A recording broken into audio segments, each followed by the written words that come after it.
Good evening, everyone. Welcome to America's Third Party. Hello, welcome.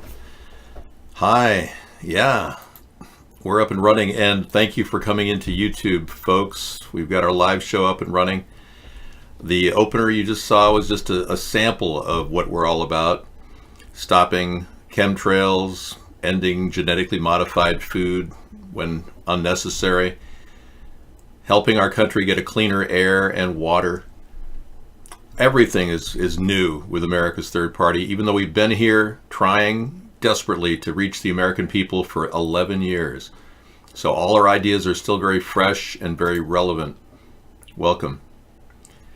I think one of the reasons why I started this party, the Third Party, is because I believe that almost all political activity is corrupt. Both parties are corrupt. That's why we need a third party. And obviously, a third party is the way to go to spearhead new ideas, as well as get a brand new face on our foreign policy. All of that makes sense. So, welcome to America's Third Party.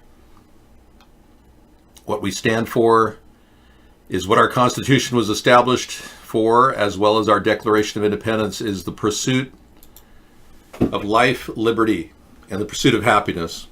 Not collectively, mind you, like the Democrats want to force solutions. We want to help people on an individual level.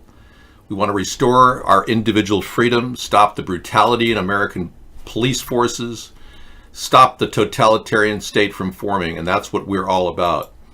We're not like the Democrats or the Republicans who simply want to do what the New World Order tells them to do. Welcome. I hope you had a good weekend, everyone. Hi, Max. Got something over there from Max. Okay, I'll get to that in just a second. Opening up a few chat rooms. Part of the ritual of opening up our show is, and we are now recording it on YouTube, the full hour at the first part of our show, which normally we didn't have a copy of. We saw the picture of Joe Biden nibbling his wife's finger, and we found that odd. The American people don't really normally do things like that, and Biden is, I guess, trying to break out of his mold. And I think that's actually okay. It got a news play. I don't see any problem with it, except it's kind of strange. I mean, but she was just waving her hand out there, and he decided to bite his finger, or her finger rather, and it just seemed so bizarre and out of place. If only Greta Thunberg would tune in to our show and realize that we're here to talk about the dangers of chemicals being dumped on our skies right now by the elitists. If only she would just say vote ATP, that'd be great. But no. I think she's back home now. Did she get that? She's got a 6-week trip ahead of her, right? Somebody's taking her back home in a boat, paid for by the elitists. All right. Yeah, everyone seems to ignore the fact that she's supported by George Soros. You know, he's basically financing everything. It's kind of sad that we have this BS world where they actually think that they're going to somehow solve the climate problems when they themselves are spraying us on a daily basis. Yeah. Bizarre. I normally see my title sitting there right in front of me, but oh, there it is. It was eluding me. There we go. Okay. Happy birthday to you. Yeah. Whoever you are. Drinking my really good coffee. That's essential to start the day out. I found a supplier of organic washed limu beans, limu coffee beans. The earliest known coffee beans came from Ethiopia, and these are from that same area. And man, they really have a smooth taste. Organic Ethiopian Uri beans are called. You know, everything about this attack is bizarre. The supposed attack in England, everything. We're seeing a endless lie coming out of the mainstream media about what happened. It's the weirdest thing. The guy that allegedly pulled the knife off of the alleged knifer, who was holding a knife out there and walking toward the camera after the alleged knifer was killed, allegedly, where the knife had no blood on it. Well, that guy who supposedly rescued everyone and saved the day, he's a known murderer. He murdered a 21-year-old girl. He was out on a work furlough that day. I mean, everything about it. And plus, he was wearing a suicide vest as well. Why would 3 people be wearing suicide vests and one guy grabs a knife and walks away and the other guy gets shot? And we have photographs of him getting up. Actually getting up off the ground, so that's kind of strange. We'll show you that in a little bit. Yeah, he apparently didn't die. He was just pretending to die. And everything about this fakery is making us think, well, gee, there's something up here. What are they trying to do, really? Well, they're trying to create a climate of fear in the UK, as well as in America. And they want to push for more gun control, more knife control. Any way they can disarm the population, they pitch these stories. And our governments clearly have been completely corrupted and are engaged in fictional behavior in order to scare the living daylights out of the people. Where are the bodies? Where's the blood? All of this is a big question we'll be asking tonight at Conspiracy Monday. We have a concept of a media verification alliance that could very well solve a lot of these problems if only the government would fund such a thing, where average people could get together and have a pass to go look at the coroner autopsy results, look at the bodies, not necessarily photograph the bodies, but say, yeah, there's a dead person there and that does match their ID, that type of thing. We don't have any check or balance in our system. Nothing. People that get kicked off of YouTube because they're talking about Pizzagate, which is a valid subject that should be discussed. They get their accounts knocked off. There's no ombudsman at YouTube to say, hey, there's something wrong here. These people need a chance to claim that what their story is. Nothing. There's no agency at YouTube or Facebook or anywhere on the net created by the government to make these corrupt media organizations and networks responsible, accountable. Just like there's nothing here with Mark to watch the censorship that goes on here every day. Well, that's okay. You can come in late, Bengalitis. That's all right. I waited. Yeah, so let me get the cameras going over at iVlog in case somebody wants to cam up down there. We are using a system that is available to get in the camera, go get into the show, see it, talk, interact live if you're so inclined. Our venue is ivlog.tv/user/America's Third Party. I'll give you the link if you want to do any camming. I put the cameras on. Camming allows your audio to come in if you have a microphone and a camera, and you can actually participate in real time as one of the many people in our show if you so choose. Some people just like to get noticed.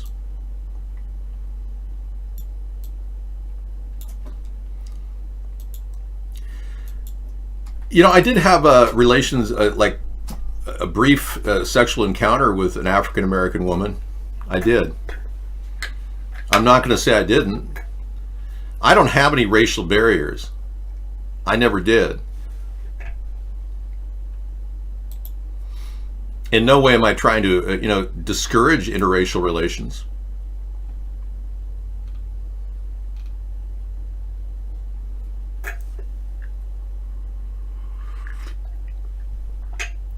Coffee from Ethiopia. Yeah, so this is where they make it? Really? I didn't know. That's the coffee zone.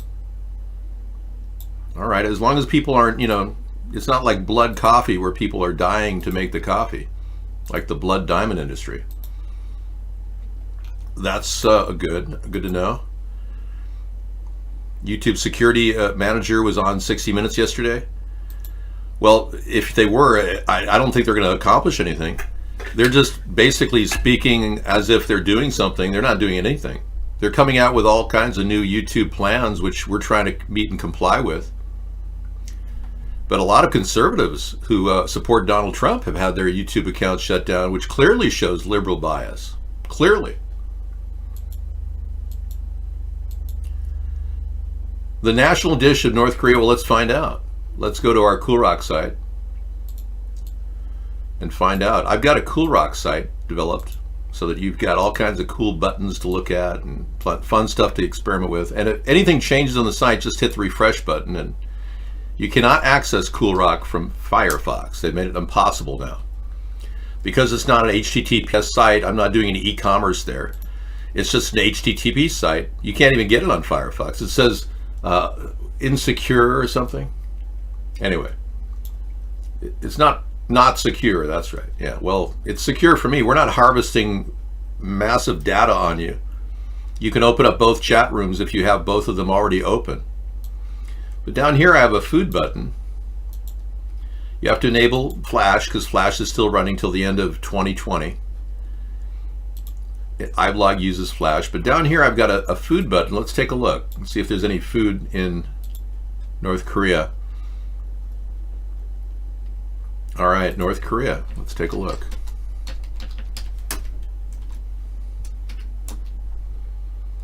North Korea. North Korean dishes. Yes. There are a couple popular dishes in North Korea. Near Pyongyang, this is one of the favorite dishes.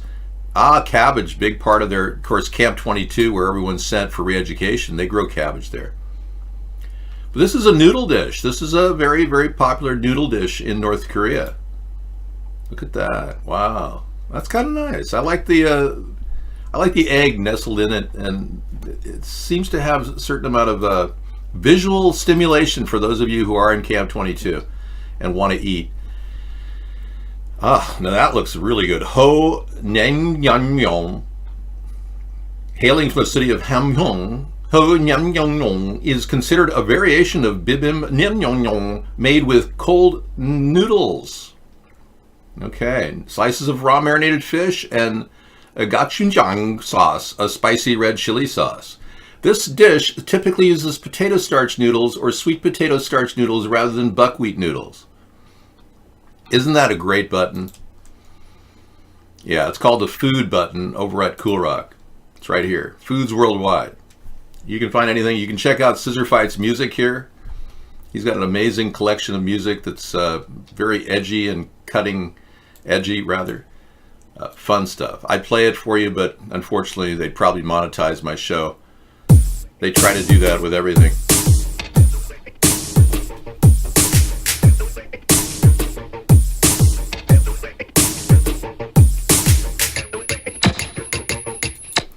The girl you want to dance with. That's fun. Okay, barbecue. Let's check out what's going on here in the OK Corral. Read the Republican report on the impeachment inquiry. Yeah, wouldn't that be nice? Anyway, yeah, you can check out the live cameras over at this channel if you want to check that out. Thank you for coming in. And Max is on there right now. Look at him. And he's the guy who donated this month for our pro cams. Thanks, Max. You know, I've never really had a chance to talk to you about your life in detail. And I think we should do that sometime, maybe in the future, when you're, when you get a camera going, well, you've got a camera going, when you get some audio plugged in, and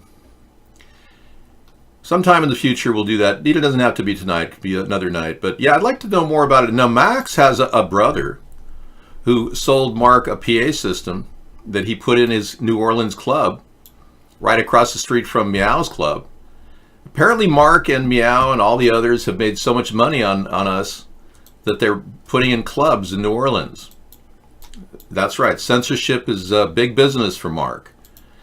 And I guess they're building a new club. Is that right, Meow TV? Are you behind that? Are you part of the Meow club down there in New Orleans? Was that your idea?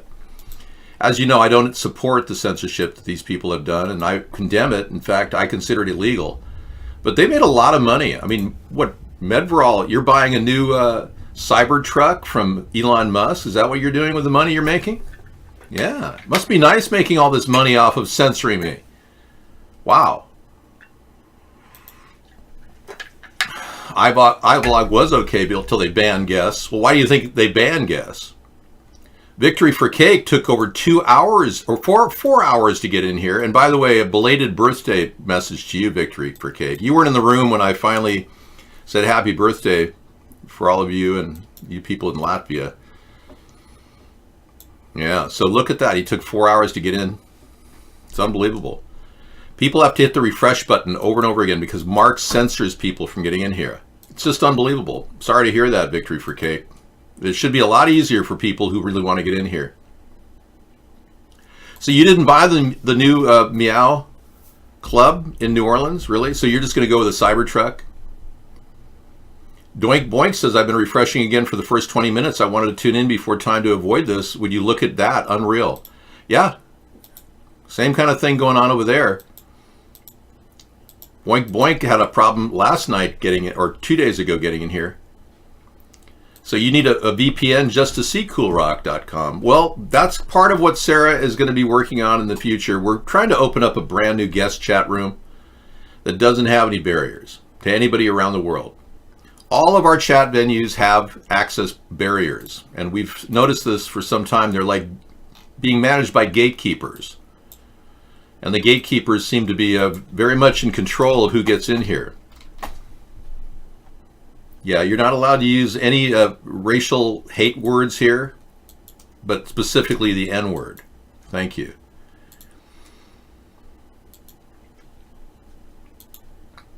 That's right. We're not in the Matrix. Even though sometimes I pretend to be in the Matrix, this is not the Matrix. We're challenging Zion.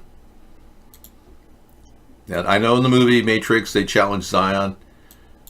Mr. Smith challenged Zion. In the movie Matrix, Mr. Smith talked about Zion as being a bad thing, and all the good people were going to Zion.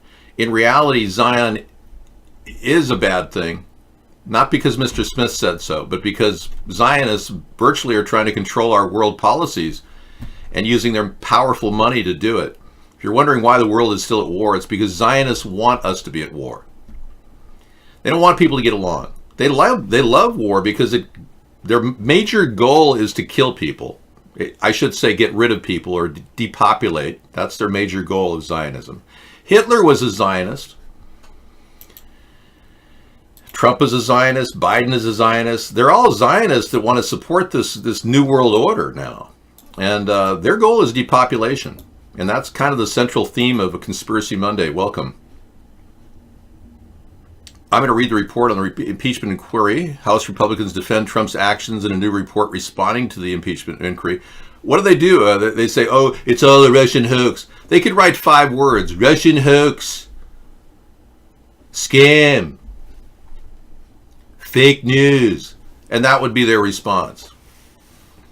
The Republicans want to act like their defense of Donald Trump is that this is a witch hunt. That's like saying anybody who's a criminal is innocent because they're being investigated. That's the same logic. I don't think so.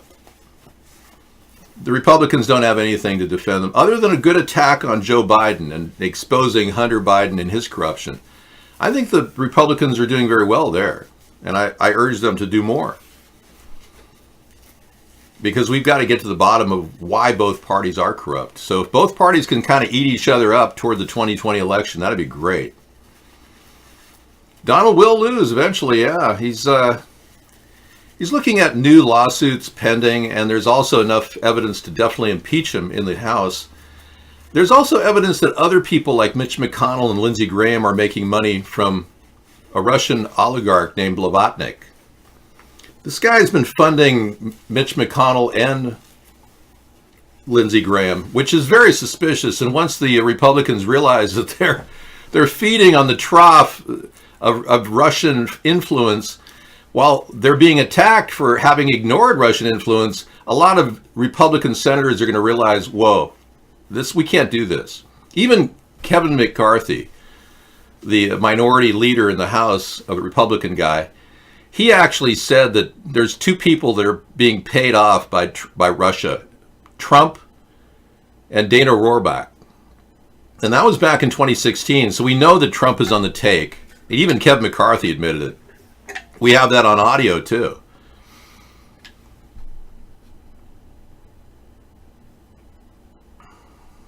I don't really know if anything is gay at this point. I'm not really here to pass judgment on gayness.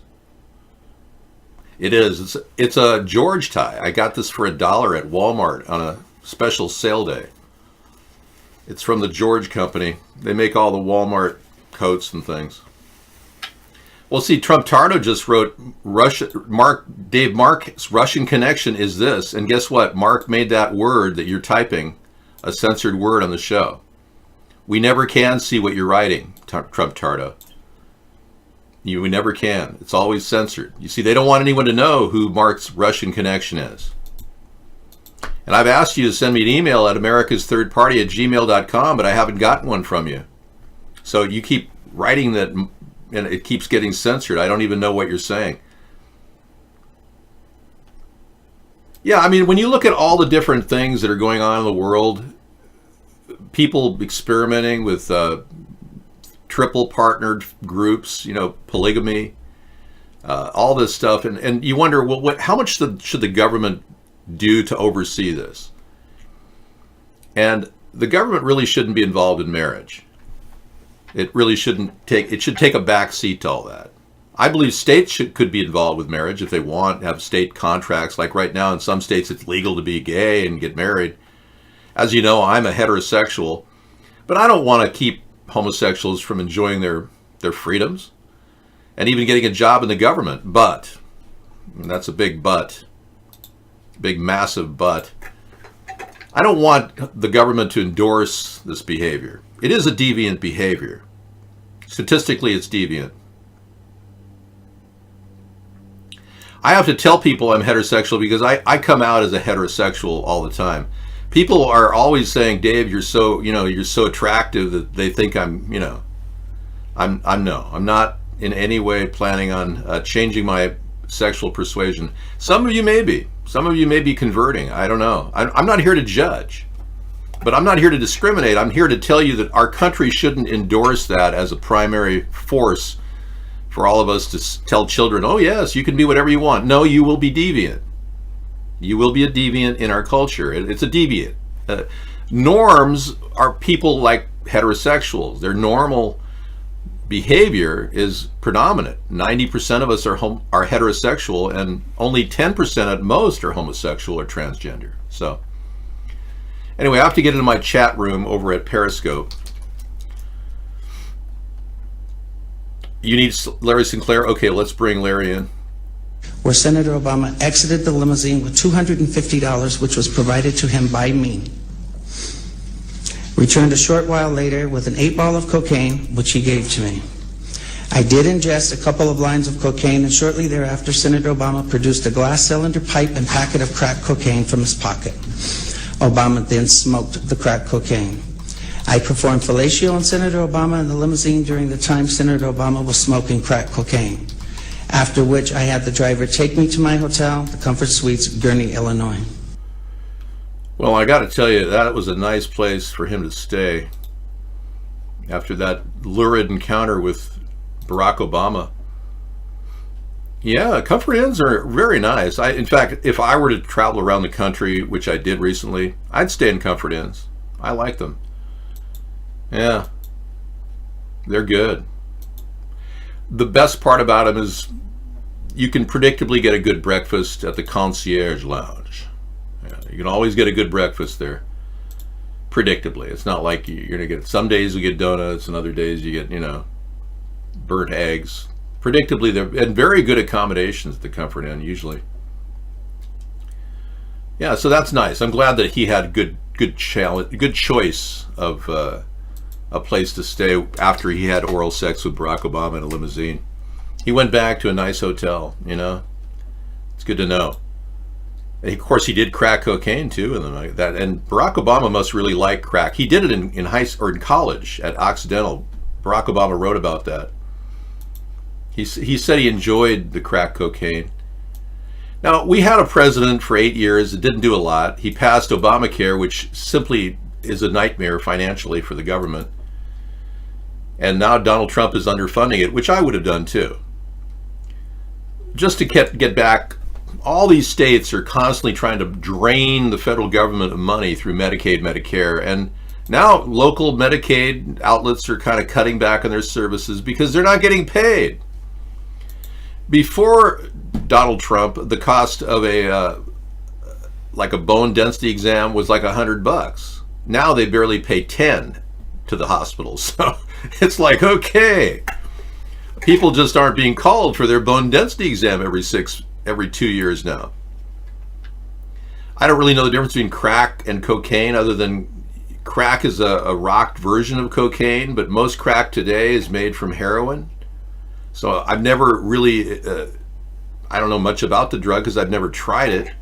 I did see somebody rock out some cocaine back in the 1980s, though. It's kind of a sad story. I was shooting some hoop with this black guy out there at UCLA, and of course I'm a really good shooter, but he was even better than me. I said, man, you should play some professional basketball. And he was like, man, I can't do that, man. I messed up my arm. And he shows me his arm, and it was like it had broken in 3 places. You could tell it had been reset. So I messed up my arm. I can't shoot, man. It's like his whole life was ruined. He was a high school star. He broke his arm in 3 places, and his shooting arm, he was still a good shot, but he wasn't deadly. And he says, yeah, just, come on up. I'll show you what's going on in my life. And he went back up to his dorm room, and I was with a couple of other people, and he just pulled out a flask and he started rocking out some cocaine. And right in front of us, he started smoking crack cocaine. This is in 1981, I think. Yeah. And I just thought, what a sad world that we give so many young people hope with their basketball careers, and then something like that tragically breaks his arm, and then he didn't even care about school. He was just doing crack cocaine all the time. Yeah, so that's the only time I've ever seen it done. I'm in favor of legal use of marijuana legal use of marijuana is the key. We don't want to make all drugs legal, because that would be like, let's party all the time. Yeah, oh yeah, sure. But instead, I think sending a message that something is legal gives people an option so that they don't become opioid users. And we've seen a reduction of 30% of opioid use and suicides in states that allow legalized marijuana, recreational marijuana. Cocaine should not be legal. No, unless, of course, 67% of our country supports that idea. Then I'm sure that would be fine. I'm getting back into the chat right now. Michigan legalized pot today. Well, I guess they legalized it in paper, but now it's really legal. And I guess in Michigan you can get up to 12 plants you can grow. That's pretty good, Max. Some people are buying property in Michigan because, the low-cost houses, you could just move there and grow your own marijuana in your house that costs probably under $20,000. Well, yeah. Well, I know you can get in Detroit, you can get a house for $10,000. So that's not a fictitious statement.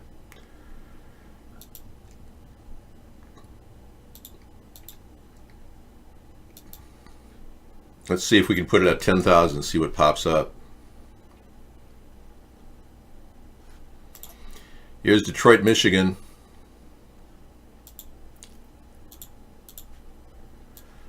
Yeah. Detroit, Wayne County. Let's take a look. Hey, there's a house for 10 grand. Let's see. These are just foreclosures. They don't want us to see the market or something?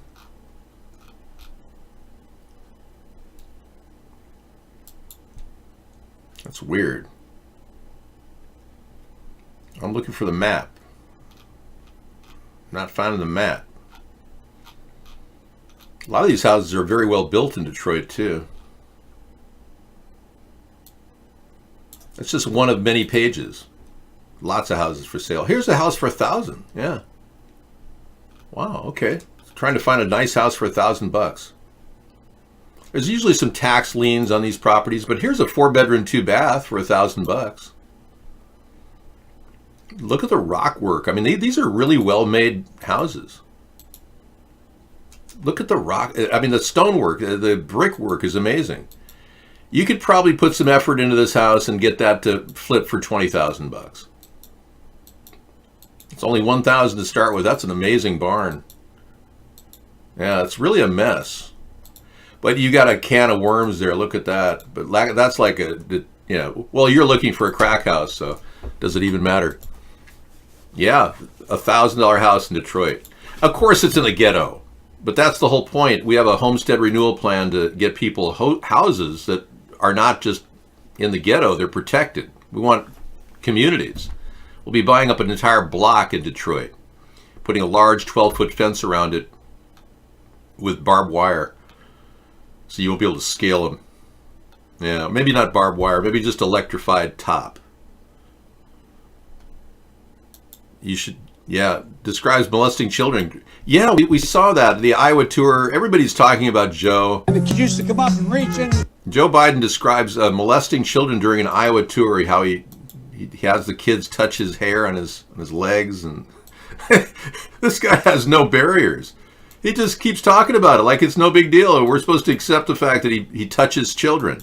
Pull and rub my leg down so it was straight, and then watch the hair come back up again. They'd look at it. So I learned about roaches. I learned about kids jumping on my lap. And I've loved kids jumping on my lap. I didn't have a dad in the house. Creepy Biden was just expressing his desires about children jumping on his lap, stroking his leg in the pool. It was nearly more than what a person could handle. Yeah. We almost have to listen to this. This is Ron Johnson. He's going to go into detail tonight on the show. For some reason, it's not refreshing. Let me do this again. Super creepy. Yeah. And the kids used to come up and reach in the pool and rub my leg down so it was straight, and then watch the hair come back up again. They'd look at it. So I learned about roaches. I learned about kids jumping on my lap. I learned about roaches. I learned about kids jumping on my lap. And you Democrats have a real tendency to pick bad choices. Look at Obama and what he did. And I was angry about it, even though I didn't necessarily realize it. I didn't have a dad in the house. And I was angry about it, even though I didn't necessarily realize it at the time. I made bad choices. I got high without always thinking about the harm that it could do. What harm could it do? I think he was talking about crack, not pot. So don't think it's going to do any harm. Didn't always take school as seriously as I should have. Yeah, he never presented his grades. He probably got C minuses at college. He's an affirmative action beneficiary, Barack Obama is. Plus, he was raised in a very wealthy home. People don't realize it. He didn't grow up in the inner city. I made excuses. You married a transgender. Sometimes I sold myself short. You're selling yourself all the time. You're basically a political prostitute. And I remember when I was saying this, Christian, you may remember this, after I was finished, the guy sitting next to me said, "Are you talking about you?" I said, "Yeah." It may be hard, but you will have to reject the cynicism that says the circumstances of your birth or society's lingering injustices necessarily define you and your future.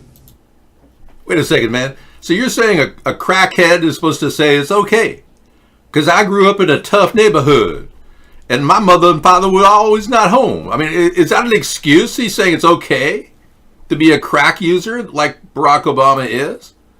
I don't know, man. I think there's something wrong with what's going on. For some reason, I'm going to take that whole page down and redo it. Well, let's be clear. Now, let me see if I can reconstruct my page, hit history, and bring up my 17 tabs. All right. Well, let's be clear. Wow. My playlists aren't coming up tonight. Now that's just sad, see? Well, that's weird. My playlists don't exist. Okay. So did YouTube get rid of all my playlists? I'm having a little bit of a concerned situation here. Whoa. That's not cool. Read my lips. Barack Obama did crack. We're the new prime time, Trump Tardo? Well, that's good to know. Yeah, anyway, I don't want to drag out the old linen on Barack Obama. We've got enough new linen to drag out with Donald Trump. I don't know. I mean, I'm beginning to wonder if this is happening. Is this really going on? YouTube decided to erase my playlist. Yeah, this is... Your content was removed due to a violation of our community guidelines. Whoa. Oh, so we're being stalked again. There you go. Wow. Huh. Okay. Good to know. All right. So we're being stalked again. This is a big hit. Yep. All right. I'll go look this up. Here come the stalkers. They did it before. They're coming after us constantly. Now YouTube. And they didn't even tell us.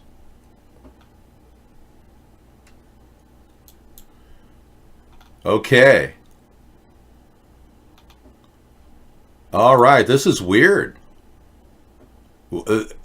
Everything on the content has been removed. Wow, just like I told Sarah, yeah. They're claiming it violates hate speech. Huh. Interesting. Okay, review content. I guess we've been pulled off, which we were expecting.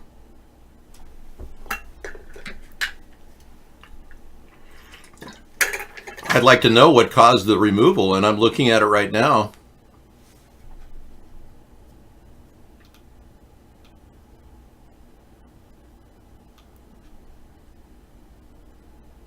Okay. I'm setting up an appeal.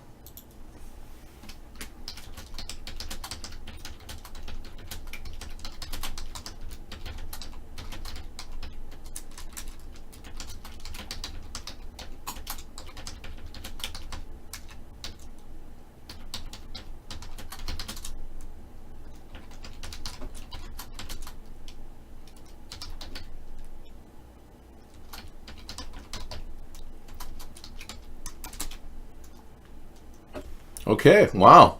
So we have been shut down off YouTube completely.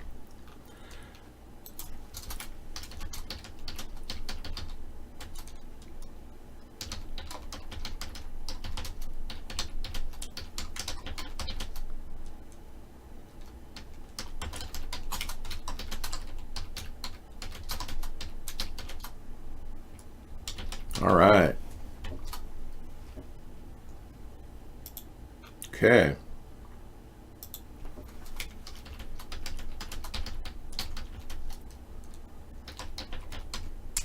Okay, I'll process this as an objection, but again, they can shut anybody off YouTube anytime they want.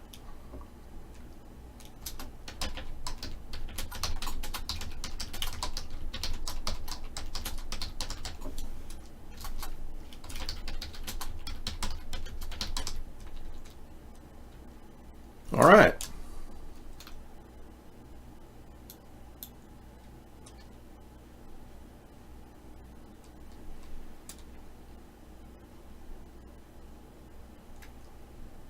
It says my account is unaffected, but that's not true. Yeah. Yeah, that's really weird.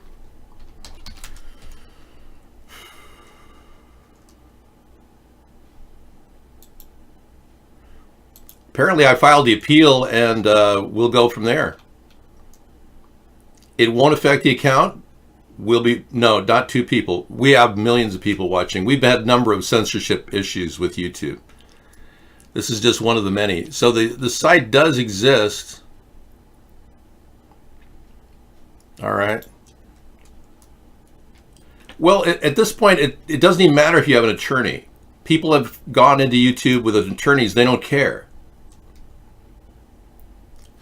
But the good thing is our playlists are secure. They've just hit a strike on our account due to hate speech.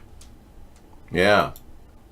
We're pretty sure that the gang stalker is Lot Lizard. Yeah. We've even explained this before. Well, I'm going to still record a show tonight, which I will put on BitChute, and we'll probably do a couple of other shows. I'm going to keep rolling on a recorded show tonight on YouTube, but the account has been relatively affected insofar as they did do a strike on it based on hate speech. And they wouldn't even tell me exactly where the hate speech was. So I'm asking them for an example of the hate speech. No, we're not in any way trying to violate Jewish people by talking about Ashkenazis. They're not even Jewish. Ashkenazis are technically not Jewish. The Torah is very specific. You have to be a relative who's related to Abraham to be Jewish. So people claim they're Jewish all the time, but Ashkenazis traditionally have claimed they're Jewish, but they're not. No, I'm not. There's nothing hateful about it. In fact, I like Jewish people. But when Ashkenazis engage in hate speech, we have talked to real rabbis about this. When the Nazis and the Ashkenazis have engaged in this type of behavior, we have to call them out. They are not Jewish. They aren't. The Orthodox Jews don't recognize them as Jewish. The entire world doesn't recognize them as Jewish. It's ironic that the Ashkenazis want to be Jewish when they were the ones responsible for the terrible problems in Germany that hurt the Jewish people. Yeah, I probably will have the BitChute alternative, but if this isn't, it is my goy place to judge this because I've read the Torah and I know, and I've talked to rabbis, and there are Hasidic Jews that agree with me on this. Even Jewish people in Israel are watching our show right now going, yeah, he's right, they're not Jewish.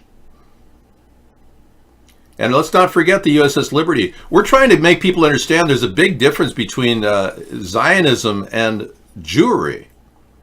Zionism is in no way justified or endorsed by the Torah. And rabbinical experts have never really said Zionism is okay. Now, Zionism created the state of Israel, which I respect, that Israel does exist, but this is a big issue that we have to discuss because Donald Trump is surrounded by Ashkenazis. He got most of his Russian money through the oligarchs at the Shabbat Leibovich that his son Jared and his daughter Ivanka go to. That's where the oligarchs hang out. That's where he got all of his original money. So a lot of these Ashkenazi people that believe that they're Jewish, go ahead and believe you're Jewish. You're not Jewish.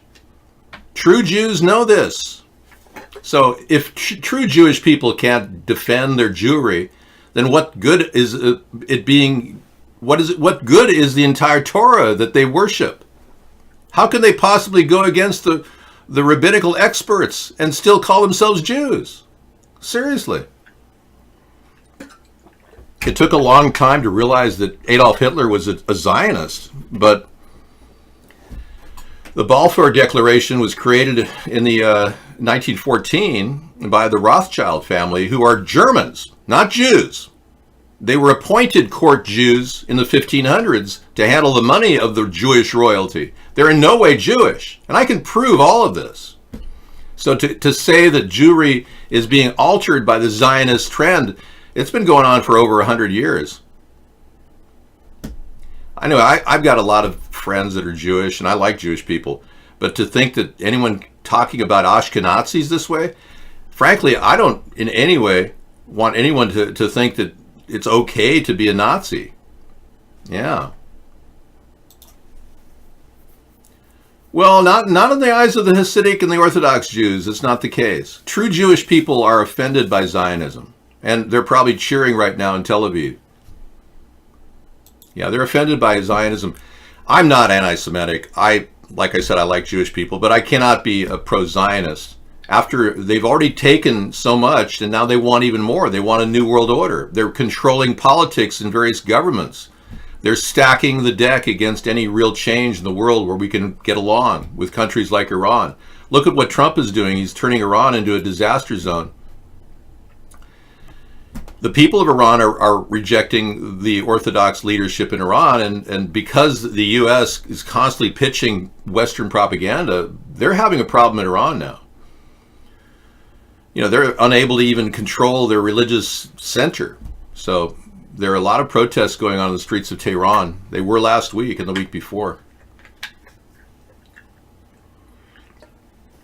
You can be American when you come to America. You can be an Israeli when you come to Israel. But you're not a Jew if you're not Jewish. Just because you live in Israel doesn't make you Jewish. There's Muslims living in Israel, there's Ashkenazis living in Israel, and they're true Jews, Abrahamic Jews living in Israel. But just because you're Israeli doesn't make you Jewish. Yeah.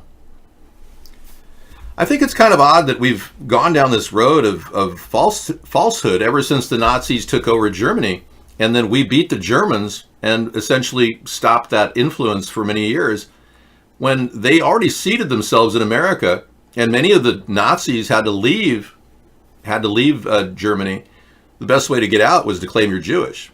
So the Ashkenazis all fled, moved to Argentina, moved to the U.S. Operation Paperclip brought many of the Ashkenazis in. Many people like Einstein and Werner von Braun were transplants from Germany. But many of them wanted to become Jewish because that's the only way they could be accepted after the Nazis killed so many of them. I'm not here to pass judgment on the New Testament. I'm a spiritual person, but I'm not here to condemn religion at all. I believe in religious freedom, freedom of speech. And when YouTube tries to stifle my freedom of speech, that's a serious problem. Yeah, I really don't care at this point what happens with YouTube. We've had our censorship so severe that our subscription count was locked down at 1,150 for 8 years. So we've seen censorship for over 8 years from YouTube, and I can prove that. We can also see how my videos were getting up 2009. I was getting 20,000 hits a week. Right after the Penguin update, I got 2 hits a week. Yeah, they're shutting me down, yeah. Which is okay by me, I don't care. I'm not avoiding a question about the New Testament, whether it's true or not. I'm simply telling you it's not the purview of a political show to talk about the truth of the New Testament. Anyway, YouTube is going to be dealing with this problem much more in the future when I'm leading this country, I assure you. We will have ombudsmen working at YouTube to control this type of censorship. Now, if I don't get a serious resolve to this disputation and they continue to call this hate speech, then they've got a real problem with their historic reference, because I will sue whoever is trying to stop me eventually. Yeah. A site could compete with YouTube, that there are others out there, but YouTube gains so much control over everyone's views that, yeah, YouTube has 1 viewer tonight, I know. They've locked me down on all levels at YouTube. So I don't really care if I lose the account and all the recorded videos, because I have copies of all the recorded videos dating back 11 years. So what I'm probably going to do is I'm going to probably put our entire show on a Blu-ray disc or a couple DVD like block sets, and I'll probably burn the show into the DVDs and just make them available for people who want to have a complete history of our show. And I'll upload new videos to BitChute and 153news.net. So we'll do a 6 o'clock show like we normally do. But I'm not really concerned. Frankly, our show has got so much world viewership just through UHF that we're not really worried about YouTube. YouTube isn't that big worldwide. We have a huge amount of people talking about us around the world, so we're already past the YouTube barrier. Whatever they think they're going to do to me is a joke. When I eventually become president, I will go after them with a vigor. We've got so many people who have, like me, conservative views or liberal views that have been getting shut off of YouTube, it's clearly acting as a non-free speech agent, acting in censorship and propaganda roles. And I understand that some people are seeing kiddie shows out there that are encouraged, but anyone questioning the entire algorithm that allows actually allows pedophiles to surf the YouTube, that algorithm, that's protected. But anyone who attacks them gets their account shut down.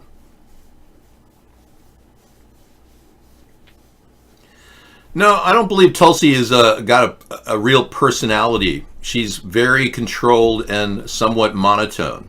She doesn't have enough passion. She's like a robot. And Tulsi has already been seen with numerous people's in a photograph from Antifa. We've seen her bizarre behavior. She's made statements that don't even make sense. Tulsi has. She was referring to Jeffrey Epstein one day, and she was saying, well, Jeffrey Epstein got out with leniency in his first charge against going after sex trafficking little girls. And she said, well, shouldn't everybody have that option that Jeffrey Epstein got? She actually said that.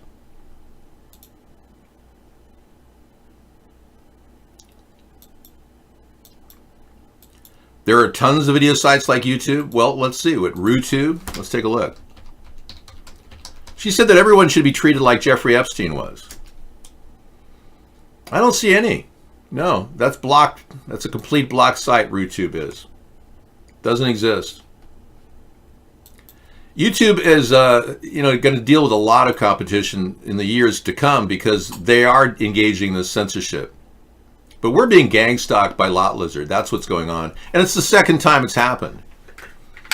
They can go ahead and put a strike against the account if they want, but stopping our show is ridiculous considering we've done the same show for the past 11 years and we've talked about the same issues.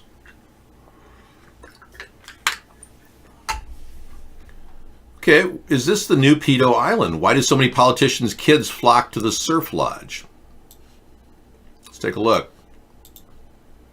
I'm not going to modify my show because YouTube thinks it's a hate crime to talk about Ashkenazis. No way. No, we need to know about the origin of the Nazi Party. Why do so many politicians' kids flock to the surf lodge?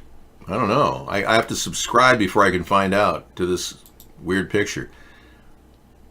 Okay, we're going to start the show now and record this broadcast, which I will upload separately to another location eventually.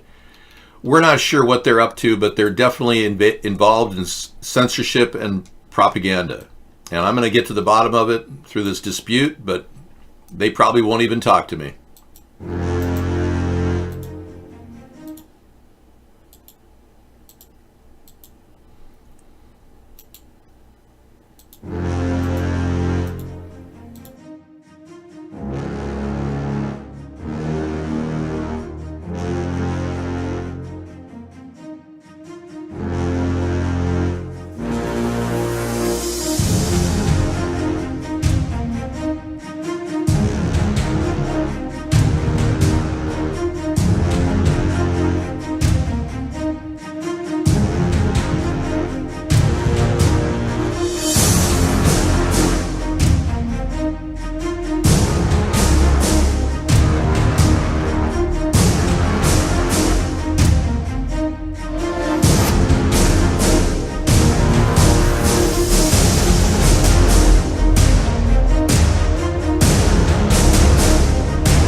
I believe that I am the best person for the job of President of the United States. My unique talents give me the ability to be assertive and diplomatic at the same time. I'm a person who will spike the conversation, who will get politics rolling and stimulate new questions and new answers to our current political dilemma facing our nation. I believe I have a keen understanding of the economy and how to improve where we're at relative to other nations around the world. I believe that our goal at America's Third Party was to create a very strong platform in which would propel the American people forward with new opportunities and a new possibility of creating a better nation, a cleaner environment, and less war.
I believe that I am the best person for the job of President of the United States.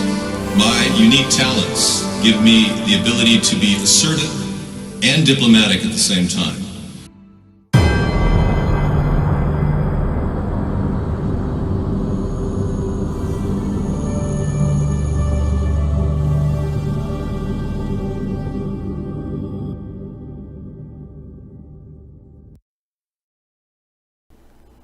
Good evening, everyone. Welcome to America's Third Party, home of the Media Verification Alliance. I'm David Sponheim, and I am featuring conspiracies tonight. Now, as you know, this show is now undergoing a tremendous amount of censorship on all levels. Every one of our chat rooms has gatekeepers attached to it, so nobody can really get in without two-party verification and all kinds of things hoops they have to jump through to get in. And I believe that our overwhelming message around the world is resounding. A third party is necessary in America. We just saw stats last week that showed that a majority of people want a third party in America, and they don't have one. And now we're finding out there's gang stalking going on our YouTube channel, and we're actually having to deal with a strike and disputing a strike, claiming hate speech. And I'm kind of disturbed that the people that control the media, the Ashkenazis that have been, involved in a lot of activities throughout the country, have done this control of our government through their nexus of power, which is so close to Donald Trump.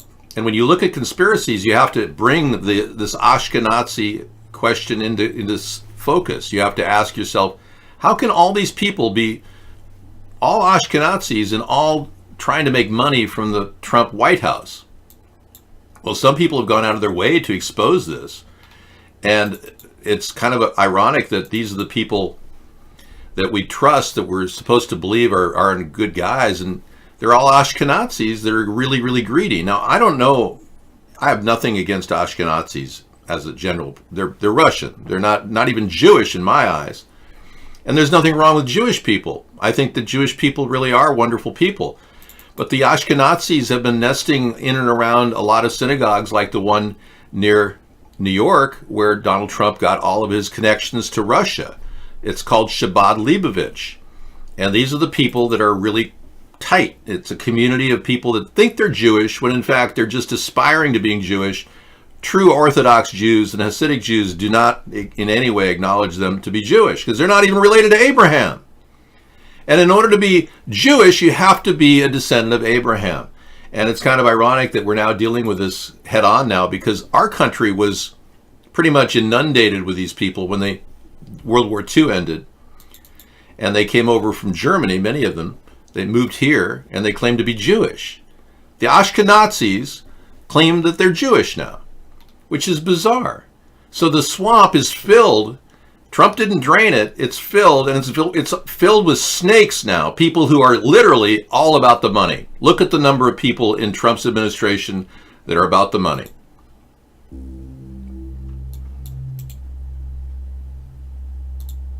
And a mural painted on the side of it, the second largest lender, Ashkenazi Jew. David Friedman, co-chairman, Israel Advisory Committee for Donald Trump, United States Ambassador to Israel, Ashkenazi Jew. Samuel Fox, vice chairman, Trump Victory Committee, Ashkenazi Jew. Alan Garten, executive vice president and general counsel, the Trump Organization, Ashkenazi Jew. Bruce Gelb, endorser, Donald J. Trump for president, Ashkenazi Jew. Michael Glassner, deputy campaign manager and national political director, Donald J. Trump for president. Special advisor for operations, Trump Presidential Transition Team, Ashkenazi Jew. Lawrence Glick, executive vice president of strategic development, the Trump Organization, Ashkenazi Jew. Jason Greenblatt, executive vice president and chief legal officer, the Trump Organization, co-chairman, Israel Advisory Committee for Donald J. Trump, President Trump's special representative for international negotiations, Ashkenazi Jew. Vincent Harris, former digital strategy manager, Donald J. Trump for president, Ashkenazi Jew. Thomas Hicks Sr., finance vice chairman, Trump Presidential Inaugural Committee, Ashkenazi Jew. Now, I'm nothing against Jewish people, and I really have nothing against these men other than the fact that many of them just want money, more and more money. Now, I have to remind everybody that that's exactly what happened in Germany. The Ashkenazis, like Adolf Hitler and Himmler and Goering, and all of the regimented SS men were Ashkenazis. These people simply are the greediest of all people on earth. It has nothing to do with being Jewish. They're not even officially Jewish, like I said. The Orthodox Jewish people don't even acknowledge it. So, that being the case, they have people posing as Jewish people trying to make money by being Jewish. The biggest family is the Rothschild family. They made a tremendous amount of money over the past 400 or 500 years, and they were appointed court Jews by the Jewish royalty who were related to Abraham, and the Rothschilds were actually called the Bowers at the time, and they changed their name to the Rothschilds. It's a made-up name. Well, they're now the most powerful family in the world with all the money they've made with usurious lending rates and countless tactics, maneuvering around. There's a whole history of the Rothschild family, but they are now positioned to control the world. And they've concocted this notion that Zionism is somehow going to benefit the world, when in fact Zionism is a perversion of biblical references and has turned into kind of morphed into a strange New World Order attempt to take over the world. Now, there have been many attempts to take over the world from various groups, but it turns out that this Ashkenazi group has tried and tried and tried and continues to try now through America. And this is exactly the same thing that happened in Germany in the 1920s and 30s. So we have to be warned, and forewarned is forearmed. So we have got to be aware of what's happening. These people nesting around Donald Trump, the covetous relationship he has with the Russian oligarchs who simply control everything he does. It's a known fact that Donald Trump had his entire Deutsche Bank loan, $1 billion, backed by the Russian oligarchs. And recently a guy died who was the guy in charge of Donald Trump's Deutsche Bank accounts. This is a very suspicious story, folks, and it could be a possible murder. But the government isn't even looking into this. We're so controlled by these Ashkenazis that they actually feel that they can cover this up. But here it is, right in front of your eyes. The guy that handled Donald Trump's loans to Deutsche Bank has just killed himself in Malibu. He was only 55 years old. The guy that would have testified in an investigation, an impeachment investigation, just died, killed himself.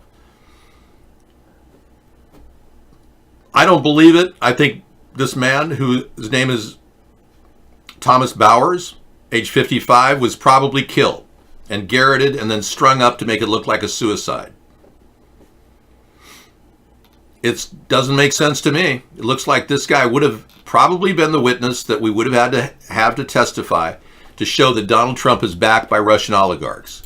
Now, those loans that he has with Deutsche Bank were fishy. Even the company said this, the red flag left and right. A lot of people were saying things, and then they were all told to shut up.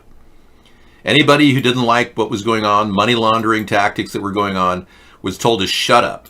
Now this guy is found dead from a suicide. I wish I had a face to put with the person, but I'll get that later. But this is a real story, and let's not forget, these things are going on where people know too much, they die. This has happened many, many times in America. I was saying the other night that David Kellerman was trying to expose problems at Freddie Mac, the chief financial officer, really nice guy, and I can show you a picture of David Kellerman. This is many years ago, but he was during the subprime debacle. He was going to testify the next day about Freddie Mac, and here he was, found in 2009. We're talking 10 years ago. Same way, killed with a dog leash. Killed with a dog leash. Suicide at the latest shock at the Freddie Mac. Super nice guy. They said he had a fantastic personality. Really, just a real charmer, and no one ever expected him to kill himself.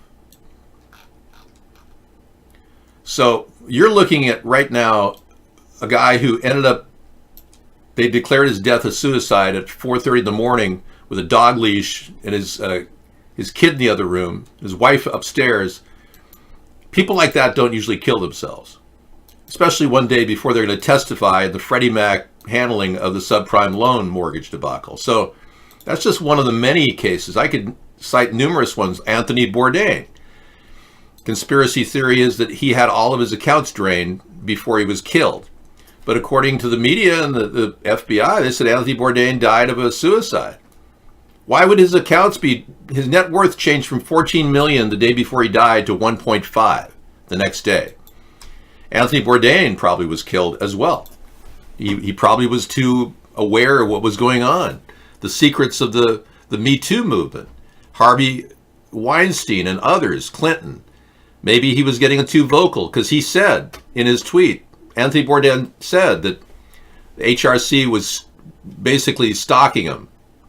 The people for Hillary Rodham Clinton were bothering him. The operatives were bothering him. That happened just right before he died. So all of these things lead to suicide by hanging, but more likely garroting. Now somebody could walk up from behind anyone and put a plastic bag over their head and kill them. I'm not recommending doing that because that's called murder. But that's what happens. And then they take a rope and then post-mortem they stick them up and string them. And if you're a really good forensics guy, you could determine whether it's forensic reports would show whether it's a garroting or whether it's an actual suicide. Well, even the case of Jeffrey Epstein's suicide, which now people are saying looked like murder, Michael Baden, the guy who signed off on it, is now reversing his statement saying it looked like murder. But I have evidence that Jeffrey Epstein is alive. And the media doesn't want to talk about it. The mainstream media doesn't want to talk about it. Here is the man who had the center of the finances under his review. Deutsche Bank with ties to Trump finances commits suicide in Malibu. There he is. Looks like a guy who has a lot to live for, you know? I don't see a face of a depressed man, but of course, many argue, oh yeah, you've got major depression there. Oh yeah, he's got Robin Williams disease. Lots of BS about that. I don't know. I don't think that at all. I think that the guy was probably killed. All right. Now, moving on, we want to look at the mainstream media now, which is now looking at that impeachment process. And the Democrats have presented their report on the impeachment inquiry, and the Republicans have presented their report. I haven't read either one. The House GOP report says no evidence of Trump impeachment, warns of dangerous precedent. So they're trying to intimidate us from impeaching Donald Trump after they impeached Bill Clinton and never really accomplished anything with that. That's ridiculous. They delivered a point-by-point rebuttal claiming their own report to the Ask evidence. my open and more, a deep-trenched warrior in Congress who fights every single day for our president against the baseless attacks by the Democrats and the liberal mob. House Intelligence Committee ranking member Congressman Devin Nunes, who joins me now. All right, good evening, Congressman. Great to be with you, Judge. All right, Congressman, you know, we heard your closing. What we all thought was the end of this impeachment inquiry, or whatever they call it, and it was concise, it was forceful, and it was factual. And then Adam Schiff at the end gets to do his whole thing again. But did they give you any indication of what's coming next? Well, we now know that this coming week, Jerry Nadler is going to start, phase 2 of the circus. Now, Jerry Nadler has been in the witness protection program now for several months after he botched the Mueller probe. So we're going to see how this goes. Suppose they're going to have talk about the constitutionality of impeachment. And look, during the Nixon impeachment hearings, you had an actual break-in. You knew what the crime was. During the Clinton impeachment, you knew that he had lied to a grand jury. I think for 2 weeks, one of the things we were able to expose is that not only did they not have a quid pro quo, they actually had to change quid pro quo to bribery until John Ratcliffe pointed out that the only person that had ever been accused of bribery in Adam Schiff's star chamber down in the basement of the Capitol was Joe and Hunter Biden. Oh, this guy is a complete joke. Devin Nunes should be prosecuted for ethics violations at all levels. He took the entire investigation and handed it to Donald Trump 3 years ago. He violated House ethics rules and took the entire investigation, walked right into the office of Donald Trump and said, this is what they're doing. He cannot be trusted, and nor should he be allowed to represent their case simply because he's a violator of House ethics. But the House never in any way impeached him. They never went after Devin Nunes. They never charged him with any ethics violations. They never did anything. They allowed this guy to continue his rampant attempt to characterize Donald Trump as a man who's completely an unwitting dupe here. Witch hunt is going on. And this man, Donald Trump, we recorded over 5,000 lies from Donald Trump in the past 3 years. Proven lies. And he says that Donald Trump didn't lie like Bill Clinton did. It's ridiculous. He's clearly a traitor. And like Mitch McConnell and Lindsey Graham, he's working probably for Russia at this point. We have to assume that. Our country has been hijacked by Russia in so many different ways I can't even tell you. Let's go into the details of it right now.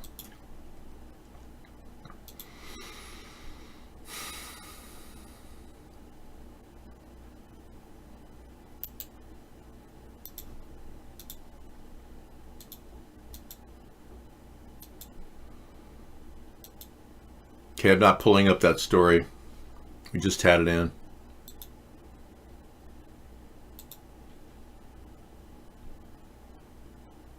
Okay, I'll get to it later. Right now we got too many things going on. We've got this big thing that everyone's talking about. Yeah, Joe Biden nibbled on his wife's finger as she reached out and was waving her hand around in a speech. Joe Biden nibbled on his wife's finger. Oh, the world is just freaking out about this. Oh, no. Fox is fake news, too. Fox is rigged. Just as rigged as CNN. CNN is rigged. They're both rigged. Get your head out of your Republican ass. Because I'm sick and tired of hearing your crap saying that, oh, Fox can do no wrong, but CNN is perfectly okay. Well, they're both rigged. That's my point. This is no big deal.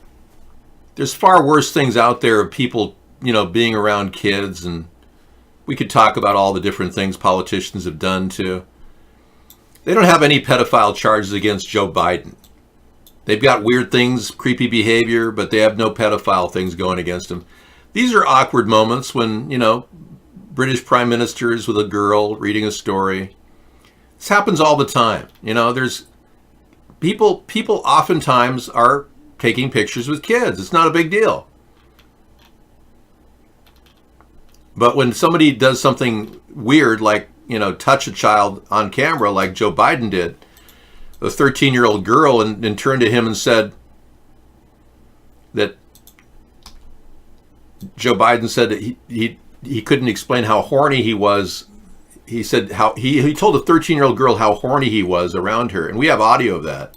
That's really weird behavior, no question about it. But now he's making other allegations which are equally disturbing. He's talking about kids touching his hair and his legs and rubbing it a certain way, and it's like he's constantly delving into this thing. So if Joe Biden really wants to get away from the allegations that he's a creepy Joe, he's going to have to stop this behavior.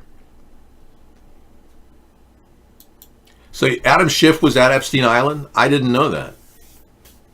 This is news.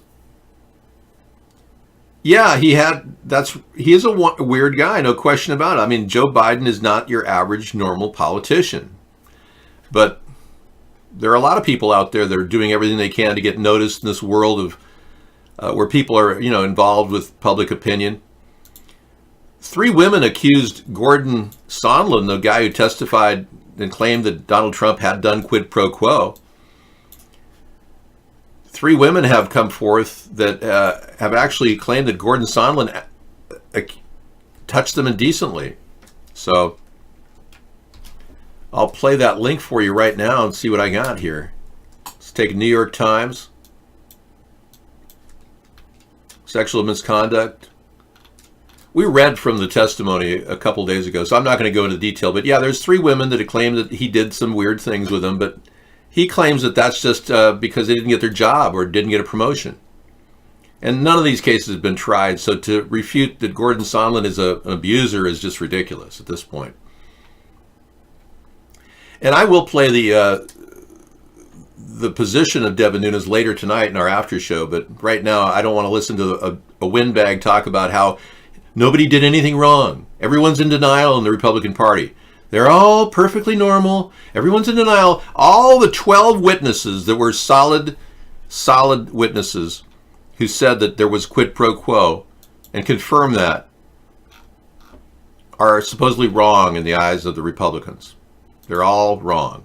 Every one of them is wrong. They're all absolutely wrong. All top-level diplomats, all working for years, and they're all wrong, according to Donald Trump and the Republicans. So I'm just beginning to think this is a lot of BS the Republicans are pitching. They can't refute any one of the charges. And we have a nice First Lady, but you know that around the Beltway they say that Donald Trump calls Melania it. What man would call his wife it? I mean, seriously. She doesn't sleep with him in the same room. They don't have a room together. They're on separate parts of the White House. Donald Trump has had two affairs that we know of based on testimony. Karen McDougal and Stormy Daniels, who he paid off through Michael Cohen. And he's never admitted to having done anything wrong. He's never admitted that he had any affair whatsoever to his own wife. He's an unrepentant adulterer, Donald Trump is. Unrepentant, too. Think about it. And remember when Donald Trump said he'd gladly show all of his tax returns, no problem, to the whole world? He told you Republicans that. He's still fighting desperately to keep those tax returns from anyone's eyes.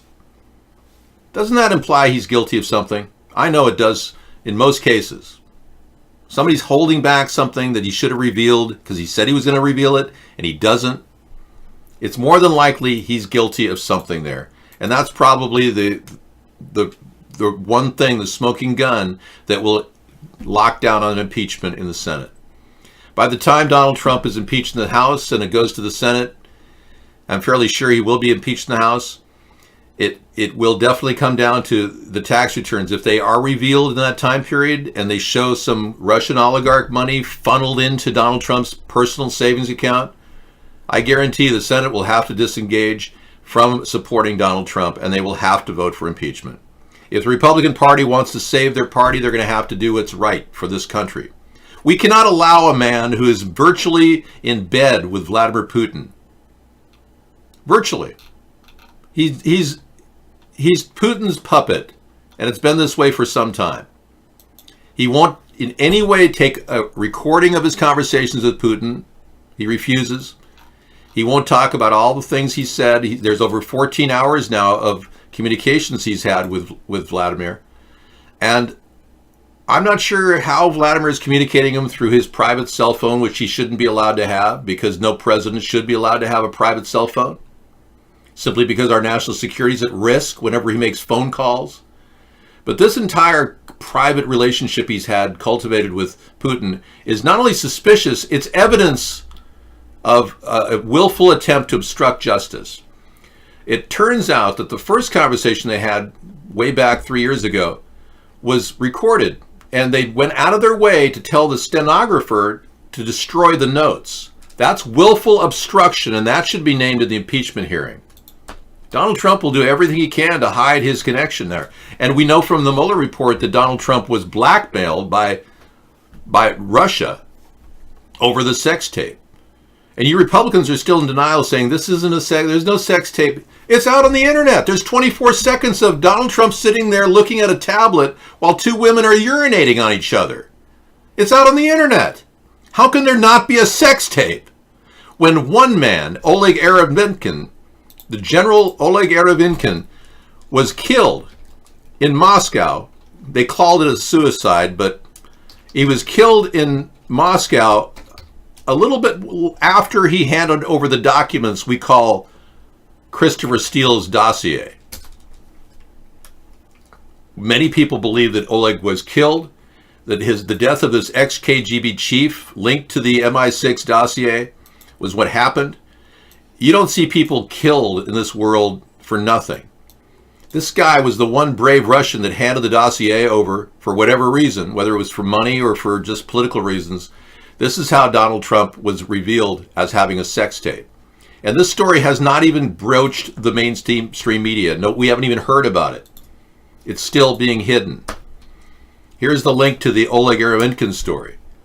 It's very serious, folks. We are seeing systematic propaganda and cover-up at every level. Really?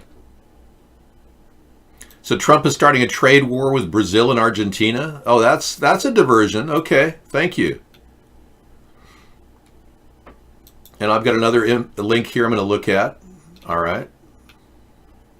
Trump administration quietly releases a Lebanese military aid after mysterious delay. Prime Minister resigns, then gives money. I don't have that tiny URL, Max. That didn't make it in. As you know, folks, for a lot of people, my hair is a topic of conversation. And I know Ace Spade has made it a big thing in his show to talk about my hair all the time.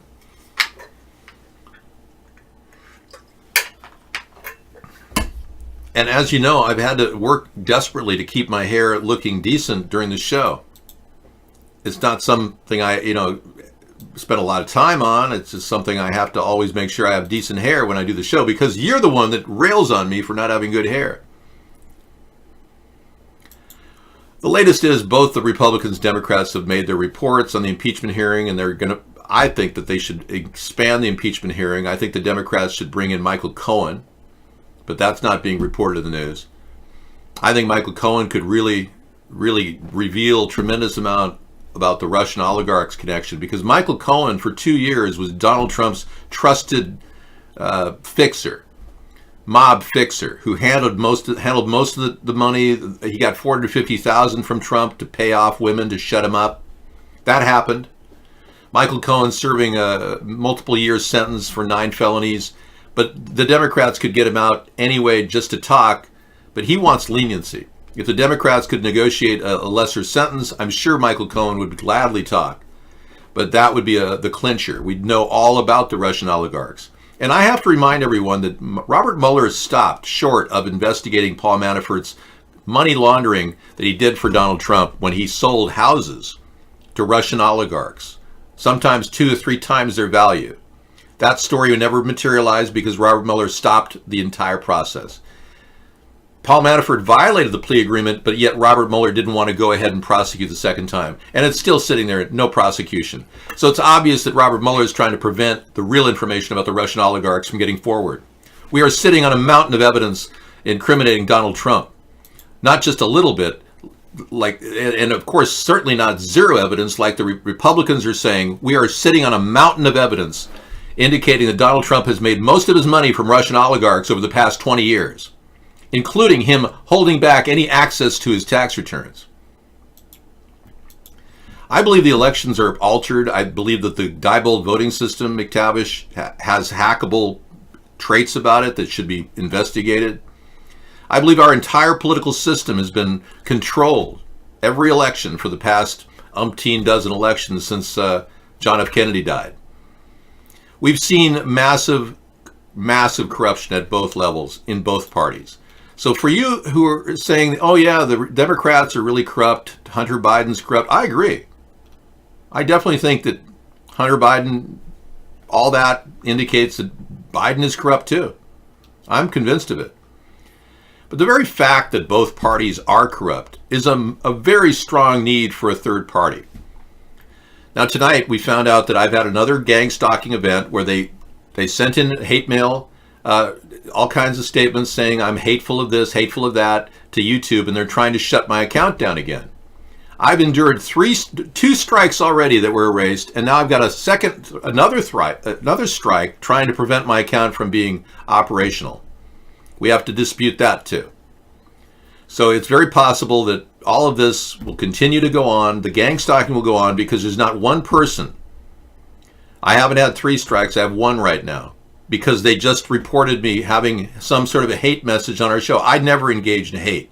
I've never engaged in a hateful show. I'm revealing the underbelly of corruption so deep, so serious that our country's long-term survival is at stake right now, and that YouTube wants to shut me down.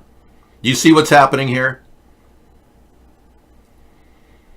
So having a multitude of other sites to broadcast on now, and I've got a 153news.net site that is amazing. We will do whatever we can to dump our show into various locations, but I want to show you something that's very significant. One of my videos was banned about 6 months ago, and 153news.net allowed me to upload it to their location. And the video had only received about 3 hits in 2 years on YouTube, according to YouTube, because most of my videos only get 3 views. I used to get 20,000 a week. In 2009, that all changed. That's in my history file. You can look at my videos, you can see that. It all changed in 2009, and now I only get a couple views on every one of my YouTube videos. Whereas 20,000 a week, now I get 2. But look what happened to this video that I posted 6 months ago. The infamous banned video. Got 3 hits on YouTube in 2 years. In 6 months, it's had 6,185 hits on 153news.net. 6,000 people have hit on it versus 3 on YouTube. Come on, something's really going on here where our show is completely censored in a country that claims to be free and democratic. It's unbelievable. All right, now I wanted to tell Sarah that we are experiencing another strike on our account, claiming hate speech, and I disputed it. So we're in the process of disputation, but 3 strikes will get us kicked off YouTube completely. And that's probably in the works. They're probably in the works trying to do that right now. Yeah, I don't know what I did here. Well, you can always unboot or just go with the original boot device. Is what it said here, but Well, experiment. there's something in the DVD player. There shouldn't be anything in the DVD RAM, so don't boot off that. I would go to the second one. That boots from the hard drive itself. Should work. Yeah. I can't imagine getting 2 or 3 views on any of my videos, and so I know that the censorship is out there. Our subscription count at YouTube has remained the same exact number for 9 years. How's that possible? Hate speech is so weird. Yeah, they're accusing us of hate speech. And you know, I don't mind talking about the fact that Orthodox Jewish people don't acknowledge Ashkenazis as being Jewish. Okay, you want to know what conditioner I'm using? Okay, it's called no conditioner. Just a really good shampoo. There's a wonderful shampoo line called Shea Moisturizer that does a really good job. It's made by a Nigerian woman who supported her entire family. And now they sell these products even at Costco. But she's done an amazing job of formulating a solution that'll help all hair. And she has a whole regime where she can revive your hair. So My day was well. Went well. yeah, that's good. They have conditioner too. So I would recommend that product line. And it helps the Nigerian people. Yeah, so I'm glad you had a good day. That's awesome. So, are you monitoring the YouTube channel? or No, I don't even know how to get to it. I don't think we'll be Well, on. just go to youtube.com/America's Third Party. All right.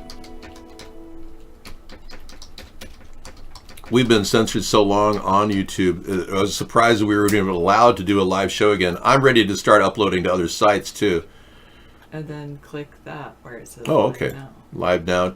I was surprised that we were even allowed to do it. We only have 2 people And watching. see, there's 4 users in there.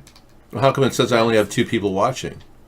Now I have 4 users. Where does it say you have? Well, now I have 4 people watching. Now everyone's coming in. Yeah, thank you. Well, these are not in any way bad for your hair. The products I mentioned are really, really all natural. And I would recommend her line of shampoo for general hair purposes.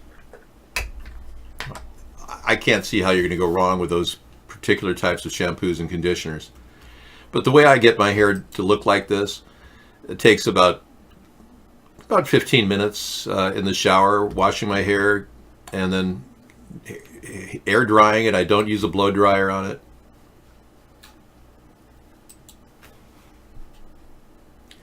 Well, carpet guy, I'm sorry that you're getting depressed by these factual statements. I'm sorry, but we have to come to grips with the fact that both parties are corrupt in order to build a case for a third party. So, thanks, Ace. If we don't start looking at this as a real challenge for all of us voters, we're not going to see this as anything rewarding. Our two-party system is going to continue to do the same bad things every single election, and we're never going to go anywhere. Merry Christmas, Bob. Pre-Christmas. Anyway, so Sarah's here. She's going to give you a little time. I'm going to do some work in the kitchen. The fact that hatefulness is being used as a barometer for people to be kicked off YouTube is a gross violation of free speech.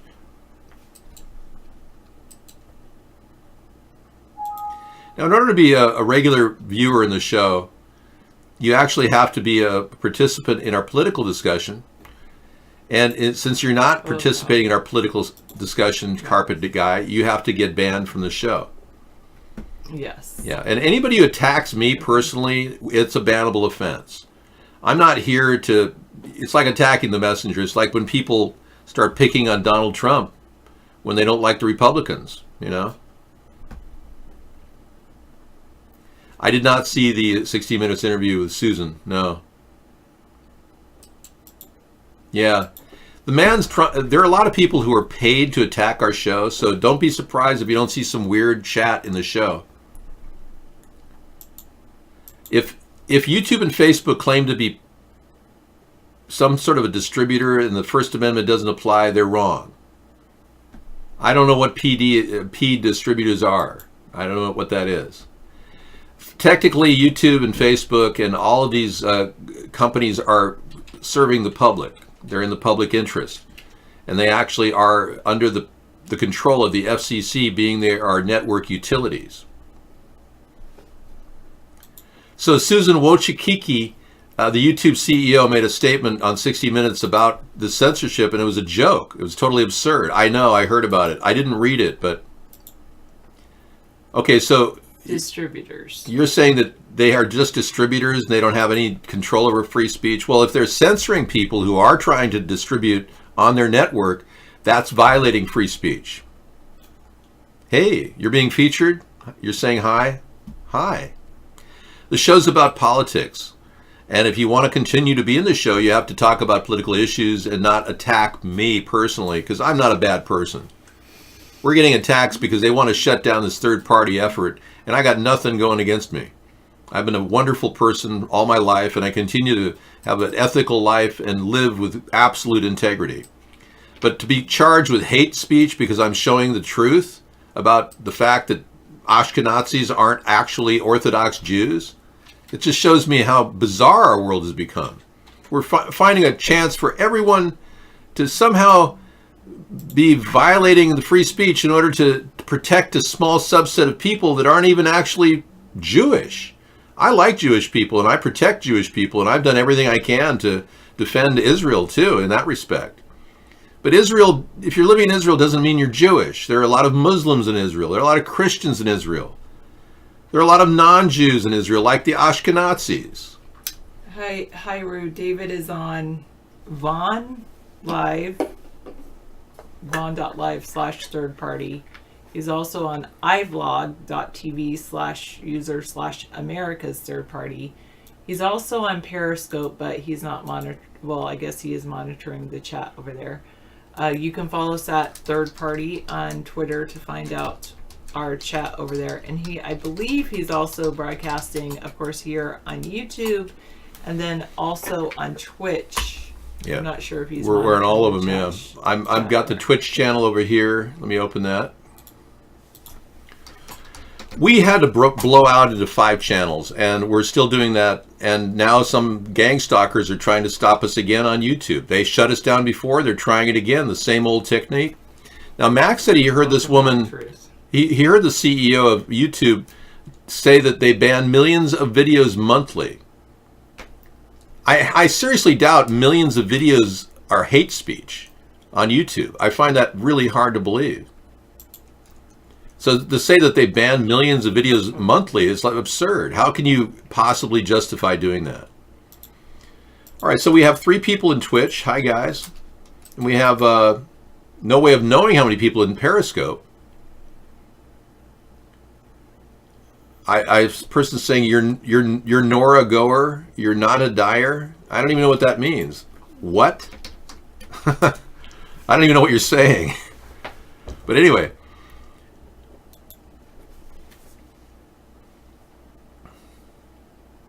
Okay. Dave, my wife's brother is a janitor at the UN, and he says the G20 is making moves against us. I don't know if that's true, A Spade. You keep coming in and saying you get beat up all the time, and you never show photographs of you being beaten up. And you claim you don't have a real cell phone that has a camera in it. You have a flip phone. I mean, I can't believe anything you say, A Spade. Except that my hair looks great. I believe that. Well, the fact is, I'm trying to encourage people to like Jewish people, not hate them. And many Jewish people in my life have been just wonderful, personable, and very easy to talk to, and have never been greedy. And it turns out that the really greedy people out there are not even Jewish. They're Ashkenazis. And I don't even dislike Ashkenazis because somebody said, David, I think you're Ashkenazi. I might even be an Ashkenazi in my background. I don't know. I've never traced the Sponheim family. I think you can, Max. I'm not sure. You can try it. And I don't hate Ashkenazis. I just don't like people who are really greedy that try to control the world. And I showed you earlier in the show that most of the people around Donald Trump are Ashkenazis. And I think we have to look at that as a real problem, being Hitler did control all of Germany, and he was an Ashkenazi and a Zionist.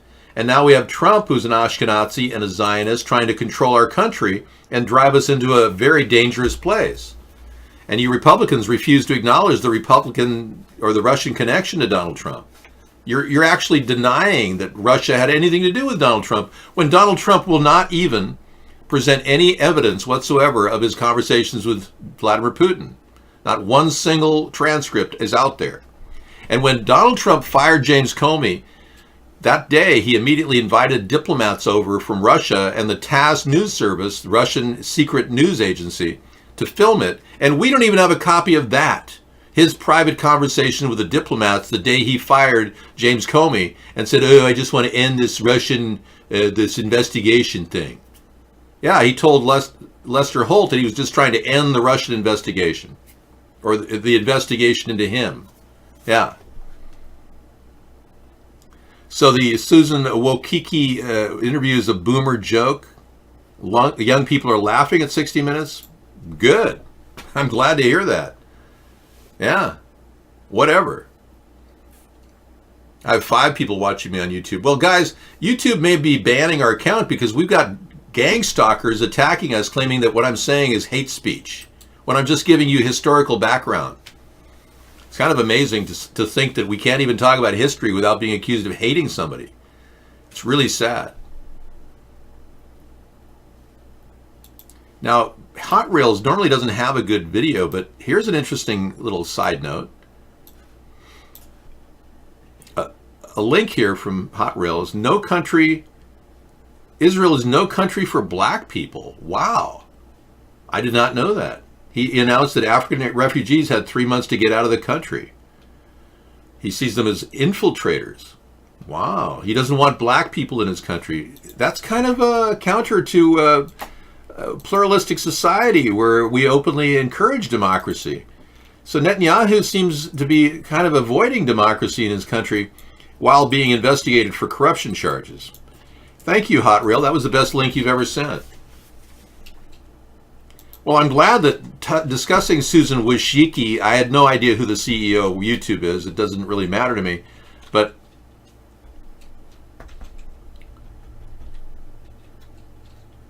I'm not in any way aligning with what she's saying. I think YouTube is censoring people. In no way do I think that she's doing a good job. If they ban millions of people a week, that can't be a good thing. I mean, millions of people or videos a week are not hate speech. It's ridiculous. They're being used by some powerful entity to control the dialogue and limit our conversations. Speaking of Big Brother, China launches a mandatory face scan for mobile users. You can't even get on a mobile phone in China without a face scan. A new rule requiring face scans of customers signing up for new mobile plans in China came into effect Sunday, amid widespread adoption of facial recognition technology across the country. Turns out the people that worked on China's facial recognition may have done it against their will or for financial gain. But I find it very hard to believe that former CEO of Google, Eric Schmidt, would be doing it for financial gain. There's a very interesting conspiracy theory that China is blackmailing his family for this mobile technology for facial recognition. I don't know if that's true, but there's definitely a conspiracy theory out there talking about Eric Schmidt selling our secrets to China and getting away with it. That's a serious allegation, isn't it? If our country was really on top of its security, we wouldn't be hosting NSA servers at Amazon.com. There is evidence that Amazon.com has purchased servers from China with embedded chips that can send email information to China's national government. Whenever something goes through our NSA servers, it could be parsed and sent to China. So if the NSA was really smart, they wouldn't go through private contracted servers like they are with Jeff Bezos, who, by the way, has a picture of his penis out there that he somehow has suppressed from getting out. It became known that a lot of his sex pics with this woman he's dating, Sanchez, have actually been revealed to some government entity in Saudi Arabia. That's a pretty serious allegation. He can't even control his own pictures. Why should he be hosting NSA servers and rack servers? It's just crazy for us to give Jeff Bezos any credence whatsoever, or anyone for that matter. Okay, let's keep an eye on Boomerheim. I'm not a boomer. I'm an X-Gen, just so you know. So don't blame me for all the boomer things that have happened, okay? Let me get a different background. Sarah's not into conspiracies, and I don't blame her. I've only taken conspiracies on because a lot of people want to talk about them. Mondays are our Conspiracy Monday. Tuesday is Truth Tuesday, where we talk more about what we know to be true. There are countless Chinese nationals working at Los Alamos on our nukes. Yeah, no serious country would ever allow foreigners to work on their nukes. I didn't know that, McTavish. You know things I don't know. I was born in 1960, the beginning of the X-Gen period. I'll talk to you later. All right, sounds good, David. I'll put the camera over to you a little bit. That would be great. Yeah. Like over here. Mm-hmm. Yeah, that's good. No, that's about as far as I can That's get. fine. That's as good as I can do. Okay. All right. Papa was a boomer, like your father or your grandfather? Digital mall rat. Who do you mean by Papa? Alright, I'm going back to Twitch. Psychomantis. I take it this chat is not paid attention to. I'm sorry. Actually, I should capitalize that. I'm sorry. Sometimes David does not pay attention to the chats where I tell him to broadcast. How's the Mudkip pipeline going? Been a while, huh? Yeah, you know, we moved on to other things. I've moved on to trying to program with Node.js and things like that. You lost another cat? Oh, that's so sad.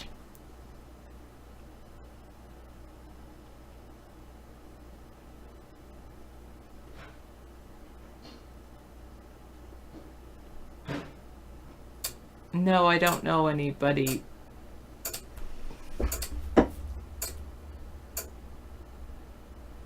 I don't know any hot broads to hook you up with. Anything to buy today on Cyber Monday before it's over? I bought everything I want to buy. I might buy another abacus or two, but I think I'm pretty good. Well, maybe I'll go back to Ruby on Rails. No, I never mastered it. The problem, what happened with Ruby on Rails was that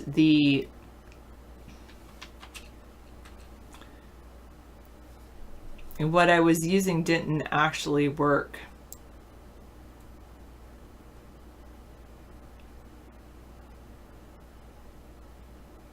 Yeah, I think we should teach coding. I agree with that. Maxed out credit. I don't know about the other thing you were talking about. I've already dumped that. But anyway, well, or it just didn't work on the server I had, so now I'm trying to actually create my own server. I know, on the Ruby on Rails. Alright, Bingalitis, do you want to unearth treasures? It's hard to do in the desert with so many rattlesnakes. True. Sometimes, well, it's becoming winter, so this might be a good time to get out there in the desert to you know, go out there and try to find your buried treasure. What the heck, David? I asked you to, like... There we go.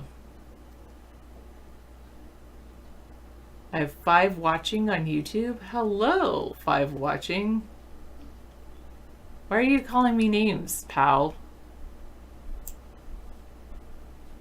Maybe that's a problem. I try to be a nerd girl. I would love to be one, but I think it's gonna take a while. It's gonna take a while to be a nerd girl.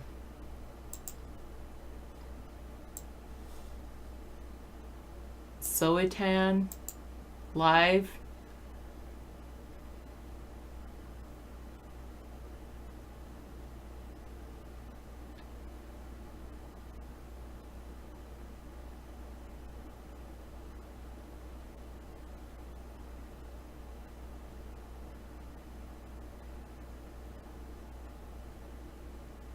Wait, that's over in India or something like that? Readers' comments? I don't know really why I'm reading that. Oh, you're not calling me names? It was a test to see if I could read you.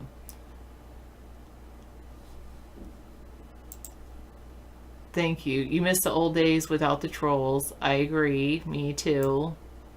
And we rock for our longevity and tenacity. I hope it pays off one day, but trolls are holding us back. True.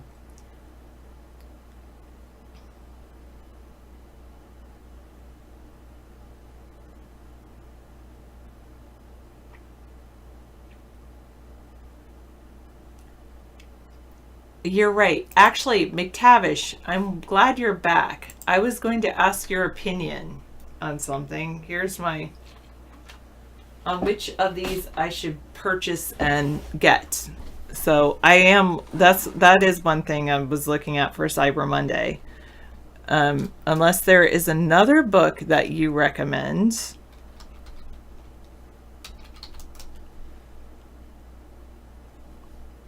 I was looking at a few. One was not that one. The these wooden books.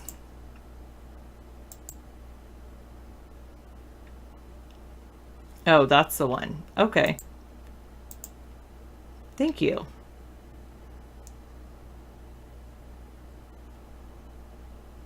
Oh, yes, true. I know. I did listen in on him a little bit last time you said it. But what about these books? What do you think about this? Let me show you. Well, I'll just give you a link to it. There's this one. And then they also have Quadrivium.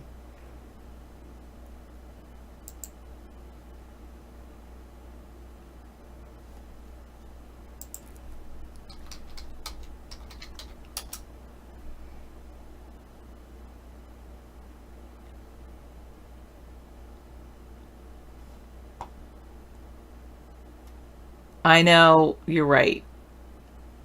Well, yeah. I think it's fun to feed him, I guess. I want to talk to David about the current state of the media and how off the rails they are. That sounds good. He'll be back in about half an hour or less.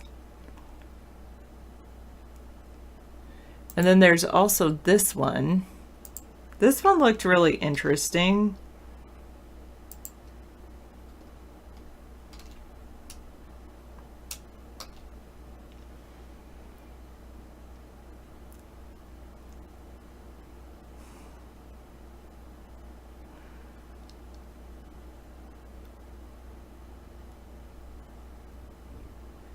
I guess you can watch us on more than three places at once. What's Giggle, aka Sarah, up to? Giggle? My name's Giggle now? I'm still working on Node.js.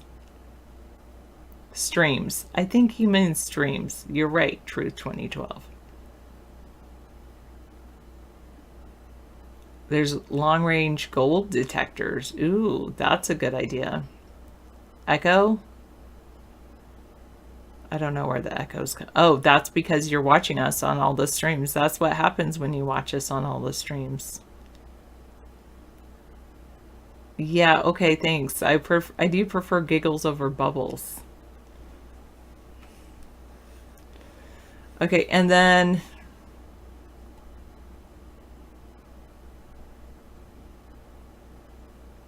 what did you think of those, McTavish?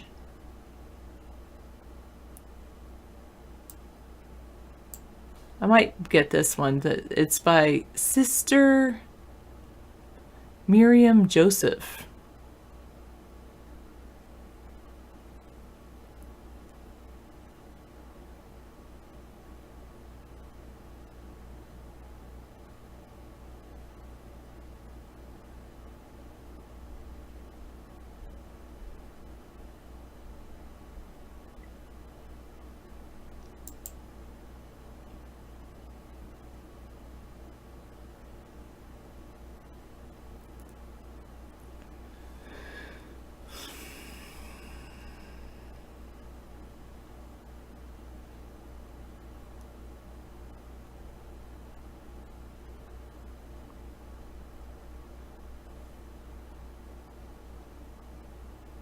Okay.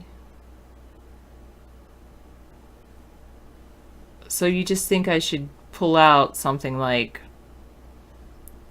an old book and then like Plato or something like that and read it with his students.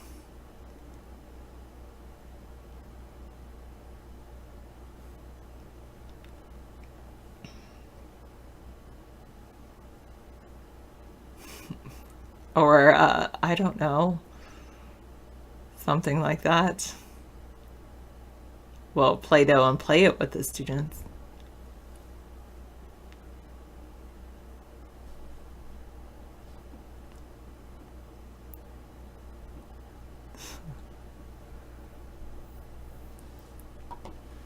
I do like this. I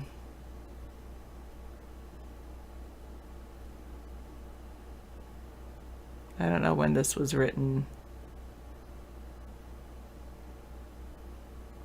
I think I might buy this one, the Trivium, by Understanding the Nature and Function of Language.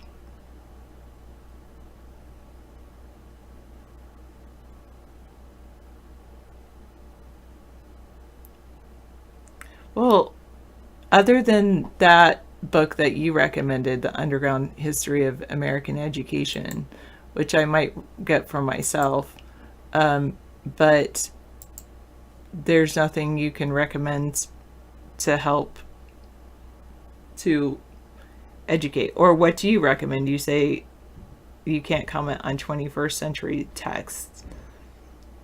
What text do you recommend? Yeah, I really didn't like Plato's Republic. That's a problem with that, is I'm just like, really made me almost angry that I wasn't around to like refute his theories.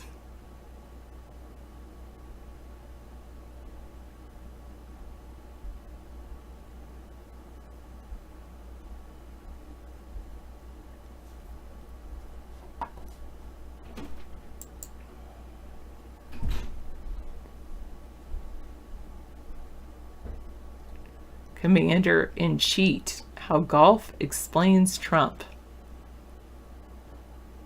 Yeah, I don't think David would want to read that book.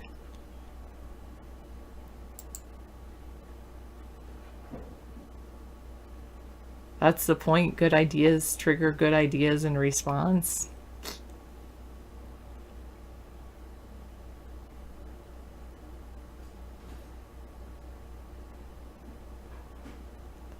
Well, it definitely made me like almost angry.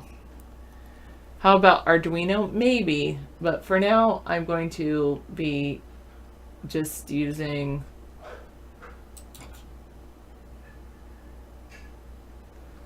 I guess I don't currently teach logical syllogisms.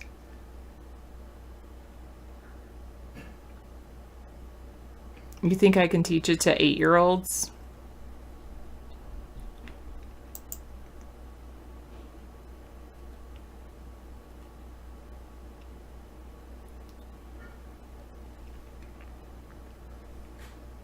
I like you, Shadow. I know you're a nerd.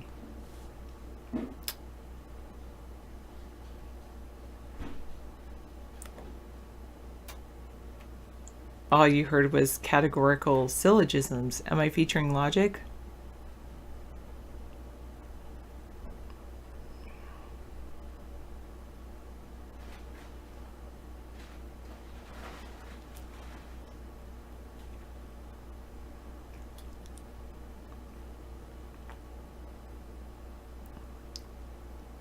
So of all his books, you want that? I should read that one, The Underground History of American Education.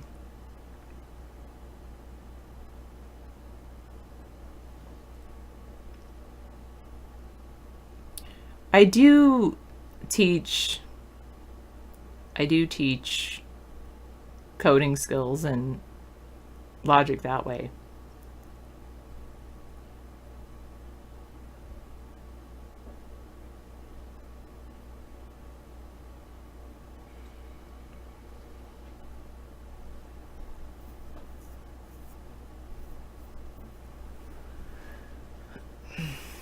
But you don't think it needs to wait until college?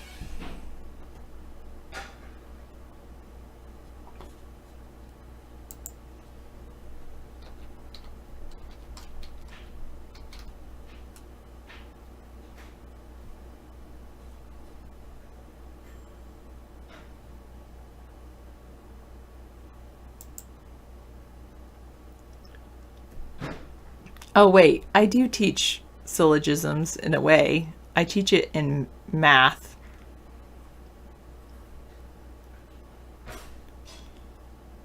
Such as all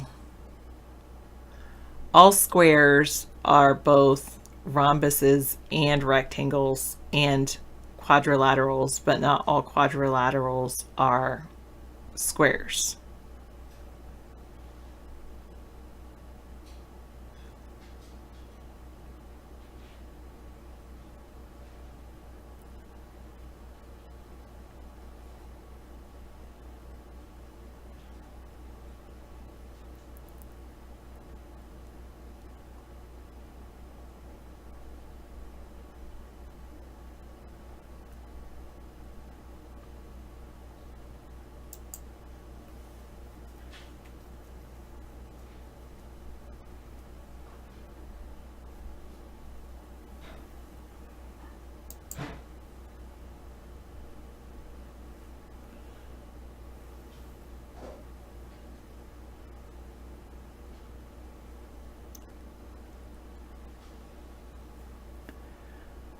Yeah, maybe they just didn't like Plato like I didn't like Plato. You were invited to go offer to go to a school to teach the kids some facts about dinosaurs. Yes, that's true. I do teach grammar, logic, and rhetoric, but at second grade the grammar consists of nouns, proper nouns, some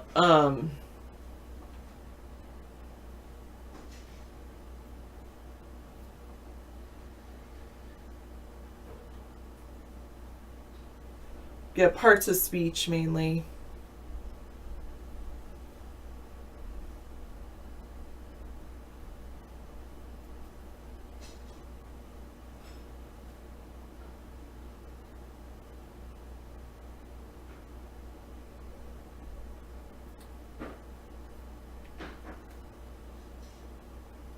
Wow. Interesting.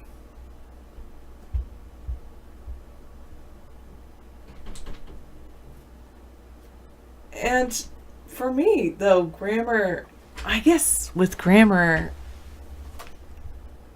thinking of a sentence as grammatically correct, it's more like, does it make sense? And with kids, it's like, well, does this make sense? The shirt blue hung on the line. No, that doesn't make sense. That's not grammatically correct.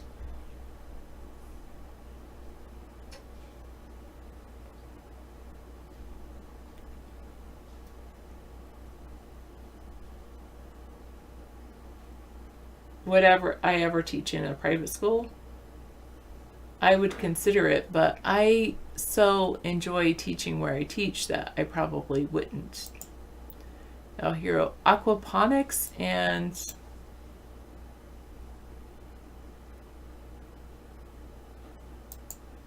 greetings.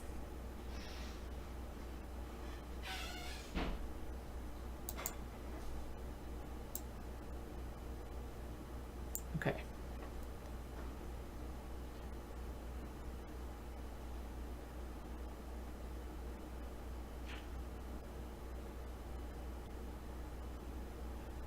Well, I think there's shifts back and forth in education, and I think that it is shifting back to teaching logic.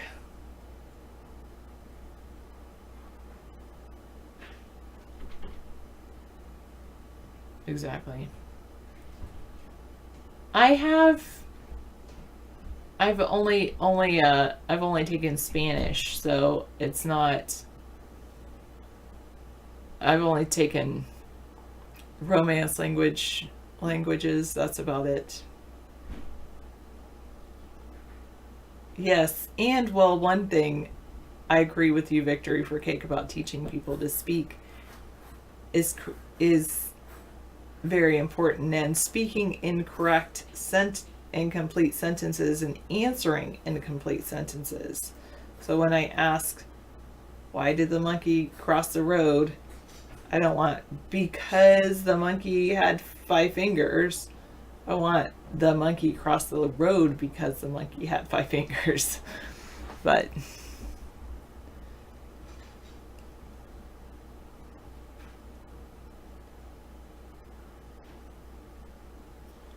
I agree with you, Medveral. The question I would have with that is it really important what's going on in the rest of the world? If it's, I mean, never mind. Of course, it's important in the context of politics.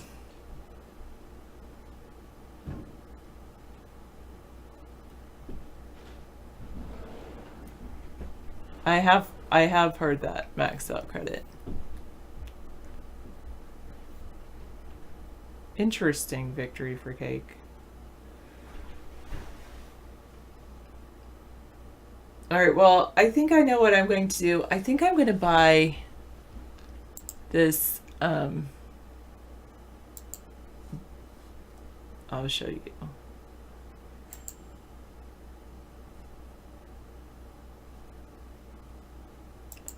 think I'm going to buy this book.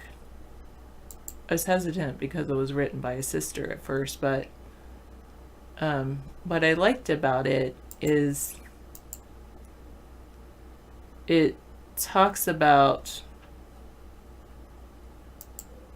it goes into real specific detail so I could teach it as I could teach it.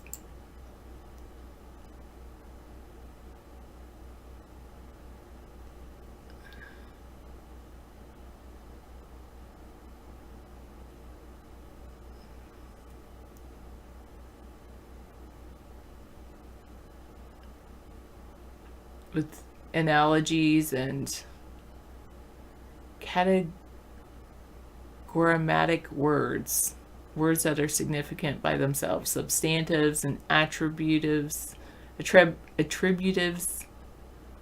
syncategorematic words significant only along with other words.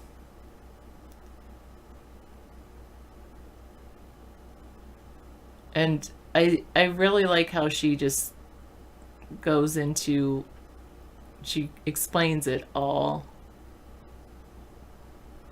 So that tense and things like that, I think that would be a good one.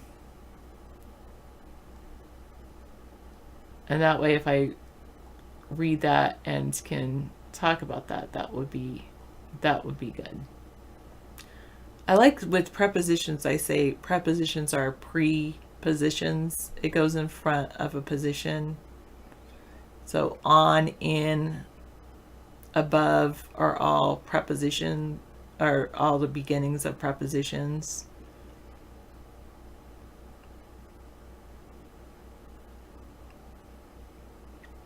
Yeah, I do remember that, or I remember hearing about that. McTavish.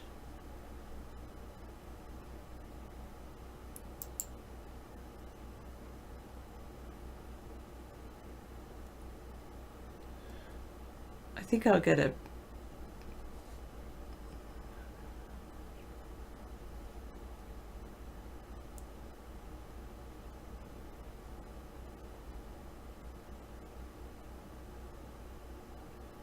yeah.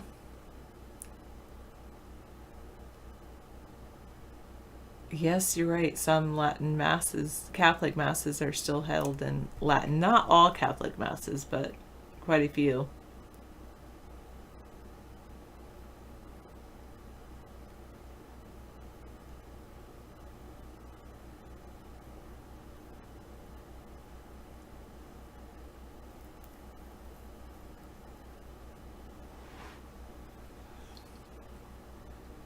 All right, I'm going to go into here.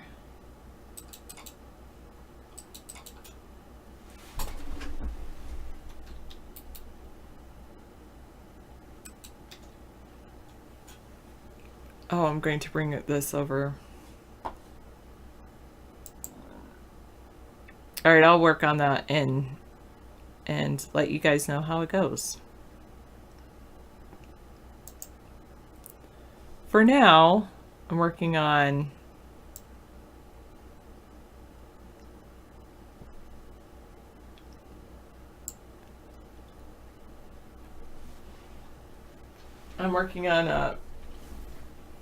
putting in on, as I said, Node.js. I'm learning, doing a tutorial on W3 schools.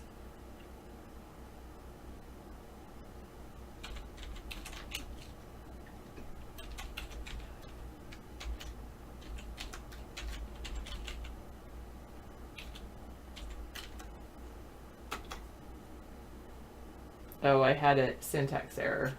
Let's see. Of course, I typed something wrong. Oh, of course, that's where it was at the very beginning.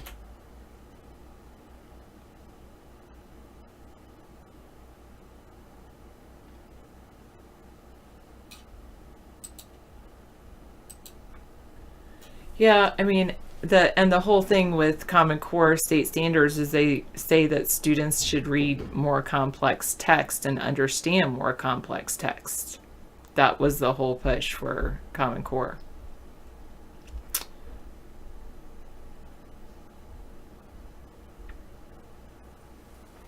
Because they felt like they were losing some of that complex text, maybe.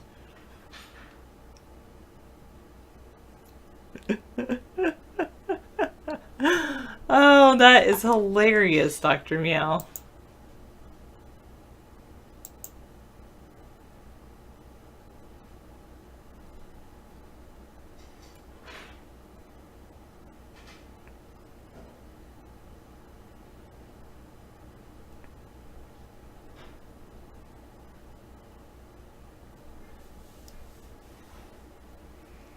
Maxed out credit, just go to each tab and click mute tab, mute tab, mute tab, and that way you can just watch me on one.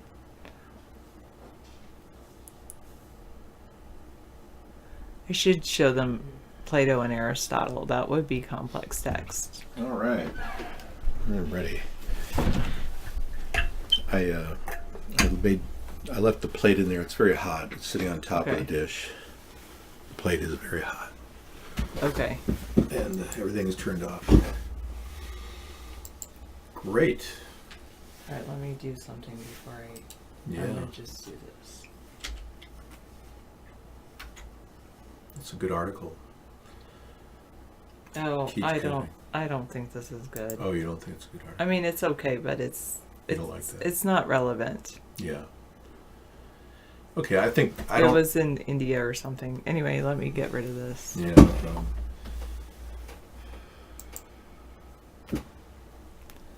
All right, here's David.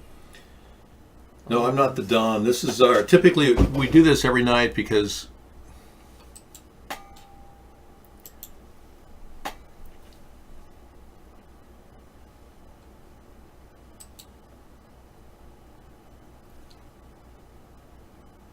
yeah. That's not working for me, Boomerheim. Yeah, don't talk about your personal sex life in the show. That's a bannable offense. I'm going to mute you, and don't type in caps. Yeah, that's a troll move. We allow TechWalla to do it, but we usually don't like that. Thanks so much. Yeah, so we're rolling along. Try to talk about politics when possible. We'll take questions, political questions. Thank you, Sarah. Being we're the longest running chat show in the world, we can't talk about nonsense. You know, we have to appeal to an audience of millions of people around the world that watch us, and we don't need to hear about your daughter and your, her escapades. But thanks. And we have very smart people like Donald Trump watching our show. Is Donald Trump an intellectual? Trust me, I'm like a smart person. I went to the best colleges, or college. I went to Wharton. I had a situation where I was a very excellent student. I'm a person that very strongly believes in academics. I'm not a person who strongly believes in academics, by the way. I did not finish my degree. I chose not to because I felt that I was being indoctrinated, and I wanted to pursue an area that was more realistic for America as opposed to communism, which is what was taught at most universities. So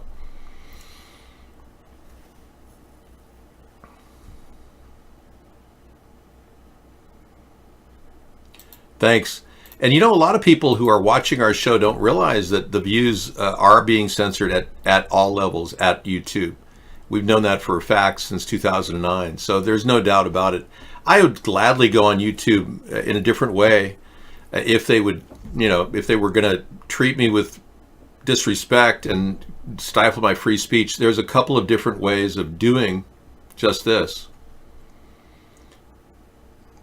We have a variety of techniques that we can upload to YouTube on many different levels, and I don't want to deploy those techniques because that would be unnecessary. We have a regular show and we do a regular broadcast delivering a solid message every night, and we're not inspiring hatred or in any way violence. And to be treated like this, like we're being treated by gang stalkers attacking YouTube and them allowing them to attack us, we have no other option but, yeah, thank you. I'll take a look at your link. We have no other option than to actually do another technique of uploading, which I don't really want to go down, but I'm more than willing to do it if I have to. There's a lot of ways in. There's all roads lead to Jericho, and there are many roads you can create to YouTube. Then you can be banned almost daily if that's what they're planning on doing. But then all kinds of different ways that you can avoid them even knowing who you are uploading at any given time. So if they want to go that road, I don't know, I'm not threatening to do anything, but if they want to go down that road, it would be, another option. And I don't really want to do that. Let's take a look at Biden saying some crazy stuff. Oh, whatever he says, it's hard to understand because, as you know, he is reaching the end of his life with the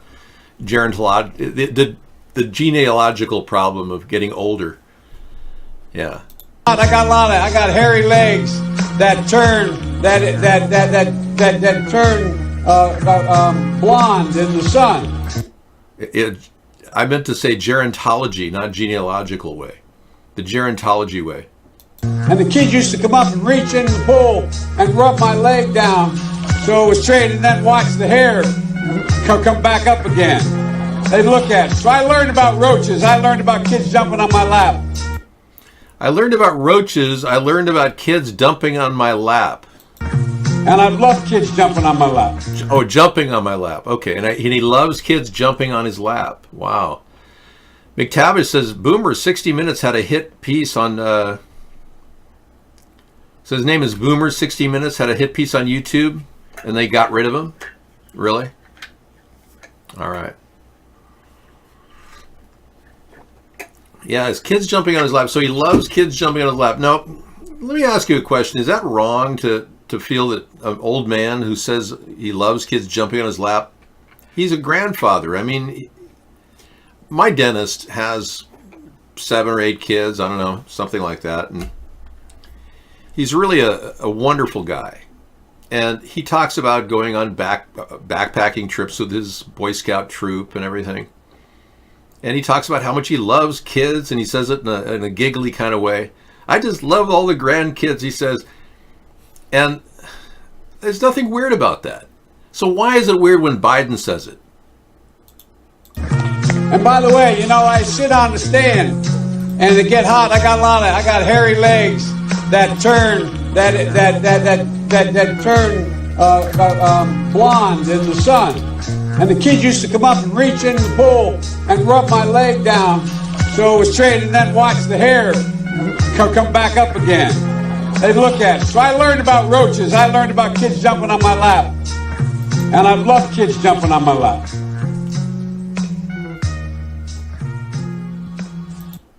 Is it wrong for a man to love kids jumping up on his lap? I mean, I don't love kids jumping on my lap, but I'm just wondering, is it wrong?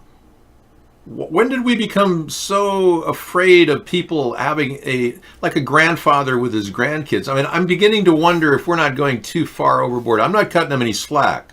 I still think he's Creepy Joe because of all these weird things I'm saying, but This guy's never been prosecuted for pedophilia. Unlike Bill Gates, he never went to Orgy Island. Unlike Bill Clinton, he never went to Orgy Island. Unlike Adam Schiff allegedly went to Orgy Island. Joe Biden's never gone to Orgy Island. We'll talk about the film he made with Ashley. Yeah, that summer film when he was hanging out with her and they were joking around. I don't know what the film of Ashley is. I'd like to know about that film, though, but I don't know if it's legal to watch. I'm not into films like the one he made with his daughter Ashley anyway. Some pedos tread the line but don't go far enough to get arrested. Oh, okay, so you think he's just kind of like trivializing his love of children to make it seem okay so that he could continue his raging pedophilia even though he's never been charged with a pedophile crime? Are we going to try this guy in the public opinion properly in the court of public opinion? He is a DC insider. That's one of the reasons why I don't like him. The pizza and walnut sauce, if he is drowning in it, I want to see the evidence. All I see are a lot of pervy pictures of him touching women and children. I've yet to see any charges filed against this guy. So are we going to vote against or for him? If you want to look at Donald Trump, talk about pervy. I mean, let's talk about Donald Trump grabbing women by the body part.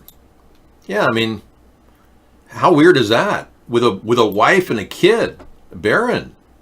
And how is Barron doing? We haven't seen Barron in a long time. He doesn't make any appearances. What's going on with Barron? Does anybody know? Has he said anything like, "Hi, I'm Barron," or "Hello, my name is Barron"? What has Barron said over the past 3 years? Anyone heard anything at all? I'm waiting. No, I'm not shilling for Biden at all. I don't like Biden, but I don't like any of the Democrats, and I like him the least.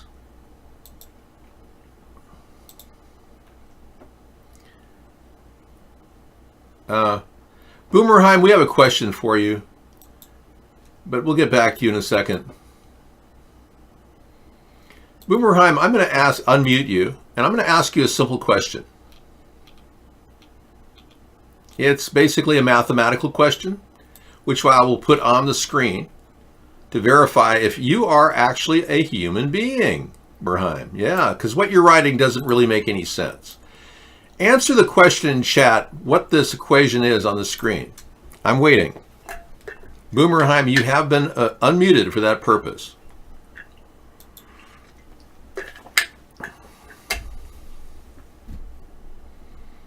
I can't foresee Trump Jr. winning anything. He basically flipped his testimony.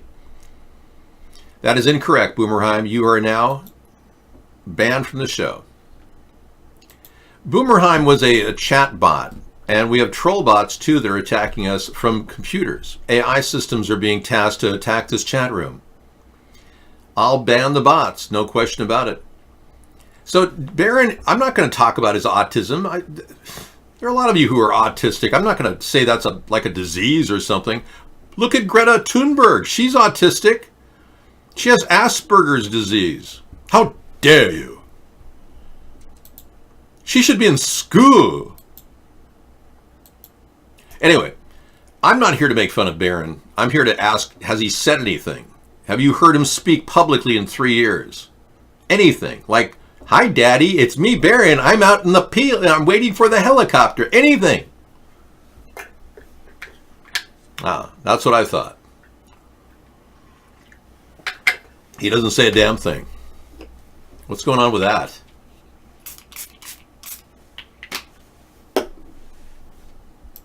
Nobody says anything about Barron.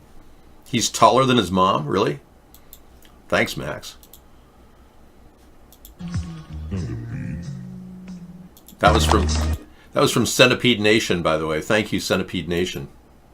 Centipede Nation. This reminds me of the Human Centipede, that movie. Medically accurate. I think they have 3 versions of it now. So let's see if Barron is smaller than his dad, taller than his dad. Whoa, he's really grown. What does he say? Does he talk? He sure looks like his dad and mom there, doesn't he?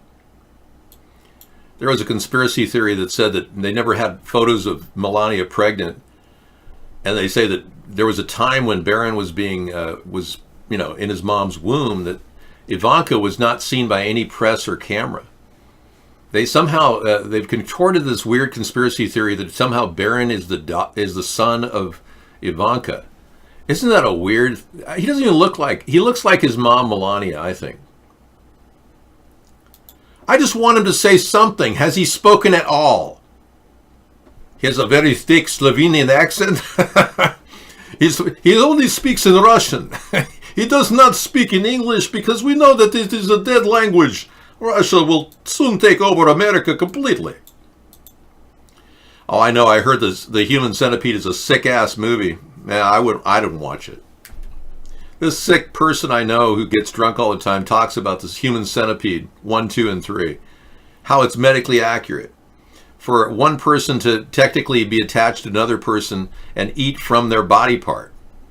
I thought that was sick. And by the way, you know, I sit on the stand, and it get hot. I got hairy legs that turn blonde in the sun. So in 3 years, we can't get Barron to speak in front of a camera. Okay, I'm having a little problem with that, just as a viewer in general. Not one single statement from Barron at all, not even a press conference. Hi, everybody, I'm playing with my AI system. My dad got me. Something. But nothing. Not one single instance where Barron speaks to anyone. Don't you find that strange? Yeah, it is a odd thing, but I'm not going to in any way judge Biden because he's a weirdo. That's fine. He's a kid, but come on. How many times did Chelsea speak out when she was in Bill Clinton's administration?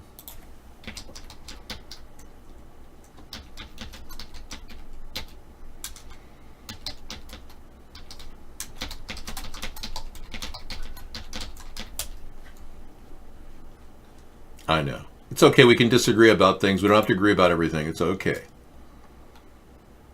Well, she's spoken many times when she's older, of course, but when she was a little girl.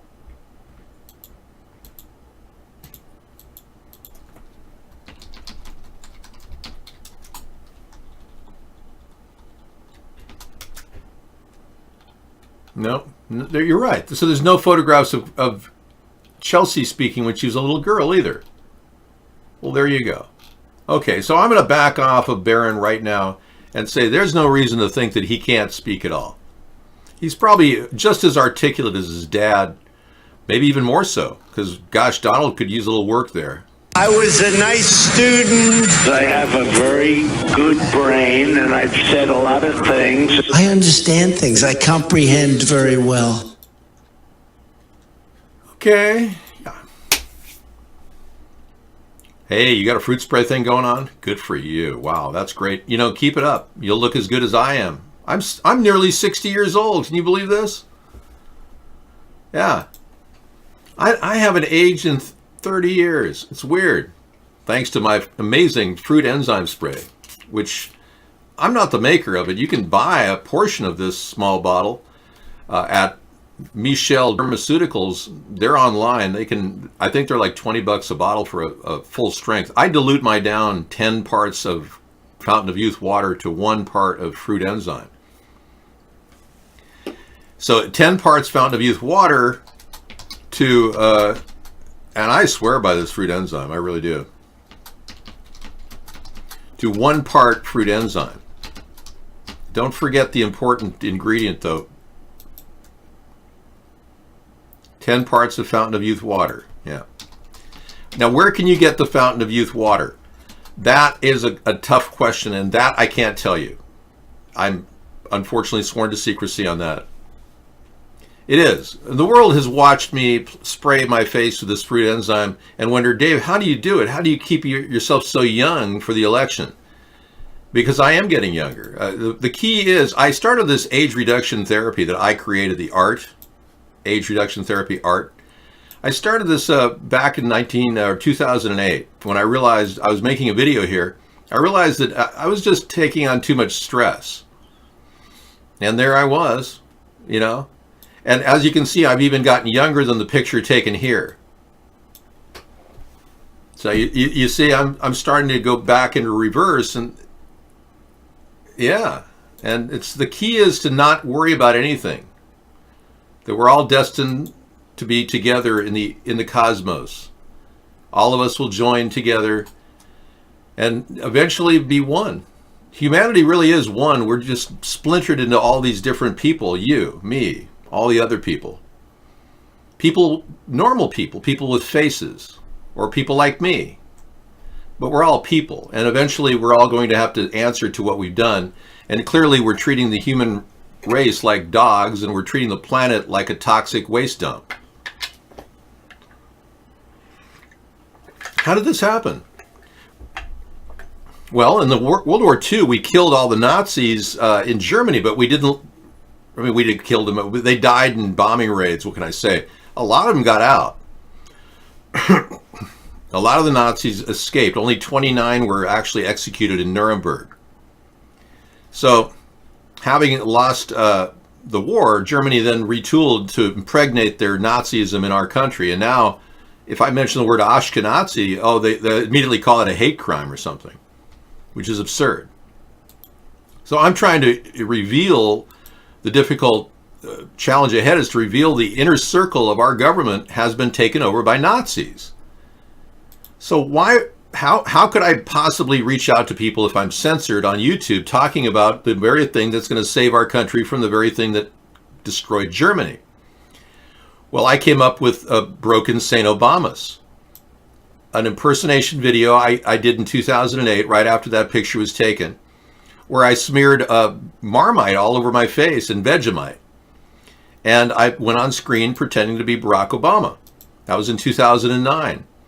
I did it right after that first picture was taken. Just 2 weeks after this video was taken, I did Broke Obamas. And it was a big splash around the world. Everyone loved it. They loved the impersonation of Barack Obama because you have to dress in blackface to impersonate Barack Obama, because if I did it in whiteface, it wouldn't be impersonation, would it been? It was like, well, let's be clear. I'm married to a transgender wife, Michael.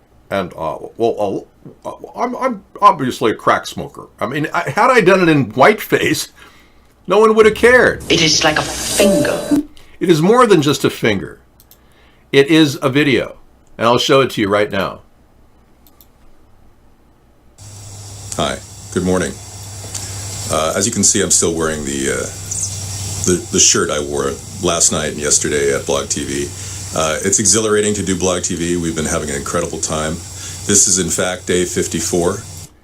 Anyway, you can see I was pretty stressed out, having no coverage whatsoever, having sent 200 press releases all around the globe and finding out that not one returned my email, talking about my show, which I did 50 days straight, 10 hours a day, up until Barack Obama became president. But during that time period, the message got sent all around the world, and now the word of mouth that I'm the blackface video guy has spread, along with the fact that I'm the third party guy that's being censored in America. So all these stories are starting to, turn into a reality. I had to jump out of my skin there and do something really outrageous in order to get seen, to get known. Greta gets all kinds of free credit just being a little girl who had a free ride across the ocean in a boat. I mean, how is that going to, I should be getting press. I should be talking every day about how horrible our environment is and how I'd like to solve the problem of chemical pollution in our society. How I want to filter air and filter water. I should be getting the kind of press coverage she gets. This is all wrong. How dare you? I cannot sell my old car. It's worth millions of dollars. I would never sell that. My God, what are you kidding? So Jill Stein gets free coverage. I don't get any. This is back in 2008. This is 11 years ago. And since then, I've been completely blacklisted from any media coverage in America. That's just the way it is. They don't want a third party because they know that a third party would challenge their sacred belief that the two-party system is somehow helping us. It's not. It's hurting us. It's stifling free speech. It's stifling new ideas. It's stifling a better look at the budget from different angles. Even in court cases, third parties are always brought in to adjudicate and arbitrate. But no, not here. I know. And I need all of us to keep talking about this third party, because the only way we're going to do this is through word of mouth. It won't happen through media coverage. That's for sure. Now, Trump-Tardo keeps posting this garbage that I can't read. And I told you, Trump-Tardo, I cannot read anything you're posting. Everything you're posting is censored. Speaking of cults, Meow TV told me of Mark's Russian connection to message censored and message censored. Now, how many times have I told you to send me an email to thank you, not ImageMaster. That was an old business I had. To americasthirdparty@gmail.com. Yeah, I almost went right back into that era. americasthirdparty@gmail.com. But I'm going to post it, and I'll bet you won't even be able to see it. Every time you post this, Trump-Tardo, your message is censored. Nothing gets through. You've never made a comment to me that actually was seen. See that? Mark is message censored. I just hope you realize that. Well, Peturo, I'm glad you guys are getting me expert viewership around the world. I don't know anything about it. As you know, I don't fund your operation of repeating our signal, and I have no idea how you do it or what you do, and it's meant to be that way. Federal election law says that I cannot be a party to people doing a promotion campaign for me separately. But you can do it. All of you can do it. So that's one way around this big, huge juggernaut of censorship that has plagued our country, and I'm definitely proof of it. No question about it. So Carter's been admitted to the hospital again.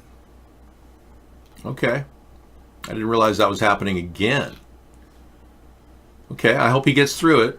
Jimmy Carter going to be in the hospital again.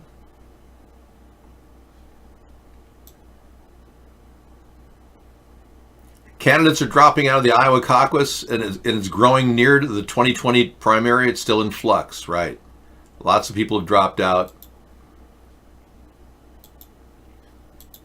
Scissor Fight did see it's easy. Anybody can post in the room. Scissor Fight wrote it. You know, he just simply wrote, "Mark Bond is censored, is working for message censored." Anybody can write in captions, "message censored." So we have to assume you're just writing message censored since you haven't sent me an email to americasthirdparty@gmail.com. Max, those links don't go through. Sorry. So he had a urinary tract infection. Okay, so he had a bleed in his brain after he was beaten up.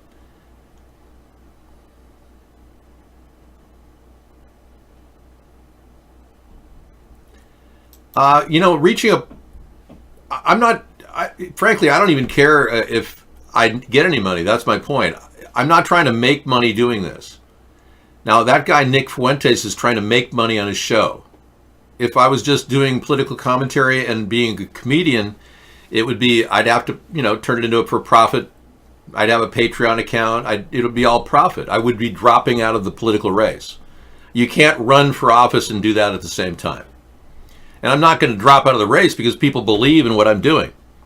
So it's a catch-22. If I were to drop out of the race and just become a commentator, it would, I could serve my financial needs, but I don't have any. I'm not like Trump. I'm not greedy. I don't have a lot of debt like he does.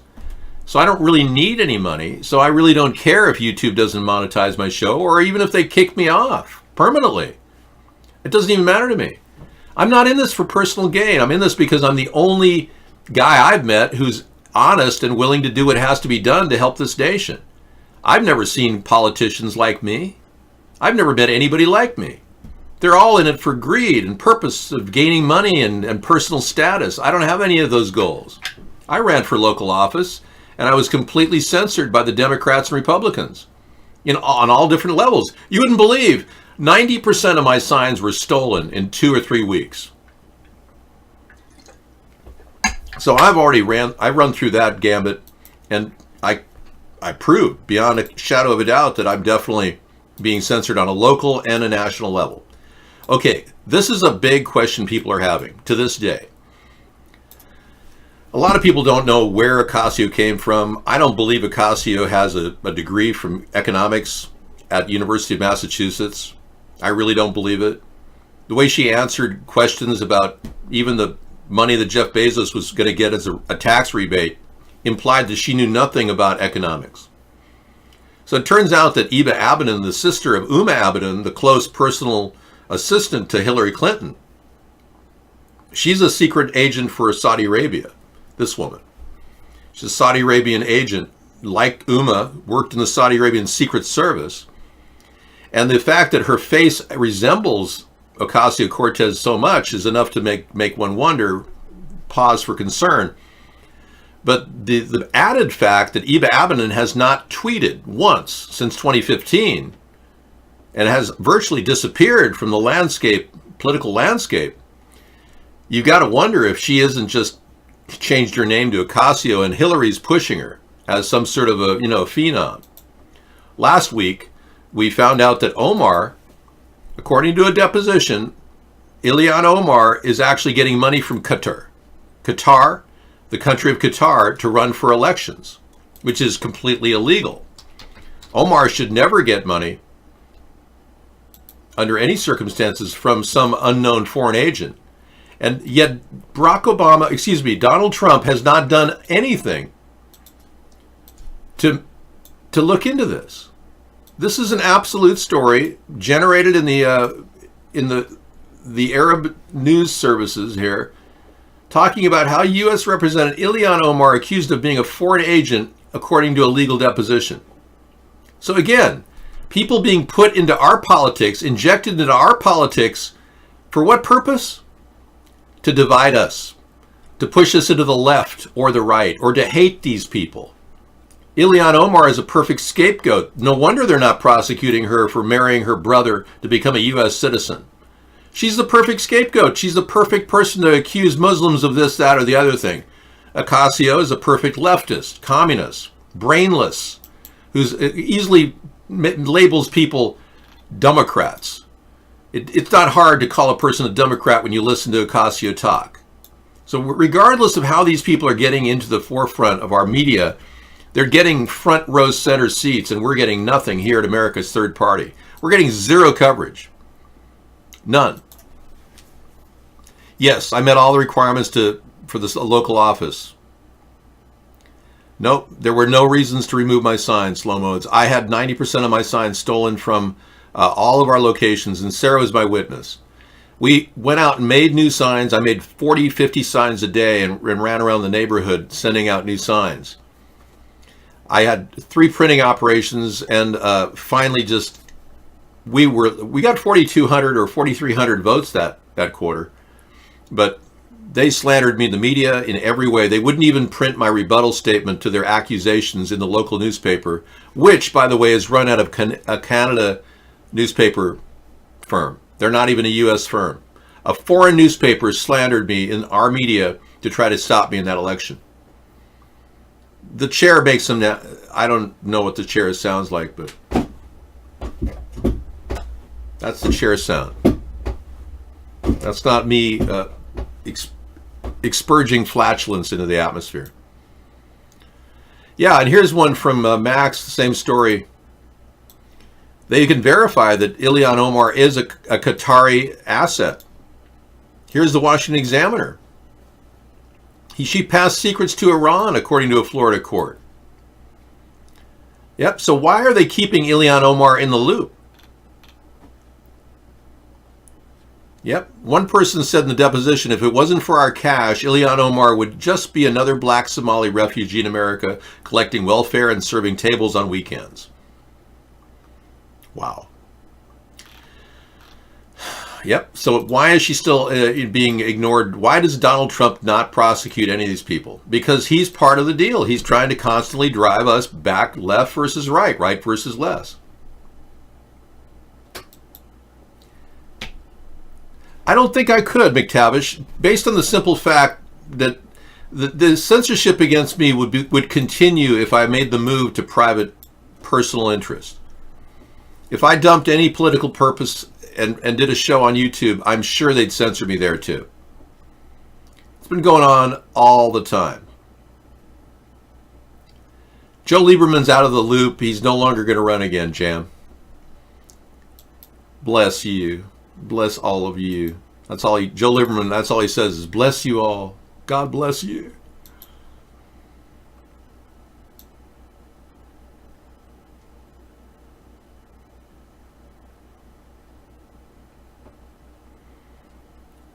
I have no idea. I'm not tracking her mom or her personal life, so I can't help you there.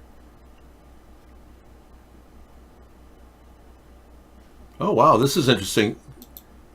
According to RT, the Russian propaganda site, they're saying that DHS is proposing mandatory facial recognition checks for U.S. citizens at airports. We just had the same article about the Chinese requiring their citizens to have mandatory facial recognition. So you see what's happening? The New World Order is implementing their draconian, totalitarian cyber power over the individual freedoms of everybody in America. And while you sit and vote two parties, left versus right, and allow them to continue to divide us by simply siding with the left or the right, because you know both parties are corrupt, they are busily passing laws that take away your right to privacy, your right to freedom of any kind, personal freedoms, personal integrity, your body. They're going to vaccinate you and stick needles into your body, which is the biggest violation of your privacy and your Fourth Amendment. So all these things are slowly happening while our rights are eroding.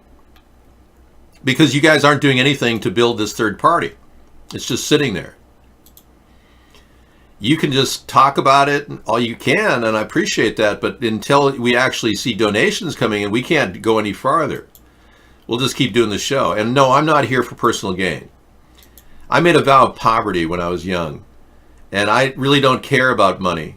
So because of that, I think you have the wrong guy. I'm not going to go become a private commentator and a comedian unless, of course, it becomes more and more obvious that that's the only avenue in which I can actually get any viewership.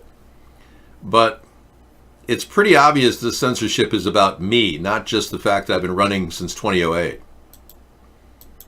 They would hound me all over. It wouldn't matter. The only other option is to go completely without a face and go digital and push all kinds of messaging. And I'm more than willing to do that too, because I have all of that at my disposal.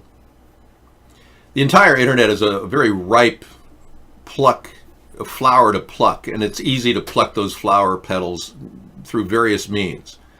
Anyone could access the internet from any number of places and basically sidetrack and go around all of this opposition. The problem is I lose my name brand identity. I then become X, Y, or the entire ABC type of thing.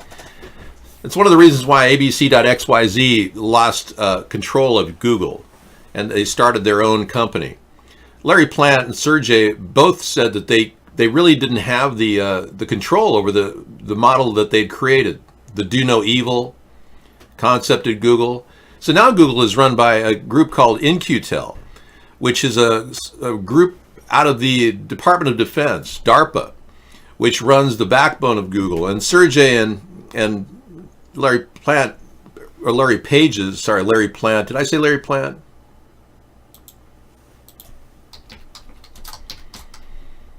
His net worth, Larry Page's net worth is $59 billion. This guy, along with Sergey, they basically bought out. They don't have a long-standing stake in Google. They're not primary interest holders anymore. The government is. Sergey Brin is at 57. But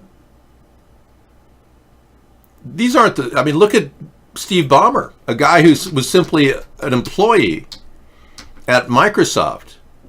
And you look at his net worth, $55 billion. He doesn't even own the companies. He was a primary investor, but he's not a big owner of a company. They're all fleecing tons of money off the government lap. All the money that you're looking at was mostly given to them by the government through government contracts. This man, Steve Ballmer, condemned Linux, an open source Creative Commons licensing system that opens up dialogue on coding, expands the knowledge of our universe, and ultimately helps the end product, which is better results for the viewer.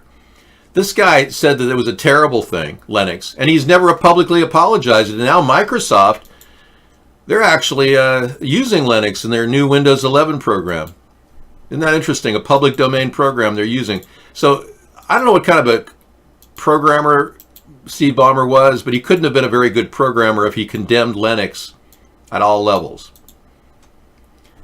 60 Minutes to the segment on homeless in Seattle. Yeah, that's a lot of propaganda.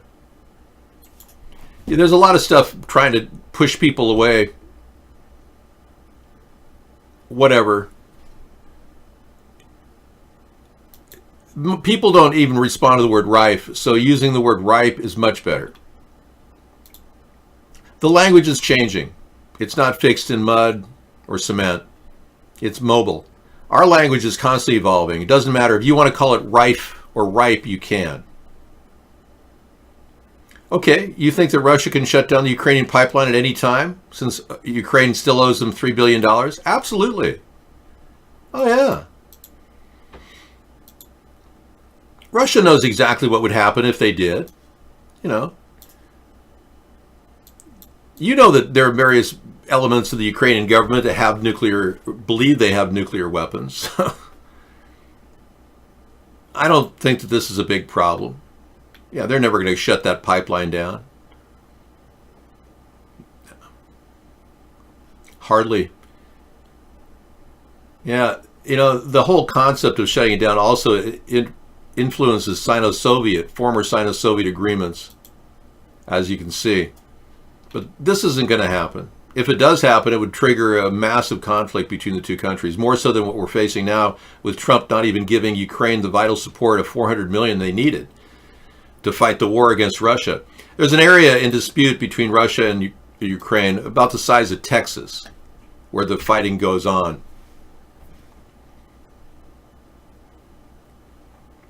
Founding Google is of no value. Google is controlled by In-Q-Tel now. It has no bearing on what Sergey and Larry are doing.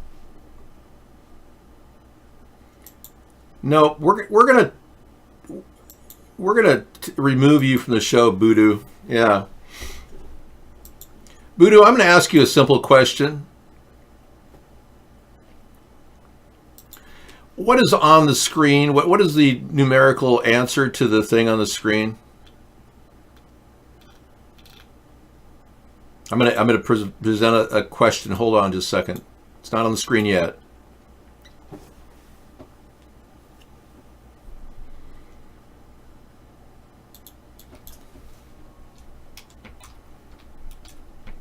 Okay.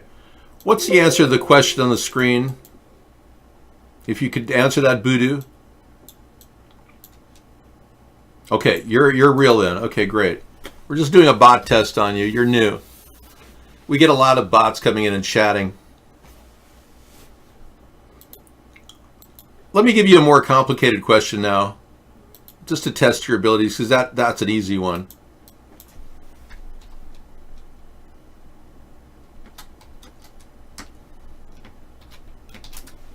Okay, are you ready for this one? Oh, I missed the plus sign, sorry. There we go. What is the answer to this? Thank you. You answered your question. We had to remove you from the show. This man is obviously a troll bot. Yeah. Yes, thank you. So apparently these people have all been fleecing the government left and right, making money off of government contracts. The conspiracy theory is that the government's been using their power of printing money to buy up all the background. And when I ran into this back in the 80s when I was looking for a video computer, and I was looking at Targa boards with a PC, and I eventually settled on a video toaster. And it's amazing. I ran into a place called Micron Computers in Buena Park, California. And I drove out to see the guys. They told me they could tell me more about the video aspect. I walked into Micron Computers. They turned out to be a big computer company for many years. made a lot of money. And I went in there and I saw this guy. I asked to talk to the development guy, and he came out and he was like sweating profusely. He said, "Man, I'm doing all kinds of things right now. I can answer your questions. I'll give you 5 minutes." So I asked some basic questions about how much a Targa board is, how much a computer, how much power I need to do video. And he answered my questions, and my price tag came up to $10,000. But he said that he was dealing with a program called Windows 3.1 he had to install on 15,000 government computers, PC clones. That's all I needed. That's the window I needed on the beginning of the Microsoft industry and how they were funded by the government. The reason why Microsoft has been coming up with program after program every single few years, not because they want to innovate necessarily, because they've never really patched all their back doors that are clearly being exploited to this day by hackers. It's a mountain of bad code. But the reason why Microsoft comes out with new programs is so they can sell them to the government. The government has to have the newest and best program, right? Answer is the government's been funding the growth of Microsoft that gave Steve Ballmer all that money. And you have to assume the same is true with various other people like Sergey, worth $57 billion, or Larry Page. And of course Elon is now worth $23 billion. Now Elon has $19 billion in debt. His net worth just jumped about $4 billion since the sale of his Cybertruck. So it's kind of ironic that all these people with all this money, and look at poor Richard Branson, he's only got $4 billion. You'd think Richard Branson would have a lot more than that, but he doesn't sell enough product to really, make that kind of money. What about Mark? What does Mark Zuckerberg have? He's got more than anybody, $74.7 billion. Now, these people don't even need $1 billion to live comfortably the rest of their life. So why do they need all this money?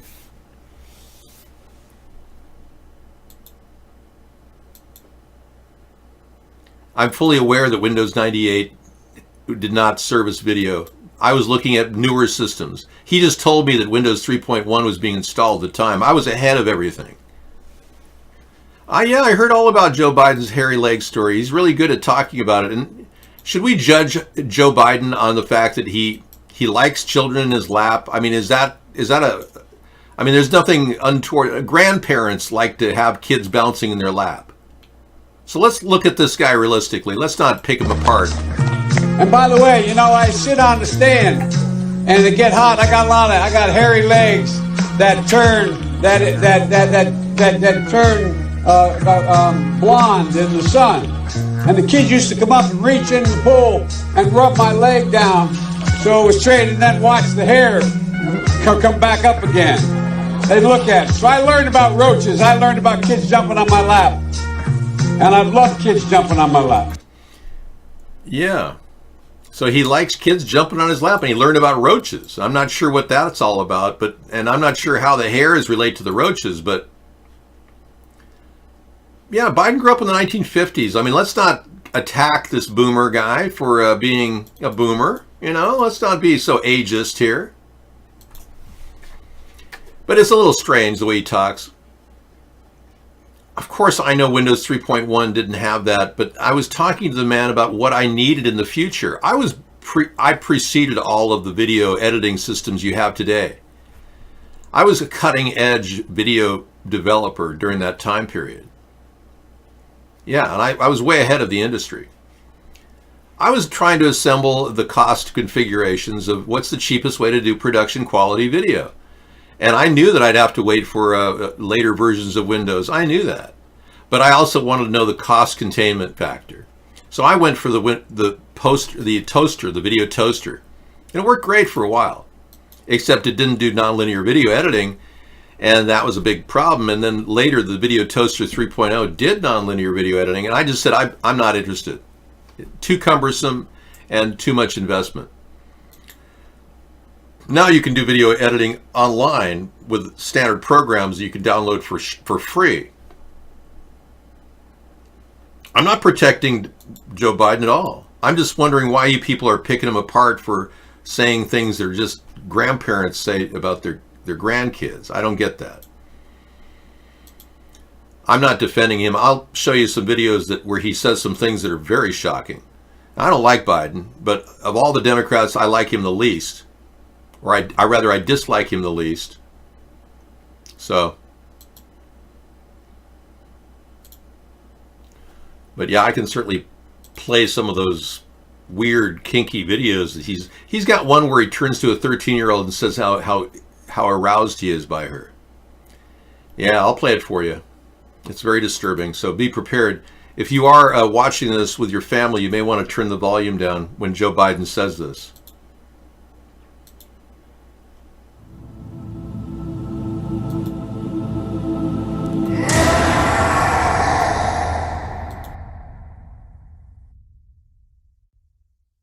Times when he gently rearranges a young girl's hair and whispers in her ear, then rearranges some more. There's the morning pervy here as he leans in for a kiss. Thank you. Thank you.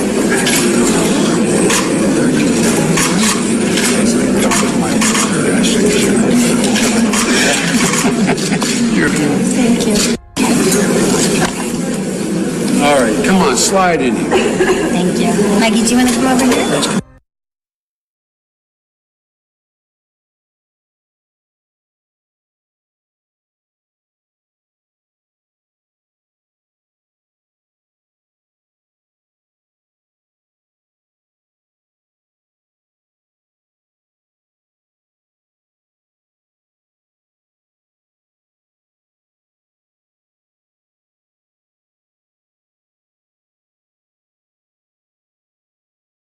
Okay, I purposely muted that because I brought up some very sensitive subjects that many of you don't want to hear.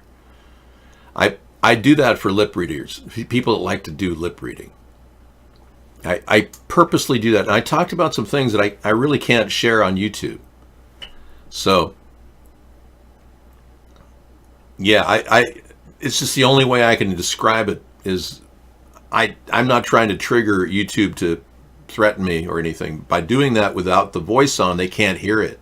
But a lip readers can understand what I'm saying.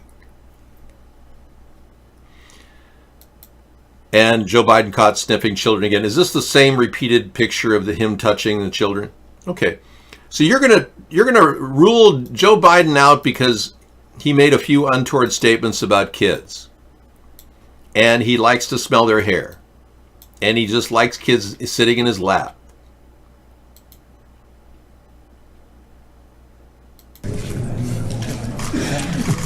He leans down, smells my hair, and then plants this big, long kiss on the top of my head. I think he is actually going to kiss me. He started rubbing noses with me, and he was still holding onto my face and rubbing noses.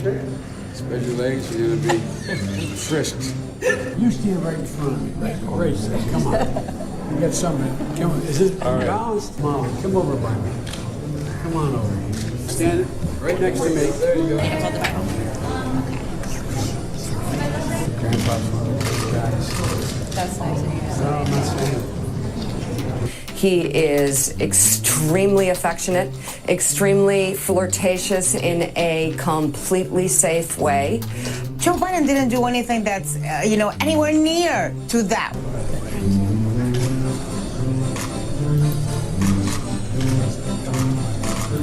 I don't know. Judging a person based on how he's behaving around children without any proof that he's a pedophile, I have more proof that Mike Pence was a pedophile just by listening to Tory Smith.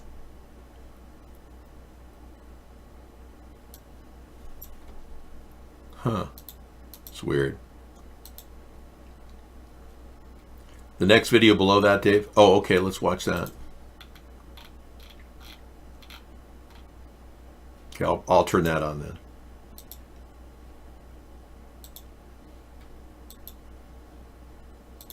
Folks, in the coming month, I expect to be talking to you about a whole lot of issues, and I'll always be direct with you. But today I want to talk about gestures of support and encouragement that I've made to women and some men, and have made them uncomfortable.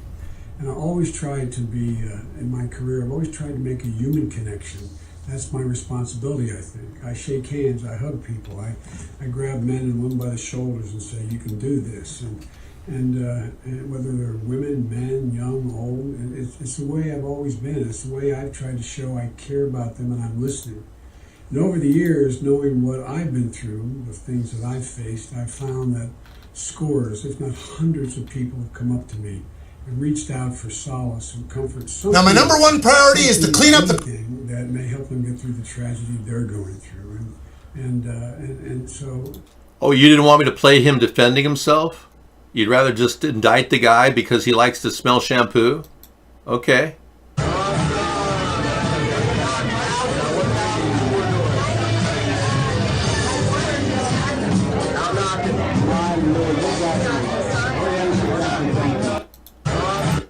Joe's a friendly guy, you know. I mean, he's touching them in safe areas. He's not grabbing their bodies. There is one video of him reaching kind of closer and closer to a little girl, which she's like reeling because he's getting closer to her breast area.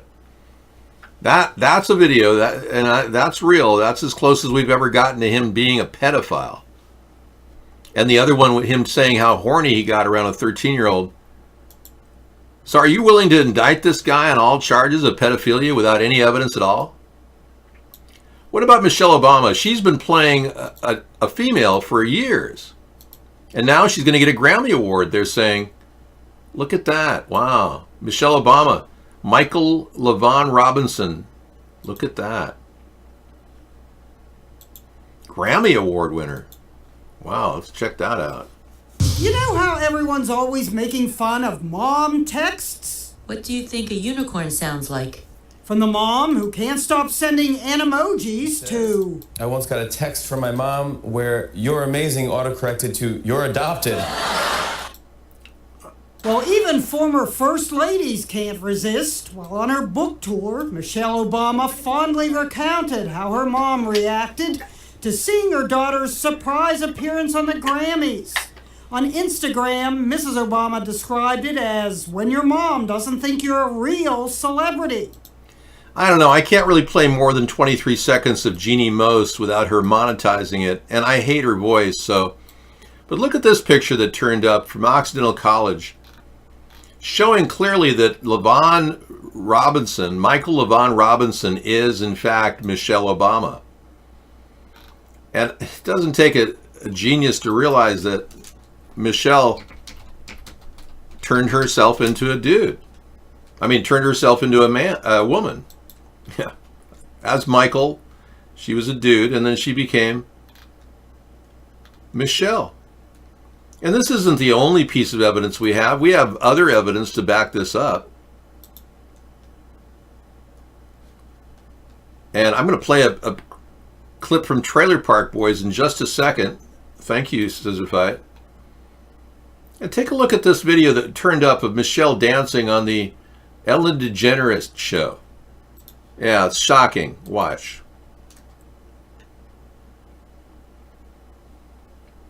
See this right here? I repeated the loop where it's most obvious, and you take a picture and blow it up of the pant leg area, and you can clearly see that Michelle Obama is not a woman. There's a man there with the body part of a man. Anyone could plainly see this. So what's going on? How are we Americans expected to sit there and listen to a man posing as a woman, calling him our FLOTUS, First Lady of the United States? I'm upset. I feel lied to. And as a former Democrat, I'm upset. The Mac Daddy, Obama said. So many of us are really kind of upset, and even black people are upset that we were lied to. I don't have a problem with Michael being Michelle and pretending to be a woman. I don't care if he's a transgender. I really don't. That whole body, the head is not missing. That was the outside ring of a penis with a testicle behind it, and the second testicle tucked behind that. Any moron could see that that's clearly a penis. Okay? So here we have a photograph of Michael looking just like Michelle in the face. And there's indisputable proof now that this is happening. So why are we even talking about Michelle as a woman when she's clearly a transgender. And I think she'd be doing the transgenders, doing them justice if she just went out and came out of the closet and said, she's basically a dude, or had a sex change operation. That would be great. That's right. Big Mike is a man. It's obvious. So it doesn't take a lot to realize that. So we had a transgender first lady. We have a president who's an unrepentant adulterer. And we got a guy named Joe Biden who likes kids to be on his lap. He likes grandkids and the whole feeling of kids around him. A lot of men are like that. And they're not pedophiles necessarily. Look at priests. How many of those are pedophiles? Well, don't look at priests. That might be over 1,000 pedophiles in that category. Look at, I can't. A lot of men, I don't like kids running around me, let alone on my lap, but I don't have kids. So I can't really understand it, but I know Joe Biden has kids. I know he has grandkids. So ask Ashley about the tape, okay? But you like Trump more, and he's an unrepentant adulterer, and that's what's weird to me.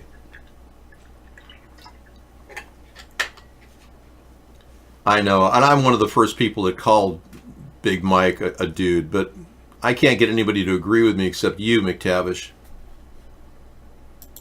I know.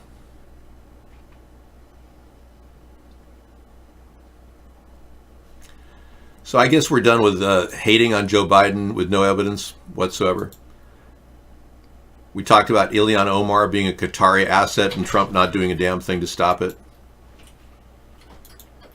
China has launched mandatory face scans for mobile use. And now, according to RT, the U.S. is going to do the same. You won't be able to use your mobile without a face scan soon. So slowly the technocracy and the totalitarian government are merging. And we'll have the new and improved U.S. owned by the New World Order soon. As soon as it's all complete, and you people who continue to vote two parties are okay with that, the United States will no longer be the United States. It'll be the corporate states of America, owned by corporations, international world powers that have lots of money. And that's the thing that you made happen by doing nothing. And all you have to do really is keep spreading the word of a third party. That's all I ask. Thank you. Sarah's back. I'm going to do a little dinner myself. Was it pretty good? Yeah, that was great. Good. Thank you. Thank you. Thanks for doing all that work with the turkey when you prepped it and it made it so easy for me. Yeah. We've been eating our turkey. It's been fantastic. Leftovers 3 days now. Yeah. Best I part. guess we have one more day. I Yeah. do a turkey sandwich tomorrow, maybe. Absolutely, yeah. Cut some turkey off for a sandwich. Well, we got a good audience, and hopefully we won't be banned completely on YouTube. We're still uploading to YouTube and running our show. In no way do I want anyone to think that we're hateful of anyone. I don't have any hatred toward even the people I talk about being unaware. When I make names about people, I'm referring to how unaware they are. Libtards is a word that we use a lot because we're concerned about those people. You can close out of that one. That's not needed right there. Okay, sorry. And that one on Omar. I'm done with that. And I'm done with the mystery death of the Russian too. All right. Yay. Look at all those things you got rid of. Thank you. Nice job. Yep. Okay.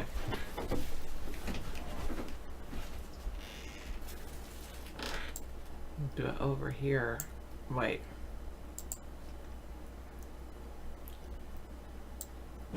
Good.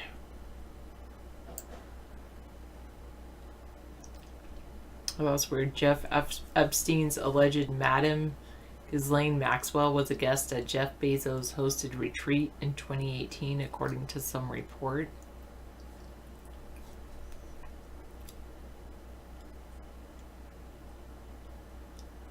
And Ashley Biden's past is full of weed and wild parties.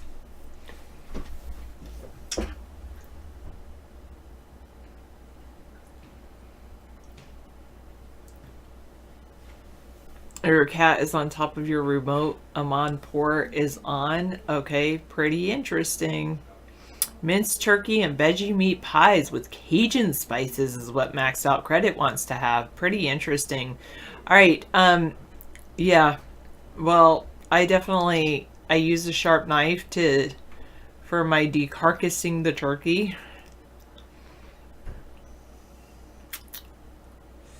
You like my scavenging expertise? Yes. Exactly. And a spoon to get out all the stuffing, a big spoon. David had a lot of stuffing in the middle of the turkey. And of course you can watch us make our full-on turkey dinner in reruns on video. Oh, that should be on the video? How I cut apart all the turkey afterwards? I always do it in my bedroom. It's kind of weird. You saw my video, and it's pretty cool. We've got it down to a science. And I was like, David, I don't want to accept my my great pie crust. I'm like, it's kind of so flaky that I don't like to put it on video. It's just a little too flaky. You can tell me something there. Patriots in the NSA, CIA, ONI. You won't go away.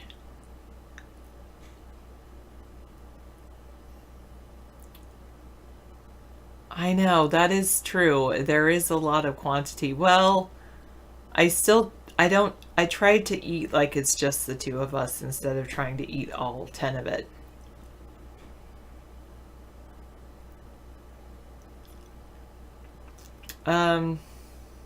No, because David would never spend the money to study culinary.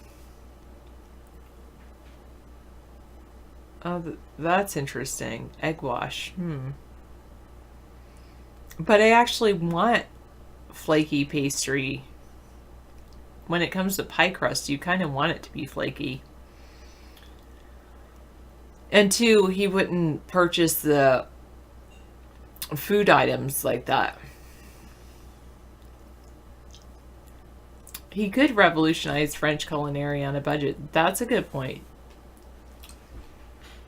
All right, shall I go back to my coding? Probably.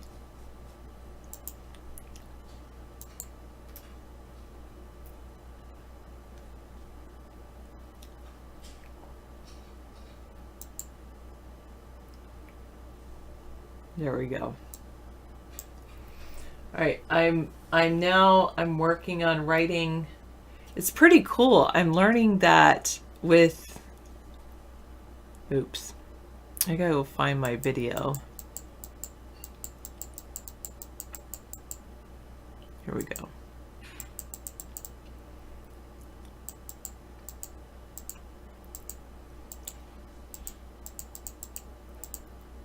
I'm learning that with Java Node.js, you can totally like do all kinds of cool things, which is like you can create files through JavaScript, which then you can create like the whole, this would be good to create a chat site. But anyway, I really like, even when deep frying the crawfish patties, they would fall apart without egg wash.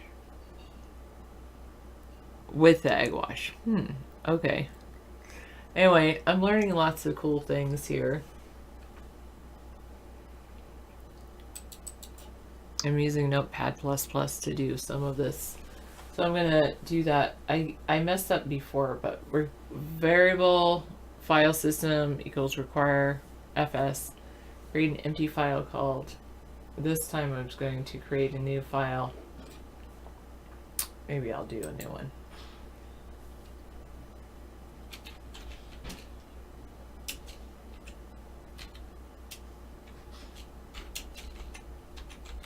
I need to practice, one thing is these single quotes rather than double quotes. That's where I messed up before.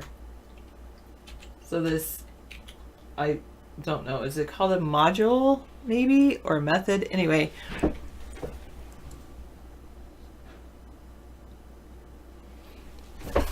where it says .write file. I know they say that's in camel case.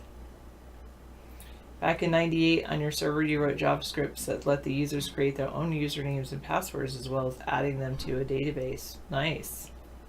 You just have to make sure that the database then is secure so that only they know their stuff, not you. It's kind of funny. My new file 3.txt. I already have my new file. Comma. Hello. Contents.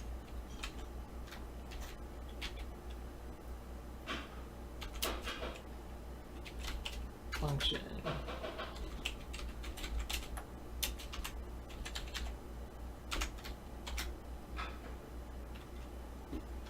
Oh, I do that too. I don't put the parentheses.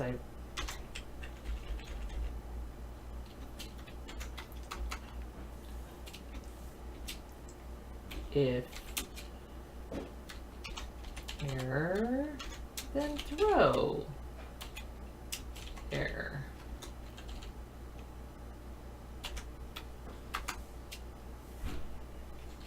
Otherwise, else if console log fade.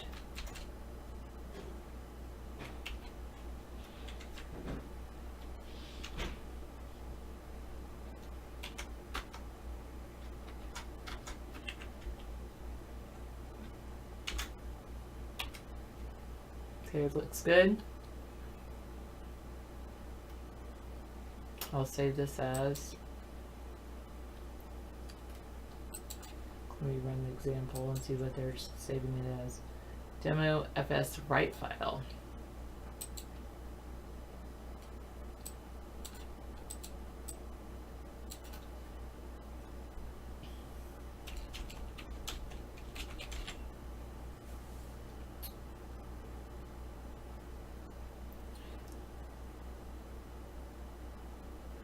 No way.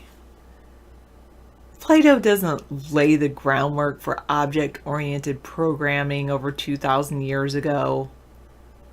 I disagree with that completely.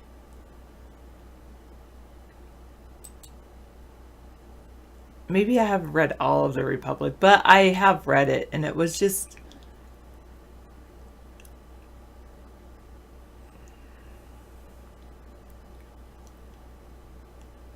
That's pretty cool, maxed out credit.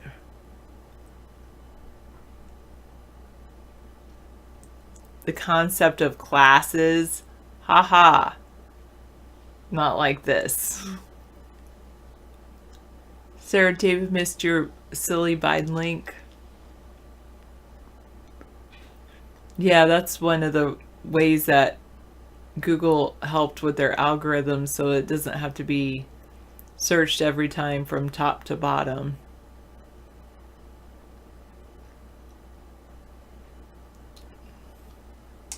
Right now I will open this.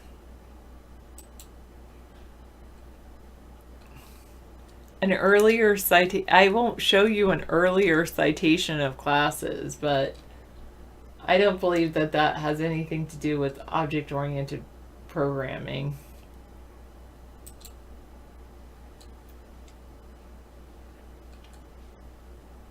Yeah, that's true. Wow, before SQL, very cool, maxed out credit.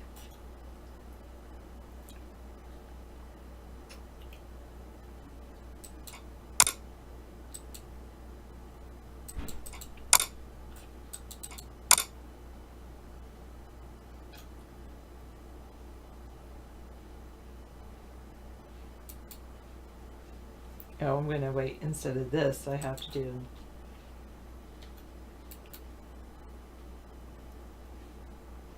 Then Visual Basic started, everything changed. I remember Visual Basic days. Those were the days.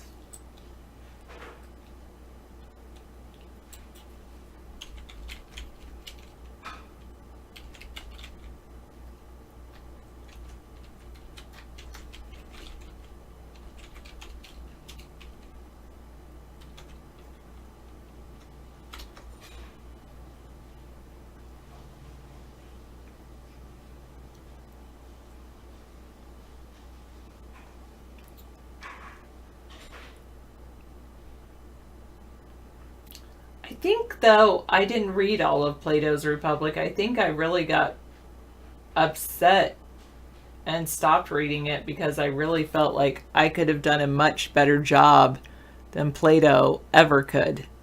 Is that how everybody feels when they read Plato's Republic? Because I was really not happy with that book.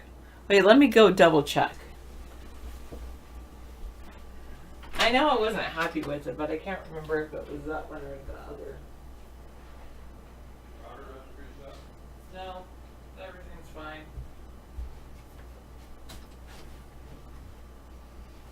Oh yes, Plato's Republic, the Republic. I have it right here. The thing is with this is that you just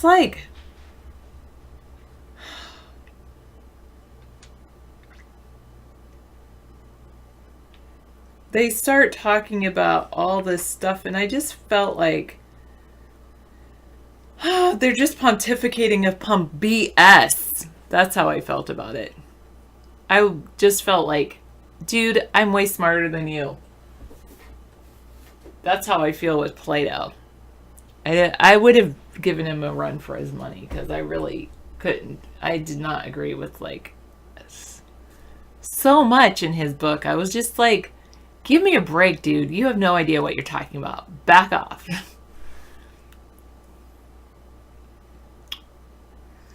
I know with education, I mean, they sit around pontificate. Yeah. Anyway.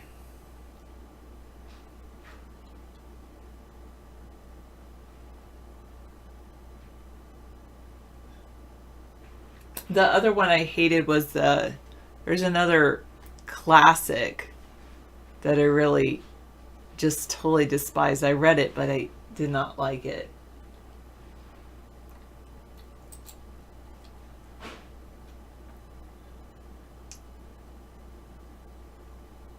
Okay, the file system module has methods for updating files. Append file, write file.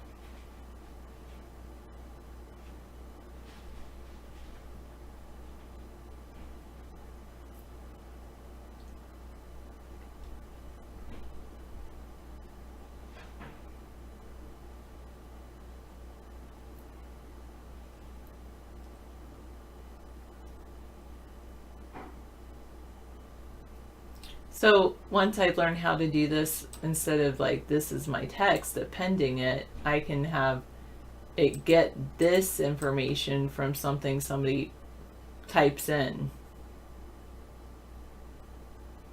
into it, and that would be good.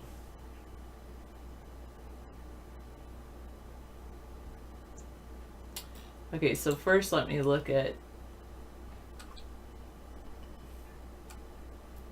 in here. I'll open up my new file text one. Right now it says hello content. And I'm going to append it to say something else with this.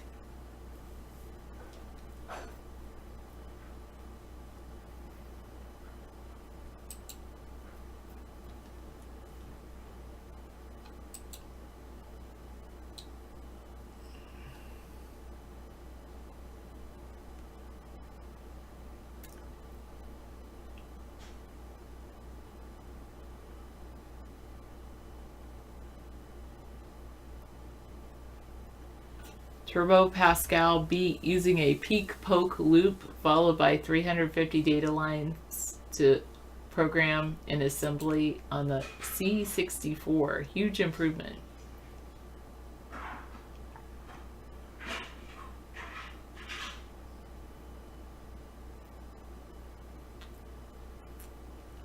You're biased or based? I haven't heard of Wittgenstein. I do have. David has the great books in the other room, almost all of them. I haven't read all of them. I started with Plato and I really despised it, so I stopped.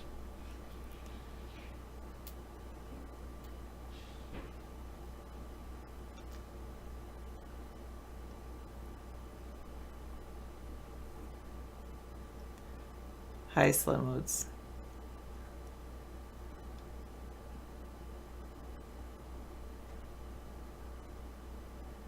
Hello, Shadow, and okay, other people over there. and Ivan.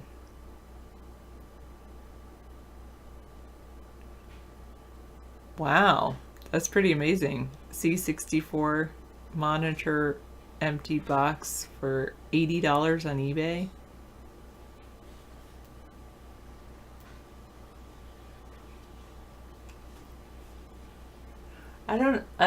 I wonder if that's what David and I met on, was maybe a C64. I can't remember. My dad said whatever it was we met on, that for a long time he didn't get rid of it because he was like, well, this is what Sarah and David met on.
I want to append contents at the end of a file.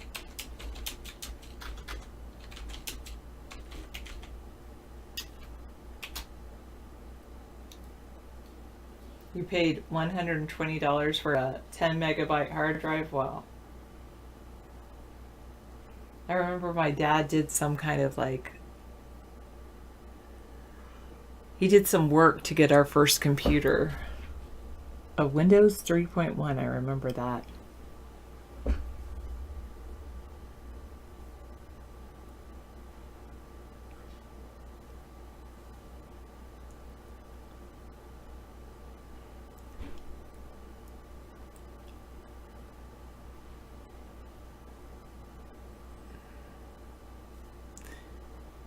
I don't think it was a Commodore 64. I don't remember.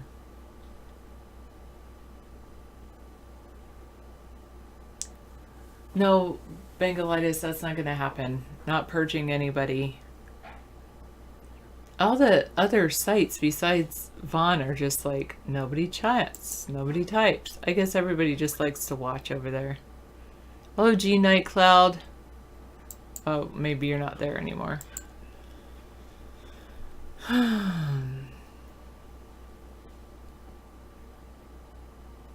You think I have a lot of bots in here? Maybe. I don't think so.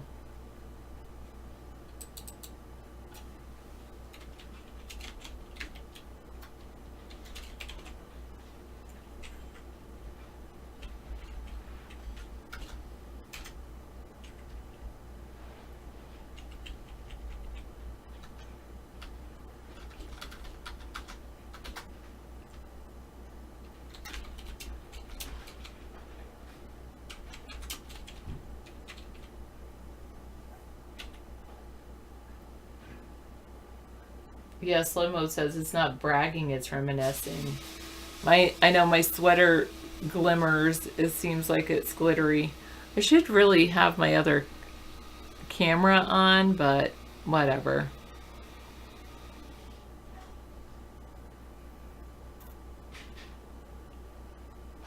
You remember in university, one rich guy had a calculator, you were all amazed? You guys used to use slide rules. And then round slide rules.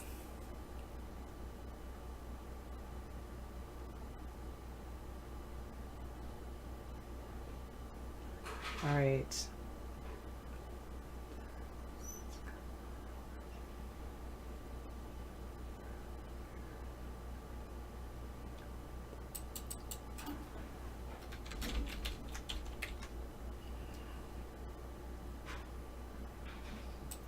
Okay, file save. Yeah, I never took calculus. Welcome back, William. Most bots don't respond to each other. Yeah. I'm not necessarily trying to bot right now, Space Crabs. I'm just trying to, I'm just working my way through the W3 Schools Node.js tutorial. And that way I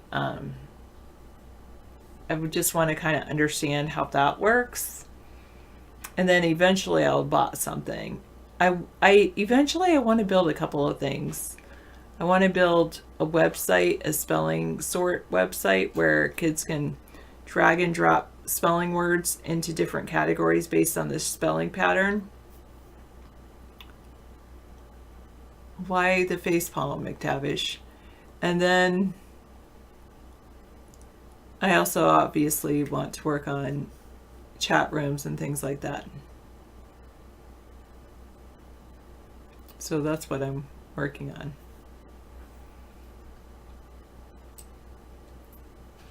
Okay.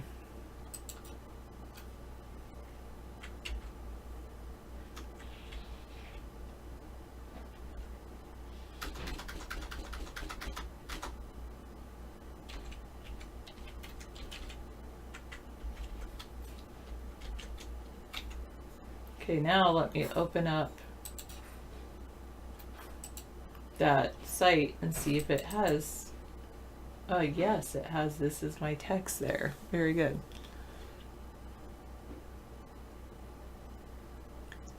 JavaScript is not secure, but if I have restricted access, it's probably okay. I'm just working on right now on my local computer.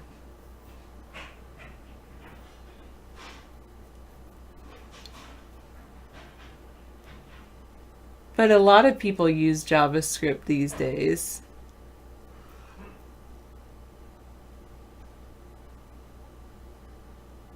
And maybe that's why it's not secure, because it can do things like this really easily. Oh, thanks, Shadow.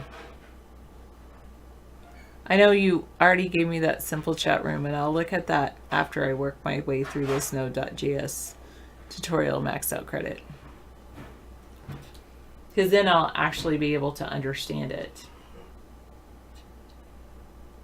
What do you think is more secure then? I know not to use I don't use Internet Explorer, but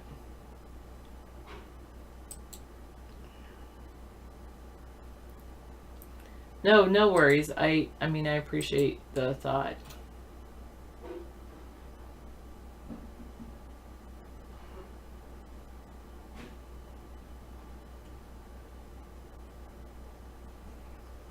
What, secure triple firewalls and VPNs?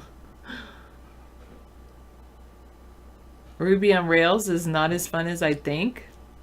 I used to have fun with that. I used to really like that concept.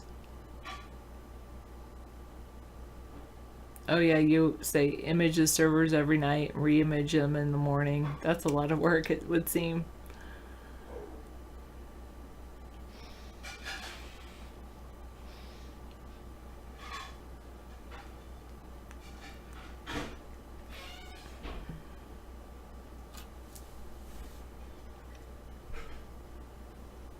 Oh, automatically image the servers every night and re-image in the morning. Yeah, because you create a script for that or something like that.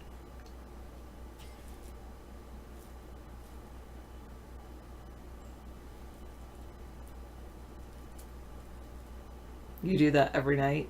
And Slomo says just run a virtual setup and boot to the same clean image.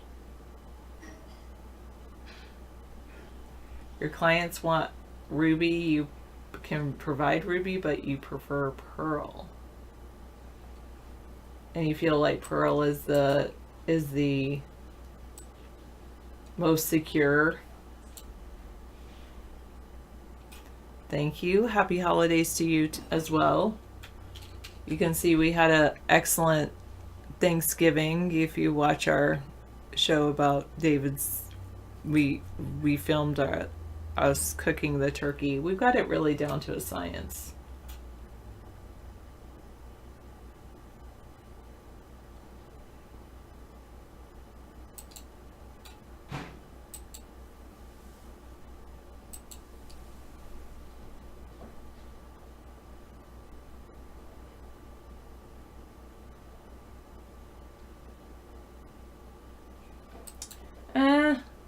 So. I mean, actually, it went really well. I will say that. Yeah. I didn't check all the kids that were eating turkey at lunch. Yeah, Canadian Thanksgiving was weeks ago. True.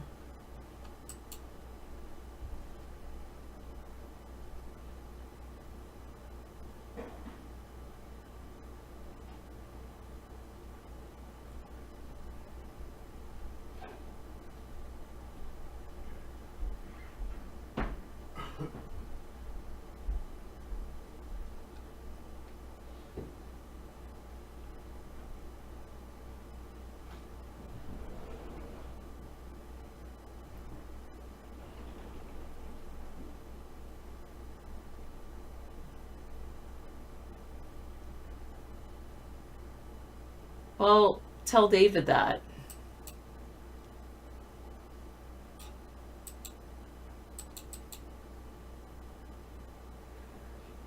Okay, let me see this one.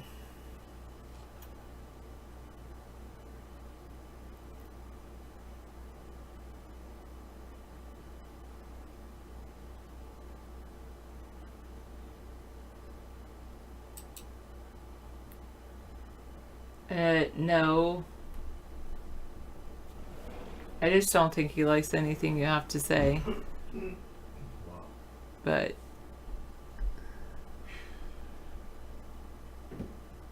I can't even go outside without breathing Febreze every night. It's weird. It's like Febreze fresh. I know. Oh yes, I'm sorry. I know I will eventually run Linux.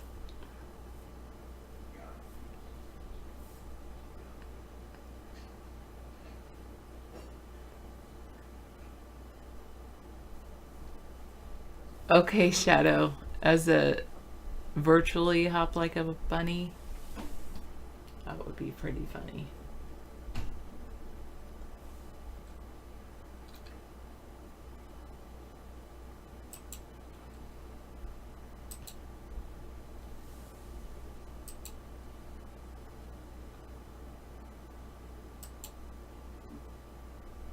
You installed Ubuntu on a machine last week. Well, maybe I will do that. I mean, that's on the list of things to do too. I think this is why JavaScript is not very secure, because you can create files with it and append to files, and you can do all kinds of things with it.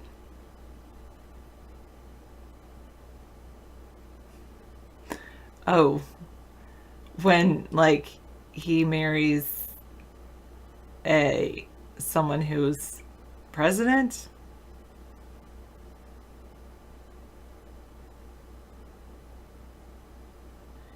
You found everything on your Linux except the fingerprint driver.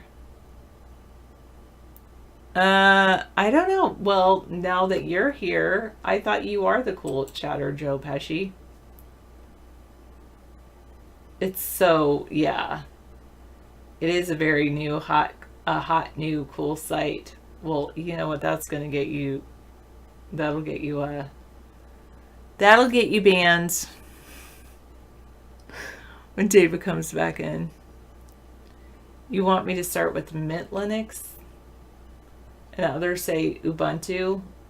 Why do you prefer Mint over something like Ubuntu?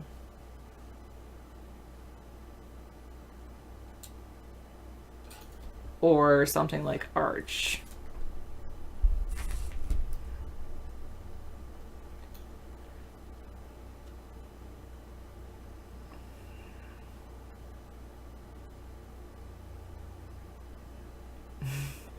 There's a woman that smokes cigarettes and gets drunk on camera.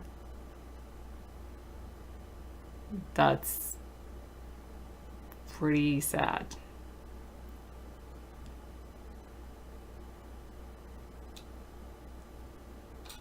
I did get 75% dark chocolate. David and I went up to Trader Joe's and we got a couple of dark chocolate bars.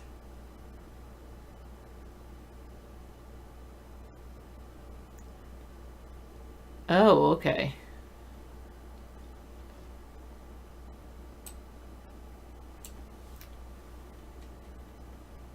Slow mo, do you like mint as well? All right.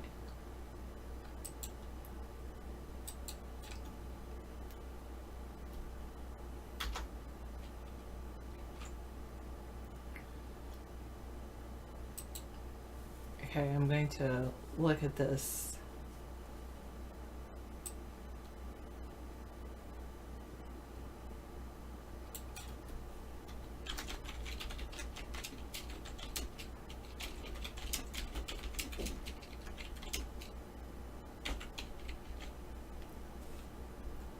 Pure chocolate is bitter. But I really do like 72%. That's really good. It's just the right amount. Well, she said she never met with you, ever. So, what do you say to that? I don't have a Snapchat account.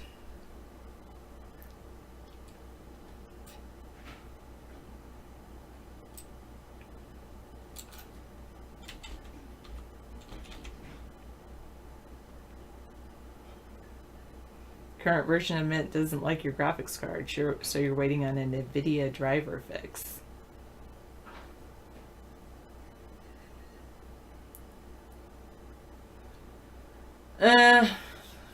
Yeah, I know what you think, but I don't want one.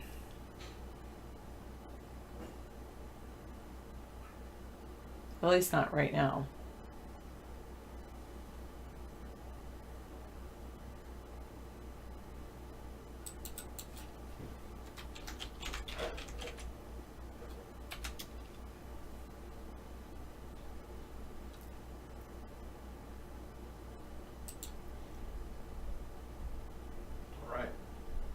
Thank you very much for giving me assistance here. Thanks for helping. Oh. What? That's pretty funny, maxed out credit. Oh, right. Maxed out credit. Oh, yeah, the guy who claims that Mark has a club down in New Orleans. Right. Oh, cool.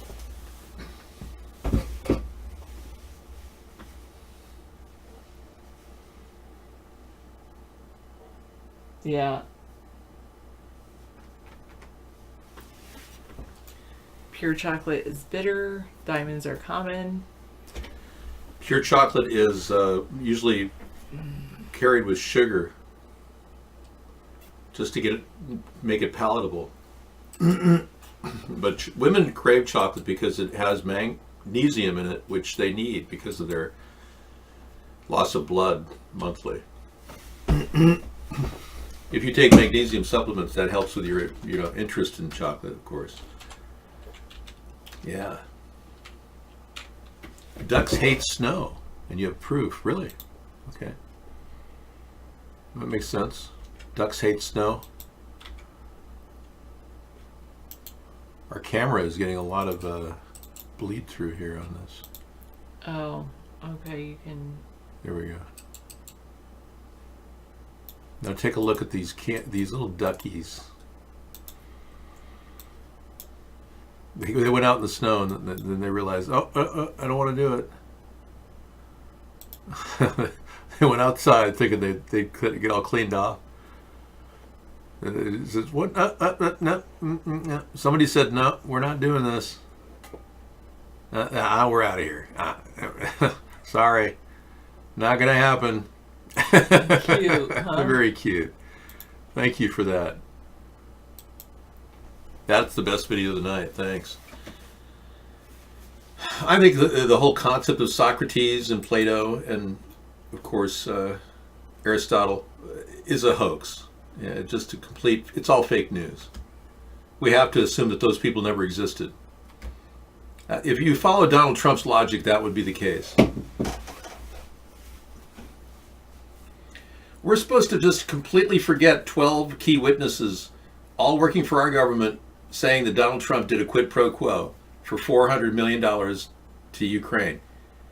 All because Donald and the Republicans say it's all a witch hunt. So in other words, if a person's a criminal, the reason why they're innocent is because they're investigating them. Someone's investigating them. I mean, that's ridiculous. How can anyone declare innocence because they're being investigated? How can Donald even begin to call that an argument? Great hourly wages under Trump? I don't think so, Jim. Wages haven't increased under the two parties in the past 62 years. Well, maybe 50 years. I know. Trump thinks Putin's his friend and stands by Putin's take that he never did anything to our election, and Trump is basically Putin's guy. The billionaires are in their own club, and the U.S. peasants can't understand what's going on. That's true, maxed out credit. You know what else is true?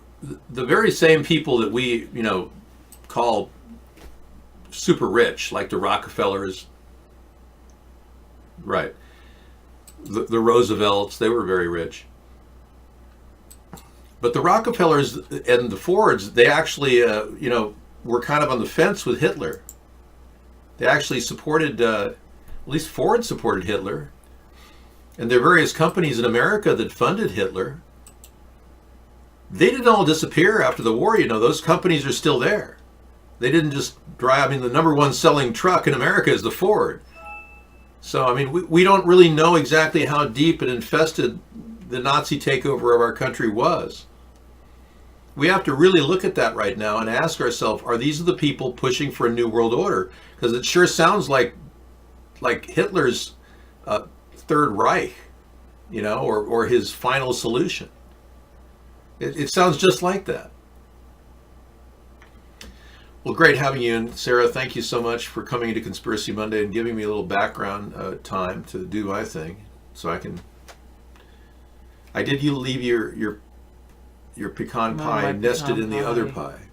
So I just put the wedge in there if you want to go for it. I might go heat it up a little bit. I will. Grab some of the other pie. I opened up some of the pumpkin. Yeah, it's really good. Yeah, I remember. I don't know if I finished this because I just started reading this Republic book and I just got so.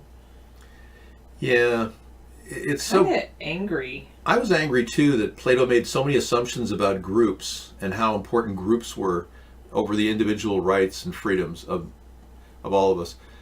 Plato created the Republic. We live, and so many Republicans support this rule of law and the Republic. I support more of a Jeffersonian democracy, and I think a lot of Democrats do too. I think I like Voltaire better. Yes, he was wonderful. Ignorance is bliss. Oh, she cracked open her door, and now she wants to come in here. This cat is something else. She had her dinner, and now she's coming in here. Come on. Yeah. I got the warm room here. She missed me after I fed her. Come on in. You want to sit in my lap. Oh, yes, you do. There she is. We're shooting for the world record on age. I don't know how long she'll live, but she's 17 years old now. We treat her great. Case closed. Ukrainian President Zelensky once again says no quid pro quo for U.S. aid. He has to say that. He has to say that.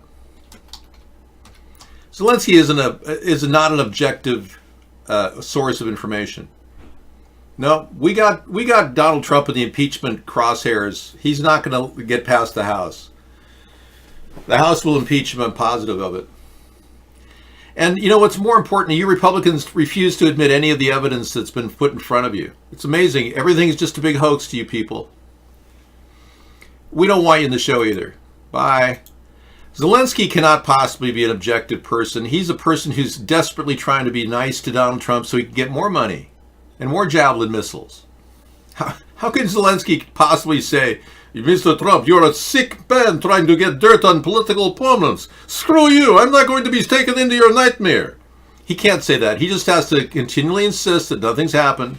Then maybe he gets aid next year instead of being held back and extorted by Donald Trump extorted him over the bribery. Yeah, it's not quid pro quo. It's bribery and extortion. Bribing, basically, go ahead and get me dirt on Joe Biden, which will help me personally, Donald Trump would say.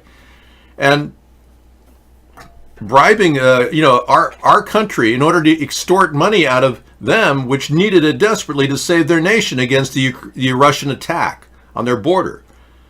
It's classic quid pro quo. I don't care if you say no quid pro quo, it's quid pro quo.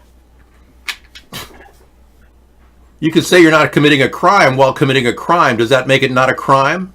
Thank you very much. Yes, I heard about Joe, the kids at the pool, the blonde leg hair. I just don't know if that's inappropriate behavior, Rodney. I've known a lot of grandparents that play around with their kids in the pool, and it's not a big deal. I mean, are we supposed to say that old people can't be near young people? I mean, is that what we're really saying here? I don't want to be around young people. I just don't understand why you're attacking Joe Biden based on a few allegations that he's never done anything wrong that I know of, other than telling a 13-year-old how horny she made him feel. That was wrong. Dave, what are you cooking on Thursday? I'm going to make rice out of that turkey basting. That's number one on the list. Turkey-based rice. Feed 10 people for $2. It's really tasty, too. If you haven't had turkey-based rice, you have not lived. No, turkey soup is too average, and it's not right. It's all wrong. You should be in school to learn how to cook. How dare you? You cook alone or along with your laptop? You're never alone when you have us in the show. I should have played the Trailer Park Boys video. I should have played the Trailer Park Boys video earlier, and I'm sorry for that, but I'm going to play it now. And it may be monetized on YouTube, so I'm just going to see what Scissor Fight sent us. Thank you. One moment, please. Yeah, I've always been fascinated by the Trailer Park Boys. It's a Canadian show. Criminal activity in this park and those responsible for it. And you know who I'm talking about. Why don't you go fuck yourself, you fucking... I can't allow the F word in our show. I'm so sorry. Yeah. And in no way do we acknowledge the use of any F word in this show, and I'm not going to be able to edit that out of the live show, so I'm so sorry. Yeah, we can't take any of your feeds now because YouTube, any of your Trailer Park feeds, because YouTube will not allow the F word apparently. Except when you're a rapper and want to use it every 3 or 4 words. Then you can have all kinds of money. I've always been fascinated by it, yes. Thank you, Mr. Haney. I think Anne Frank existed. Okay, I don't think it was it's some story. I don't buy the hollow hoax people. That's anti-Semitic. The hollow hoaxers. The impression was offensive. How were you offended, Rodney? Did it sound too much like you? Dave, did you know Bill Shatner was exposed for posting on 4chan? Bill might be posting here. Bill Shatner is posting? Well, okay, Bill. I was wondering what he did with his spare time. Thanks for posting the Flipboard link, Max. I appreciate that. You never know when people want to click our 30 magazines of information for greater knowledge. Well, I don't think the hollow hoax thing has any merit because they use the same crap that Hitler used, showing kids in a luxurious swimming environment at the Auschwitz Rehabilitation Center.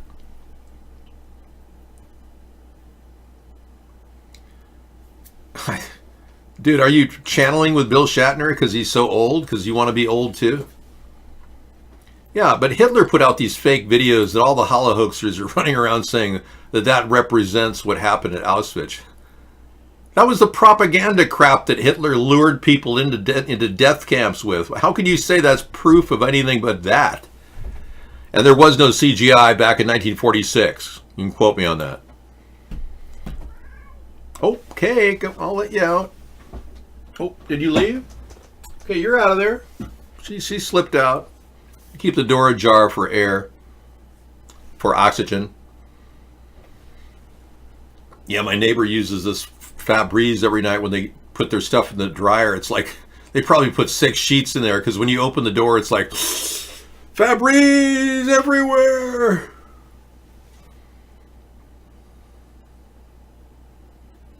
No, he never did that, Rodney. That's a mutable offense to even reiterate something so false. You're lucky you're in the room. I do. I keep the door ajar for air. Attacker comes back to life in new video. Wow. I saw that. I'm sorry, the video has been removed for violating the terms of service. Yep. There's no way you can play those things anymore, man. I think I played it the other night, and they kicked it off. Yeah. The alleged Russian mobsters in Trump world's orbit, a dirty dozen. Oh, here we go. A good roundup. A roundup of all the different Russian mobsters that control Donald Trump. This sounds like fun. Now that you know their country's been compromised, you Republicans are starting to wake up to it. Thank you for finally realizing that, Rodney, for realizing Trump is sold out to the Russians. I can't believe Mark would say such a thing because you just repeated it. And I muted you, so why are you back again? You're unreal. What do you have, like 15 names lined up to come into the show with? I'll mute them all, and then I'll ban them all if you keep this up. The impeachment investigations will have a constant background. Trump's most important and long-lasting connections to Russia through alleged mobsters. You keep going into the nest, and it keeps opening up new and other credible links that look and more like Donald Trump is working as the puppet of Putin. He is known in Russia as Putin's puppet, much like many of you puppeteers and many different entertainers make many dollars making puppets move. We make mouth of Donald Trump move very well. I'll mute them all, then I'll ban them all. That's correct. Let us take a look at this picture now of Mr. Putin, deeper into looking at more information in America. Russians struggle with the English language, so they have to assemble language skills in order to speak. It's difficult. I'm not Russian, so I don't have to worry about that. Yovanovitch ran rings around the GOP in the impeachment hearings. So true. She discredited Donald Trump on all levels, feeling intimidated by him and his witch hunt against her. He literally put her out there as a bad person. She never did anything bad at all. That's right. Some have rap sheets and did time, and others wound up living in Trump Tower. So Trump actually hired Russian mobsters. Can you believe this? And then he probably comped their rooms too. I'll take 3 rooms for my executive friends here in the Trump Tower here in New York. We do not have to pay anything. Put it on Trump's bill. He will handle things internally. You can only imagine how that went. I'd love to get all the FBI information brought to the public about their surveillance of 2013, Donald Trump's Trump Towers in New York, when they watched the Russian mobsters money launder in the Trump Hotel. Oh, but no, Trump has nothing to do with them. Oh, yeah, sure. Semyon Mogilevich. He's also known as the Brainy Don, assigned both of his previous history as an academic in economics and on money laundering. Okay, I don't even know these people. Mueller revealed Manafort linked to organized crime. That's true, but he didn't pursue it. He didn't follow up with a second trial, which is weird. Vyacheslav Ivannikov. Many of the most well-known Russian or Soviet figures of the past century can point to some time spent in Siberian prison camp as evidence in their dedication to their respected causes. Dostoevsky, Lenin, Stalin all plotted and planned while confined to internal exile in the Far East. So too did at least one entry in the litany of links between Trump and the Russian underworld Yaroslav Ivankov. His crimes were at least clear. Per Soviet authorities, Ivankov gleefully partook in robbery and torture, crimes that slapped him in part of the crumbling of Soviet Union prison system, which it was hoped he could be prevented from weakening, wreaking any more carnage. Wreaking. Simeon Mogilevich, however, had different ideas. In late 1990, shortly before the Soviet Union collapsed entirely, the boss of bosses bribed a Soviet judge to spring Ivankov, who became the muscle to Mogilevich's brains. The FBI couldn't locate Ivankov's headquarters until they finally found out where they had been living the whole time, in the Trump Tower on the 5th Avenue. Oh my goodness. I can't believe I'm reading this. Have you all converted to Moscow yet? Many of you Americans are unaware that our country is being controlled by Moscow right now. You don't even communicate like a good Russian should. Trump's team keeps using mafia-inspired language to defend itself. Good one. Thank you for your money. Anyway, enough of that. I got enough Russian mobsters to last a lifetime of reading there. Boy, Trump's in deep, isn't he? Captain Bill Kirk Shatner was a regular viewer. Well, he is a regular viewer. Bill Shatner comes in here all the time, McTavish. Yeah. We got enough Russians. You know, when we went to Washington, D.C. this past summer, Sarah and I did, and we walked all around the entire city. 10 miles of walking. We were pounding the pavement, man, because you can't find parking. Anyway, there were Russian people walking on the street, looked just like Americans. I mean, you would never guess that they were Russian, and they were speaking in Russian. I overheard them. I'd be walking next to them and going, speaking Russian, huh? Yeah. I don't want to ever talk to you again, Roland, Sarah, whatever. Yeah, no, you're done. I can't even unblock your numbers, so. We have to play my son's video. No, this is not, I don't have a son.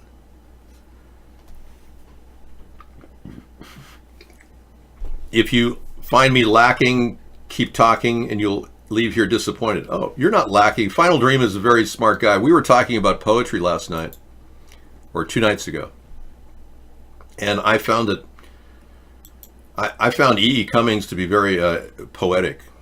I've been reviewing a lot of his work, and he really was my favorite poet of all time. But now a lot of you guys are listening to the poetry of this man on YouTube who's made $14 million. Here he is. What is going on? I mean, like, do you ever like wake up or do something and you're just like, what the fuck is going on? This is the kind of poetry that really, you know, grabs you. I can see how the beauty and intensity of his words really are captivating your minds. Okay, Trump keeps using mafia-inspired language to defend itself. Let's take a look. Former director Comey once compared a meeting with President Trump to Sammy the Bull Costa Nostra induction ceremony, and said Trump's demeanor gave him flashbacks to his earlier career as a prosecutor against the mob. But it's not just Trump's critics who compare his administration to the mafia. Indeed, Trump and his allies have also made repeated mob references when defending themselves. In a tweet Wednesday morning, Trump compared his former campaign manager Paul Manafort's trial on tax and fraud charges to legendary gangster Al Capone. The second time in recent days, he explicitly compared Manafort to Capone, who was brought down on tax charges. Looking back on history, who is treated worse? Alfonso Capone, legendary mob boss, killer, and public enemy #1, or Paul Manafort, political operative and Reagan doll darling, now serving solitary confinement, although convicted of nothing, ? Where is the Russian collusion? It's all over the place, Donald. You're reeking in Russian collusion, you stupid idiot. No offense, though. You're a very smart, stable genius. We know that from your previous testimony. Yes. We cannot ignore that. Better than, I think, almost anybody. I'm very highly educated. I know words words. I had the best words. I'm like a very smart person. Like a smart person. You are like a smart person in that you're a person. We're all human, Donald, but not all of us are smart. You just are greedy. And greedy people make big, bad decisions for our country, putting our nation in risk. We are seriously dealing, just like I said, 8 months before the presidency started with Donald Trump, we're dealing with a national security risk as a president. And if people put this guy ahead of their values of decency and side with a racist or a white supremacist instead, there's something wrong with the core of our values. We have to realign our thinking. Why are we allowing a mobster-like guy to denigrate our country's greater values? It makes no sense, other than the fact that we've already lost control of our political process, that it's already been taken away by the censors, by the people that rigged the laws against third-party candidates, by the very instrument of our government constantly turning us into left versus right, right versus left, dividing our nation. That's how they're doing it. And they're making our nation into a shadow of its former self. And I can tell you, this is not what we were meant to do. We have to elevate ourselves to a higher level to at least begin to pre-visualize this third party and make it happen. There's no other way around this. We'll never get accountability from the two parties, ever.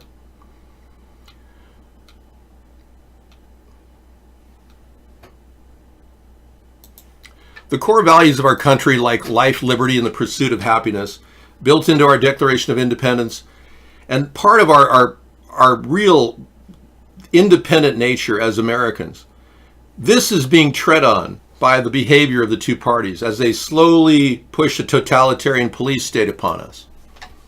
We're never going to get accountability from these people. That's right. My core values are integrity, justice, and freedom. First and foremost, integrity. Stand behind everything you do and back it with the truth. Justice is something we should all try to achieve in our life. Treat others as you would want yourself to be treated. The golden rule. And of course, freedom being, I don't want anyone to tell me what to do. And I'm like a lot of Americans that way.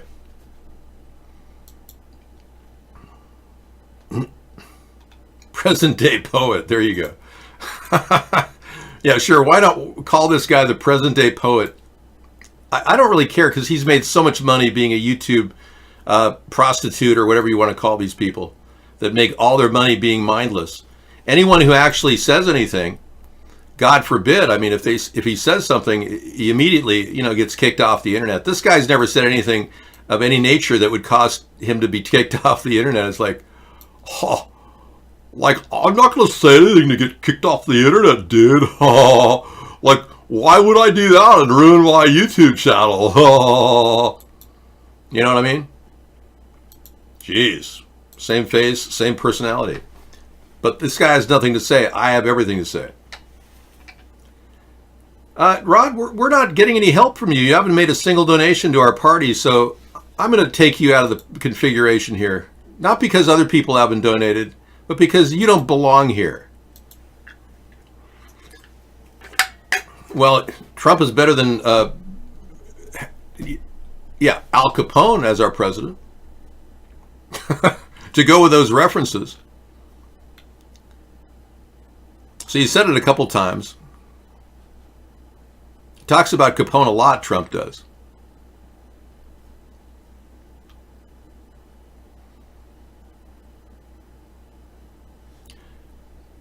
He tweeted this statement. Check this out. This is weird.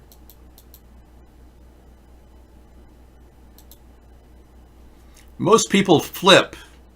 Most people flip if the government lets them out of trouble, even if it means lying or making up stories. That's our president, a guy who likes to flip. Just like Rudy Giuliani used similar language.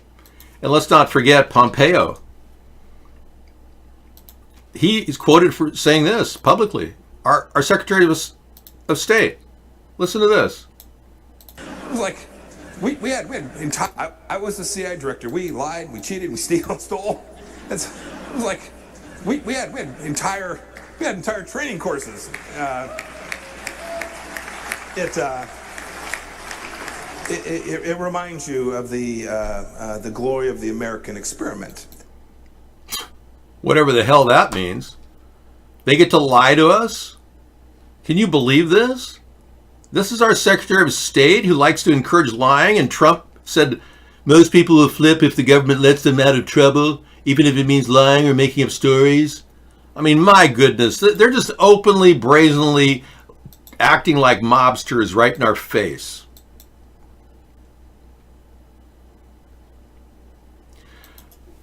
Yeah, you're right.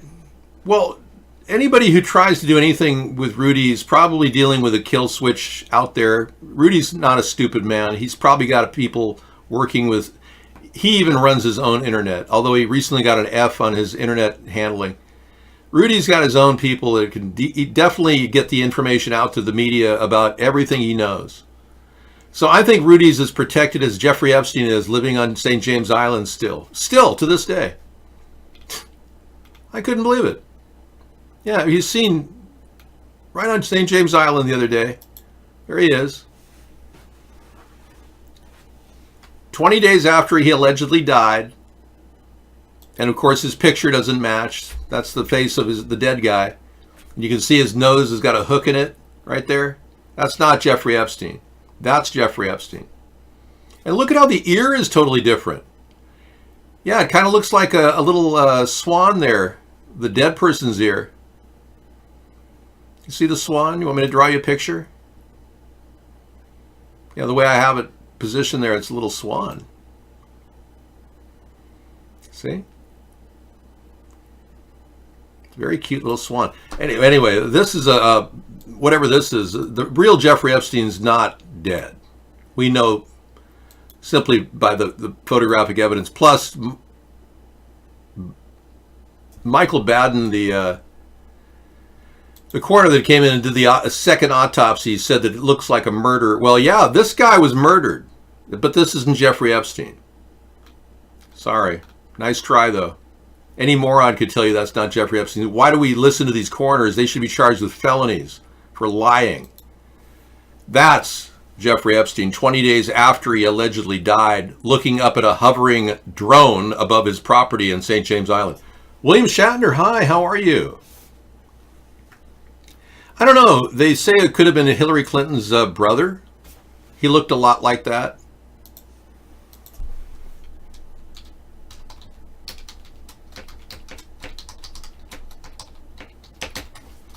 No, I don't think it was Michael Jackson's. Tony Rodham, they say, could have been him. He looked a lot like that guy. Let me see if I can get a side view of Tony Rodham.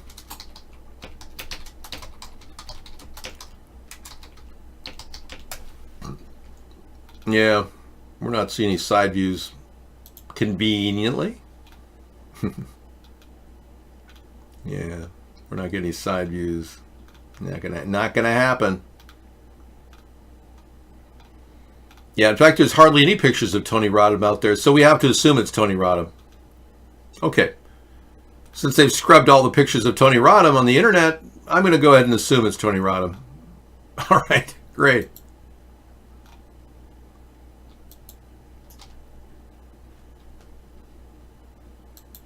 Roger Stone's going to be facing... Whoa. That's weird. Oh my gosh, I just opened up a portal into the backbone of some file. That's weird. That's going to have to be something I'll look at later. That's just bizarre. Jesus, Dave.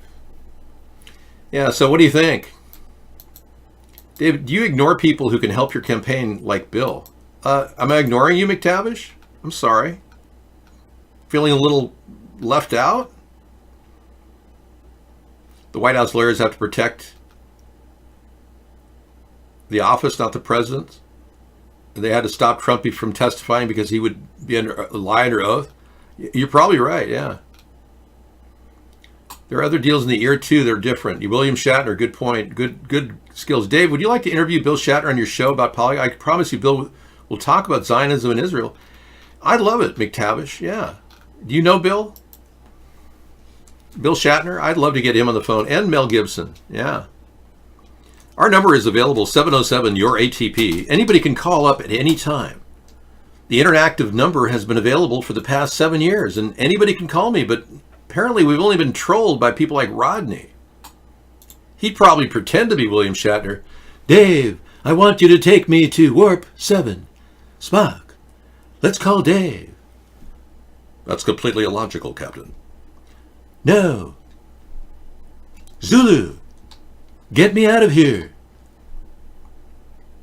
If that's what it takes. I don't know. I get no calls from people, credible people. Did Robin Williams kill himself? Huh. And Thanksgiving, I had a traditional Thanksgiving in Atlantic City. What a wonderful place to go. The boardwalk's a bit run down, though. It's kind of like the Wizard of Oz on acid. Hey, this is a very rare picture of, this is a very rare legendary comic discussing Donald Trump during the 2012 performance. And many people believe that there's like a hit list of people being killed that make references to Donald Trump or Barack Obama. And this isn't the first time we've talked about it on our Conspiracy Monday show. The situation about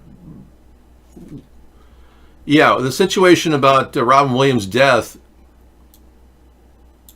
and his strange disease have kind of taken central stage, but what hasn't been discussed is his wife was in the house for 15 hours and didn't even check on her husband, and that they had been going through some marital conflict for some time. That year he was staying to earn $24 million from his contracts alone, let alone the following year. And she stood to make a lot more money from his death, but then again, why didn't she check on her husband in 15 hours? Makes no sense at all. Well, let's be clear. Maybe she just wanted money, Bengalitis. Okay, let's take a look at the Russian story here. You can't get it? You can't get in. Well, you're in right now, Trump Tardo. Yeah. Dave, stand by. It's not on Skype. It's called 707. You have to simply dial a number. Your ATP. Yeah. You just have to do the alphanumeric thing. Even he could do that. If he's half as intelligent as the universe has allowed. David, I can't hear the show. What is Dave talking about? They're censoring him hard. Trump Tardo lost his audio. Wow, Trump Tardo. Our audio is being shut down. You're always in the background of my show. And he's always in the background of our show. Hey, there you go. I would have given you more camera time, but you're going to have to get your microphone hooked up and then tell me it's live. There you go. I like that shot of you. That looks good. For a guy that died for 18 minutes and came back to life, you're amazing. Truly. But you're not Jeffrey Epstein, who never died. That's for sure.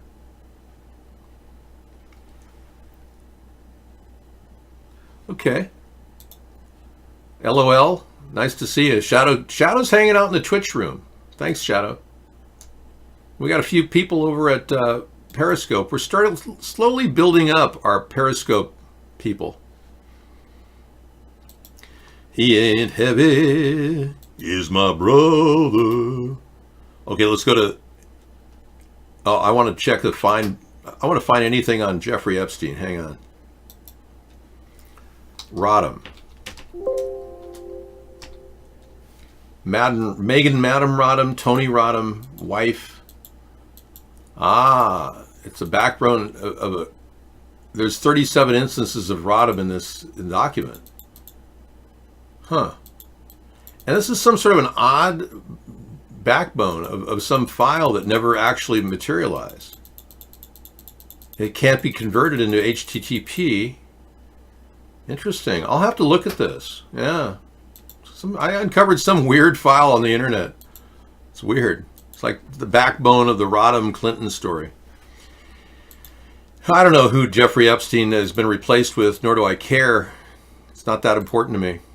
I do know it's definitely not him. That's some other person. And you can see the bruising on the ear and all that. That's from struggle. Physically, he was probably hit with a baseball bat.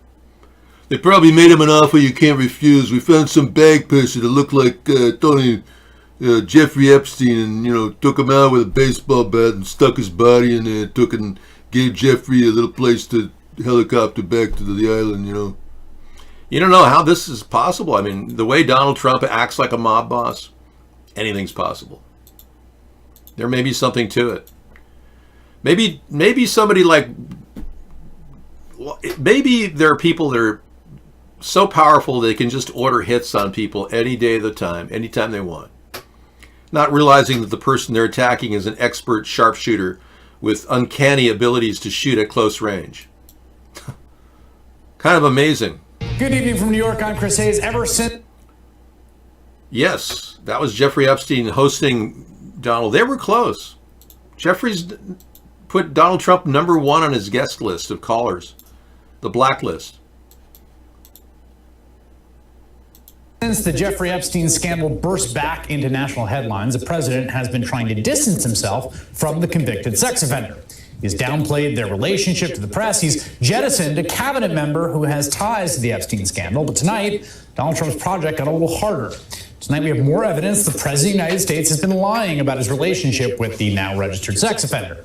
NBC has uncovered archive footage of Donald Trump and Jeffrey Epstein partying together at Mar-a-Lago back in 1992. Here's how Mika Brzezinski described the interaction on Morning Joe. Later in the footage, Trump is seen talking to Epstein and another man as women are dancing in front of them. Trump alternates between dancing and pointing out women to Epstein and the other man and telling Epstein about the cameras. Though exactly what they say is difficult to understand as they discuss the women and their appearances, Trump gestures to one and appears to say to Epstein, "Look at her back there. She's hot." And then Trump says something else into Epstein's ear that makes him double over with laughter. Well, we translated that from the background noise, and using the trajectory, a type of sonar was developed to determine exactly what Donald Trump said to Jeffrey Epstein at that critical time. And we believe we know exactly what he said. It's through the same process that we're able to determine what Donald Trump said to his wife Melania during the inauguration. By measuring the actual sound waves off of all of the other people, an algorithm was developed to determine the words that he actually said.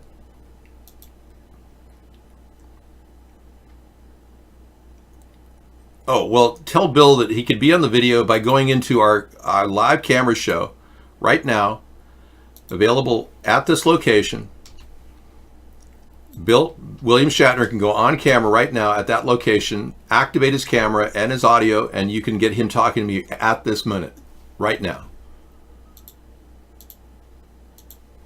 Yeah, feel free to go on in. Nothing preventing him from doing that. All right? You have pictures of Tony Rodham's side view?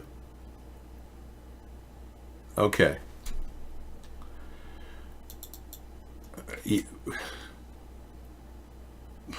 Why? We have to stay on top of everything, don't we? Yeah. Well, Slow Modes, you seem to have the answer to everything. You can't run with this idea at all? Lasers could do it. They could measure the distance of sound waves off of other people using a type of spectroscopy. William Shatner says, "I can talk, but I'm not even close to Kirk's age." You're not even Kirk. What are you talking about? William, I don't care if you're 90, whatever you are. I want to hear from you. If you're concerned about Zionism, I want to hear from you. Go on camera. We love you. We love you, Kirk. Oh, yes, we do. Here is his terrible treatment of his wife, who he calls it, according to people. Watch this picture. My prayer that God will bless you, your family. Melania Trump appears to only smiles with her husband watching, but then the moment was captured during the president's inauguration where she changes and has a scowl. Prayer that God will bless. Anyway, that scowl, and I've determined what he actually says in this short period of time.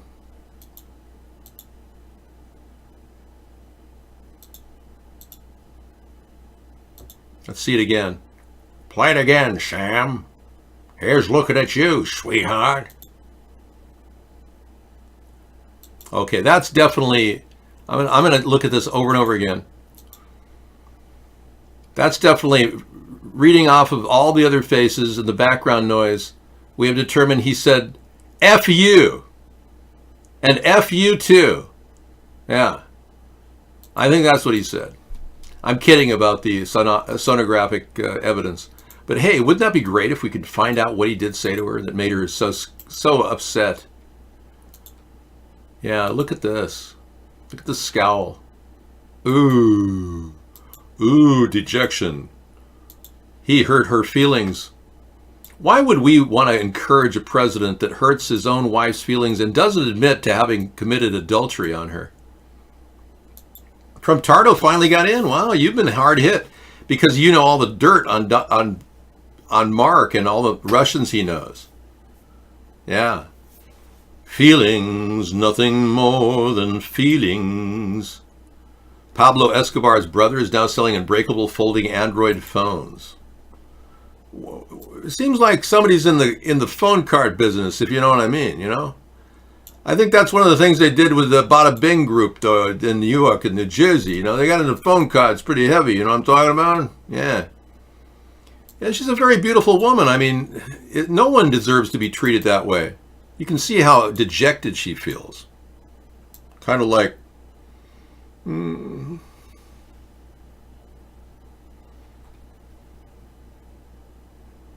that bastard. I hate him. I hate him.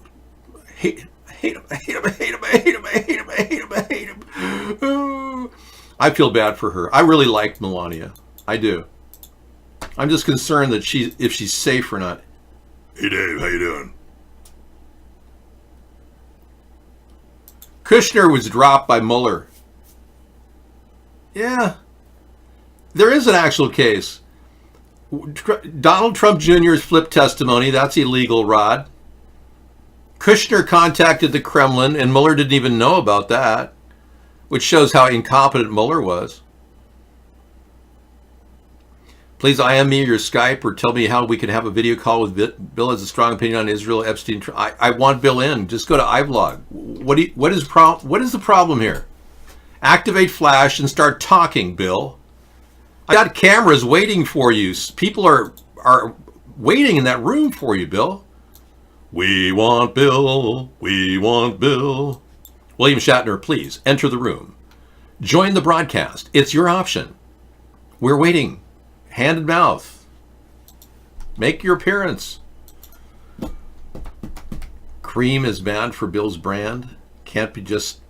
No, I can't Skype because it's not safe, Rod. Skype is completely unsafe from my perspective. They don't have any tools that we can use that would be safe for us to...